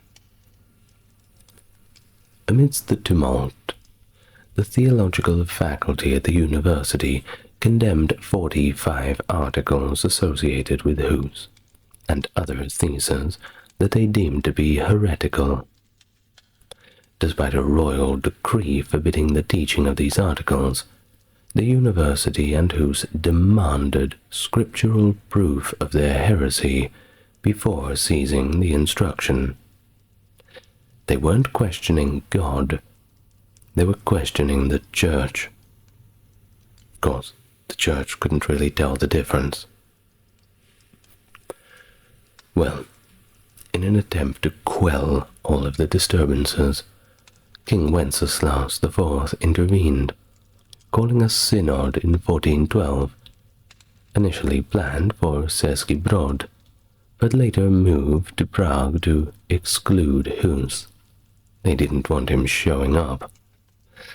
The synod aimed to restore peace within the Church, and proposed that Bohemia should enjoy the same ecclesiastical freedoms as other countries, a view that was supported by Hus and reflective of Wycliffe's teachings. However, the synod failed to recognize the opposing factions. The ongoing conflict prompted the king to establish a commission to pursue reconciliation, but the university's doctors insisted on Hus and his followers endorsing the Church's traditional structure, recognizing the Pope as its head. Hus vehemently resisted this demand, of course. In the debates that followed, modifications suggesting obedience to the Roman Church as far as every pious Christian is bound were proposed by the Hussite party, attempting to bridge the divide. However, this compromise was not accepted by all. Stanislav Zenomia and Stepan Palech, among others, objected and subsequently left the conversation, resulting in their exile by the king. As Jan Hus's teachings gained traction throughout Bohemia, opposition from the church hierarchy sparked widespread dissent and unrest among the populace. The escalating confrontations led to riots in parts of Bohemia, prompting King Wenceslaus IV to align with Hus, thus bolstering the reformers' influence. Amidst these tensions, the church imposed an interdict on Prague, leading Hus to leave the city for the countryside, where he continued his preaching and writing activities, and with a lot less interruption. During this period, Hus took a pivotal step by appealing directly to Jesus Christ as the supreme judge on the 18th of October 1412, effectively circumventing the traditional ecclesiastical authorities. This act was emblematic of the Bohemian Reformation and mirrored the later defiance shown by Martin Luther with his 95 Theses. Hus's direct appeal to Christ marked a significant shift in his reformative approach, emphasizing a direct relationship with God over mediocre clerical structures. Basically, cut out the middleman. Well, while he was in rural exile, Hus recognized the disconnect between the sophisticated theological debates conducted at universities and the practical spiritual needs of the uneducated rural clergy, and, of course, their congregations. And in response, he began writing in Czech, aiming to make religious teachings accessible to all, particularly those priests who lacked proficiency in Latin. Of course, they were all meant to speak Latin very well, and they used to be able to, but can you guess what happened a generation beforehand? That's right, the Black Plague certainly managed to kill off quite a few people, and among them was priests. Well, every trade lost quite a lot of its people. You had to get the priests wherever you could get them now, and they weren't always the most educated as their forebears, but give them credit, they're doing their best with the circumstance. Anyway, among his works from this period were De Ecclesia, or On the Church, which was penned in 1413. The initial chapters of De Ecclesia summarize John Wycliffe's work of the same time, and the subsequent chapters draw from Wycliffe's work on the power of the Pope, De Potentate Papia. Sorry about my Latin pronunciation. Well, this work challenges the prevailing notion that the Church primarily consisted of its clergy. Hus prepared this influential document at Kozi Hradec, under the protection of a sympathetic noble, and it was subsequently read publicly at Bethlehem Chapel in Prague.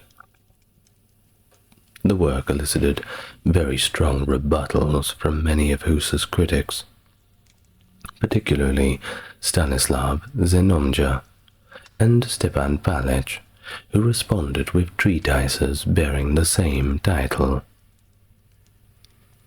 Despite the departure of some of Hus's most fervent detractors from Prague, his followers continued to dominate the religious landscape, spreading Wycliffite ideas into neighboring regions, such as Poland, Hungary, Croatia, and Austria. But in January 1413, a general council in Rome officially condemned the writings of Wycliffe and ordered all of them to be burned. Sigismund of Hungary, bearing the title King of the Romans and the heir to the Bohemian throne, was eager to resolve the ongoing religious discord and the schism within the Church. He orchestrated the convening of the Council of Constance, starting on the 1st of November 1414, which was recognized as the 16th Ecumenical Council by the Catholic Church. Jan Hus, motivated by a desire to quell religious disputes, agreed to attend this council, but under the protection of a safe conduct agreement assured by Sigismund. Before departing for Constance, Hus drafted his will, perhaps aware of the risks that he faced. You never know what could happen. Better safe than sorry. After all, if they were going to give him that dagger in the night, at least he knows that his property would go to the right places. Don't add insult to injury by allowing the Church to pick clean all of the bones from what is left of his legacy. Well, he began his journey on October the 11th, 1414, and arrived in Constance on November 3rd, 1414.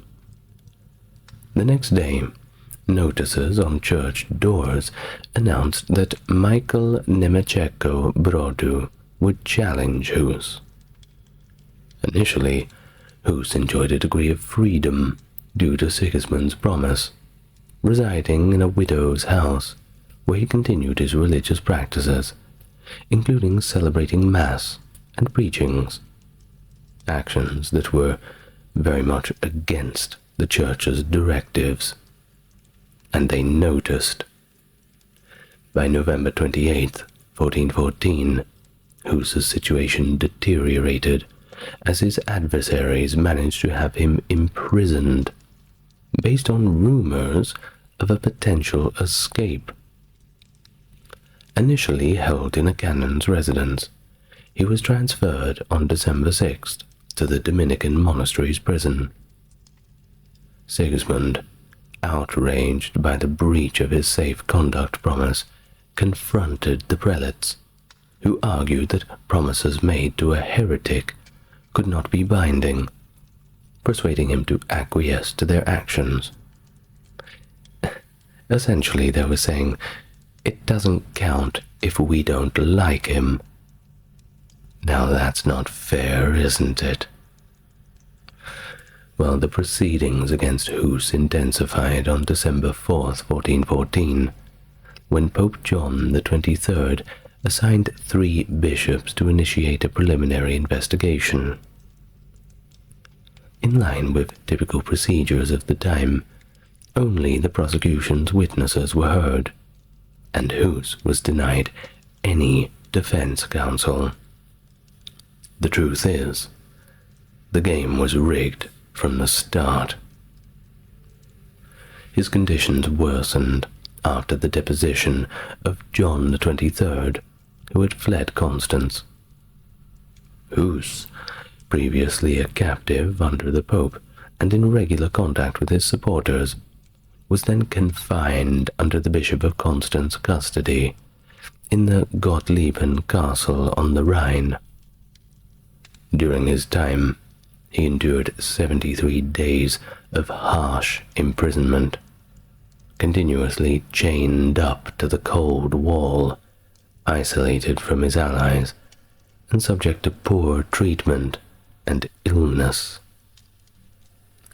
On June 5th, 1415, Hus underwent his initial trial and was subsequently moved to a Franciscan monastery for the remaining weeks of his life. During this trial, extracts from his writings were presented, and witnesses testified. Hus maintained a firm stance, refusing to submit unless his errors were demonstrably proven from the Bible. He wanted them to use scripture, not church doctrine. Once again, cut out the middleman. He expressed reverence for John Wycliffe, and hoped his soul may reach the same place as his. However, he denied advocating Wycliffe's views on the Eucharist or the contentious 45 Articles. His disagreement was with their outright condemnation without prior examination. King Sigismund, attempting to distance himself from any heretical association, urged Hus to entrust himself to the council's mercy, explicitly stating his unwillingness to shield a heretic. Hard to get good friends, isn't it? The final trial, on June the 8th, 1415, saw 39 sentences brought down against Hus, derived from various works, including 26 from his book De Ecclesia, and 7 from his dispute with Palech. The remaining 6 were involving the incidents with Stanislav. Now these points were highlighted to Sigismund, illustrating the potential threat that Hus's views posed to secular authority, thereby encouraging Sigismund to openly oppose Hus. While Hus, he was no coward. He remained steadfast, ready to retract any errors if they could be proven against biblical teaching. The council interpreted his willingness to be convinced as an unconditional surrender and demanded his confession, which included admitting to all of his past errors, renouncing them, recanting them, and asserting the opposite of his previous statements. Hus requested to be excused from recounting any teachings he had not already espoused. Regarding other views deemed erroneous by the council, he refused to revoke them, citing his conscience as his guide. His refusal was unfavorably received. After June the 8th, further attempts were reportedly made to make Hus recant, all of which he resisted. On the 6th of July, 1415, Hus faced his final condemnation at the Council of Constance. The proceedings took place in the cathedral, commencing after the High Mass and liturgy. The bishops of Lodi, Giacomo Ballardi Arrigoni, opened with a sermon emphasizing the eradication of heresy. Subsequently, various theses of Hus and Wycliffe, along with a summary of Hus's trial, were presented to those who had gathered. An Italian prelate announced the formal sentence and condemnation of Hus and his written works. Hus, maintaining his innocence to the end, protested by affirming his desire to be corrected solely by Scripture. And then he kneeled, praying quietly for God to forgive his adversaries. This was followed by his formal degradation from priesthood. Hus was adorned in priestly vestments, given one last opportunity to recant, and he refused that too. His priestly garments were then stripped from him, and his tonsure was defaced, signifying his removal from the clerical state. The Church, having exhausted all of its spiritual jurisdiction, declared at the Council of Constance, and I quote, "This Holy Synod of Constance, seeing that God's Church has nothing more that it can do, relinquishes Jan Hus to the judgment of the secular authority, and decrees that he is to be relinquished to the secular court." Well, if you know anything about the medieval secular court, I'm sure you would agree that Hus had reasons to be nervous. Hus was then adorned with a type of tall paper hat that marked him as a leader of a heretical movement, symbolizing his perceived defiance against the Church. Under heavy guard, he was then escorted to the execution stake. Before his execution, Hus reportedly voiced a prophetic warning, suggesting that while he might be a mere goose, stronger and more resilient reformers would follow in his wake. This statement was later echoed and transformed by Martin Luther, indicating that although they could roast a goose, a swan would arise 100 years later, whose voice they would be compelled to heed. This allegorical swan is later associated with Luther himself by Johannes Bugenhagen and others, interpreting Hus's words as a foreshadowing of the Reformation led by Luther. At the execution site, Hus knelt, extended his hands, and prayed aloud. The executioner stripped him and bound his hands behind his back. A chain secured his neck to the stake, surrounded by wood and straw that reached up to his neck. And as the final preparations were made, the Imperial Marshal von Pappenheim, accompanied by Count Palatine, made a last appeal to Hus to finally recant, offering him a chance to save his life. But of course Hus firmly declined, asserting his faithfulness to the teachings he had preached. He is quoted as saying, "God is my witness that the things charged against me I never preached, in the same truth of the gospel which I have written, taught, and preached, drawing upon the sayings and positions of the holy doctors. I am ready to die today." As the fire struggled to intensify, legend has it that an old woman approached and added a small bundle of brushwood to the flames. Witnessing this, Hus reportedly claimed, "O sancta simplicitas," O holy simplicity. As the flames took hold and his life neared its end, he was heard invoking, "Christ, Son of the living God, have mercy on us," a variant of the Jesus prayer. After his death, in an effort to prevent any form of relic veneration, Hus's ashes were cast into the Rhine River. His execution provoked a strong backlash, particularly from the Bohemian and Moravian elite. In response, on September 2nd, 1415, a significant document known as the Bohemian Protest was signed by 100 prominent figures from Bohemia and Moravia.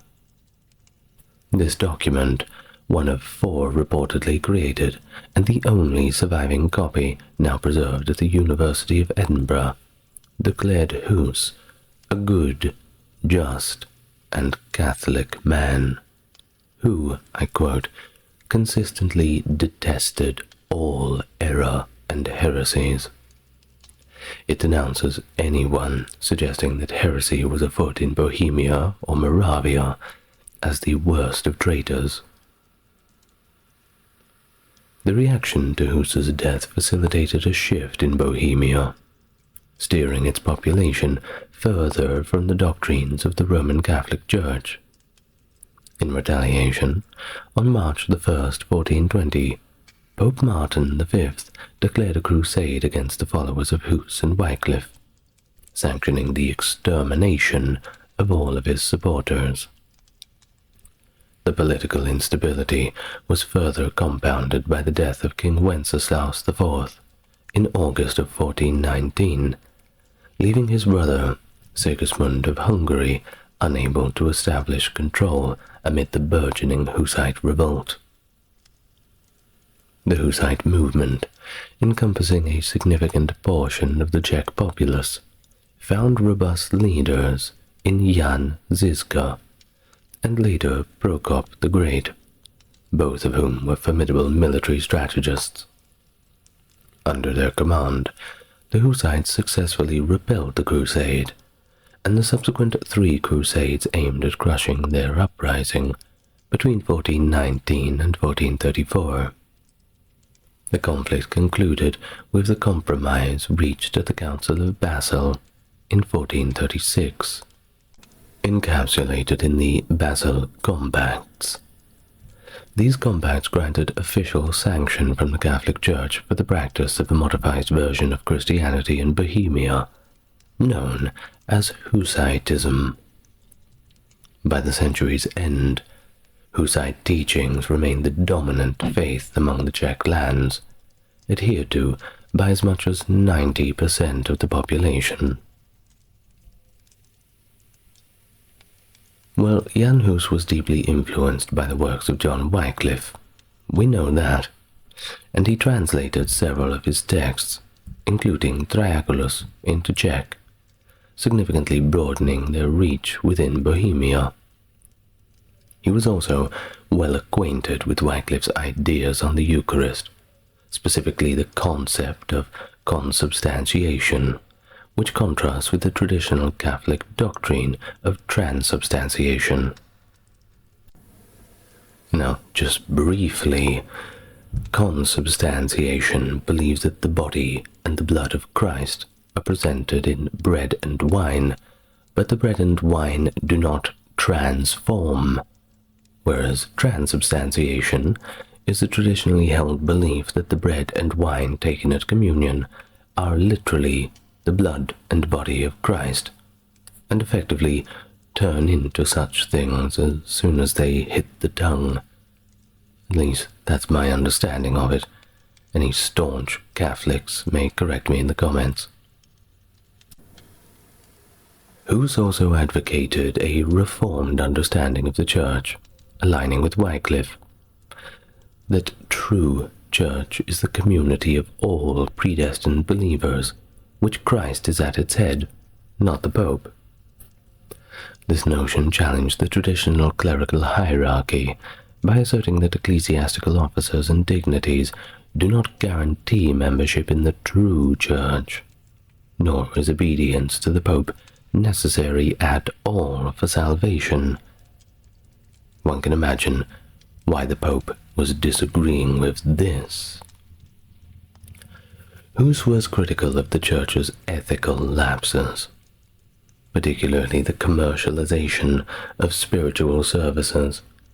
He highlighted the exploitation of the faithful through fees for religious services and indulgences, pointing out the pervasive corruption, where even the meager savings of a poor old woman would not be spared from the greedy clerics. Well, the execution of Hus did not extinguish his influence, but it rather sparked the formation of the Hussite movement, which later diverged into several factions, including the Utrachists, Taborites, and Orphans.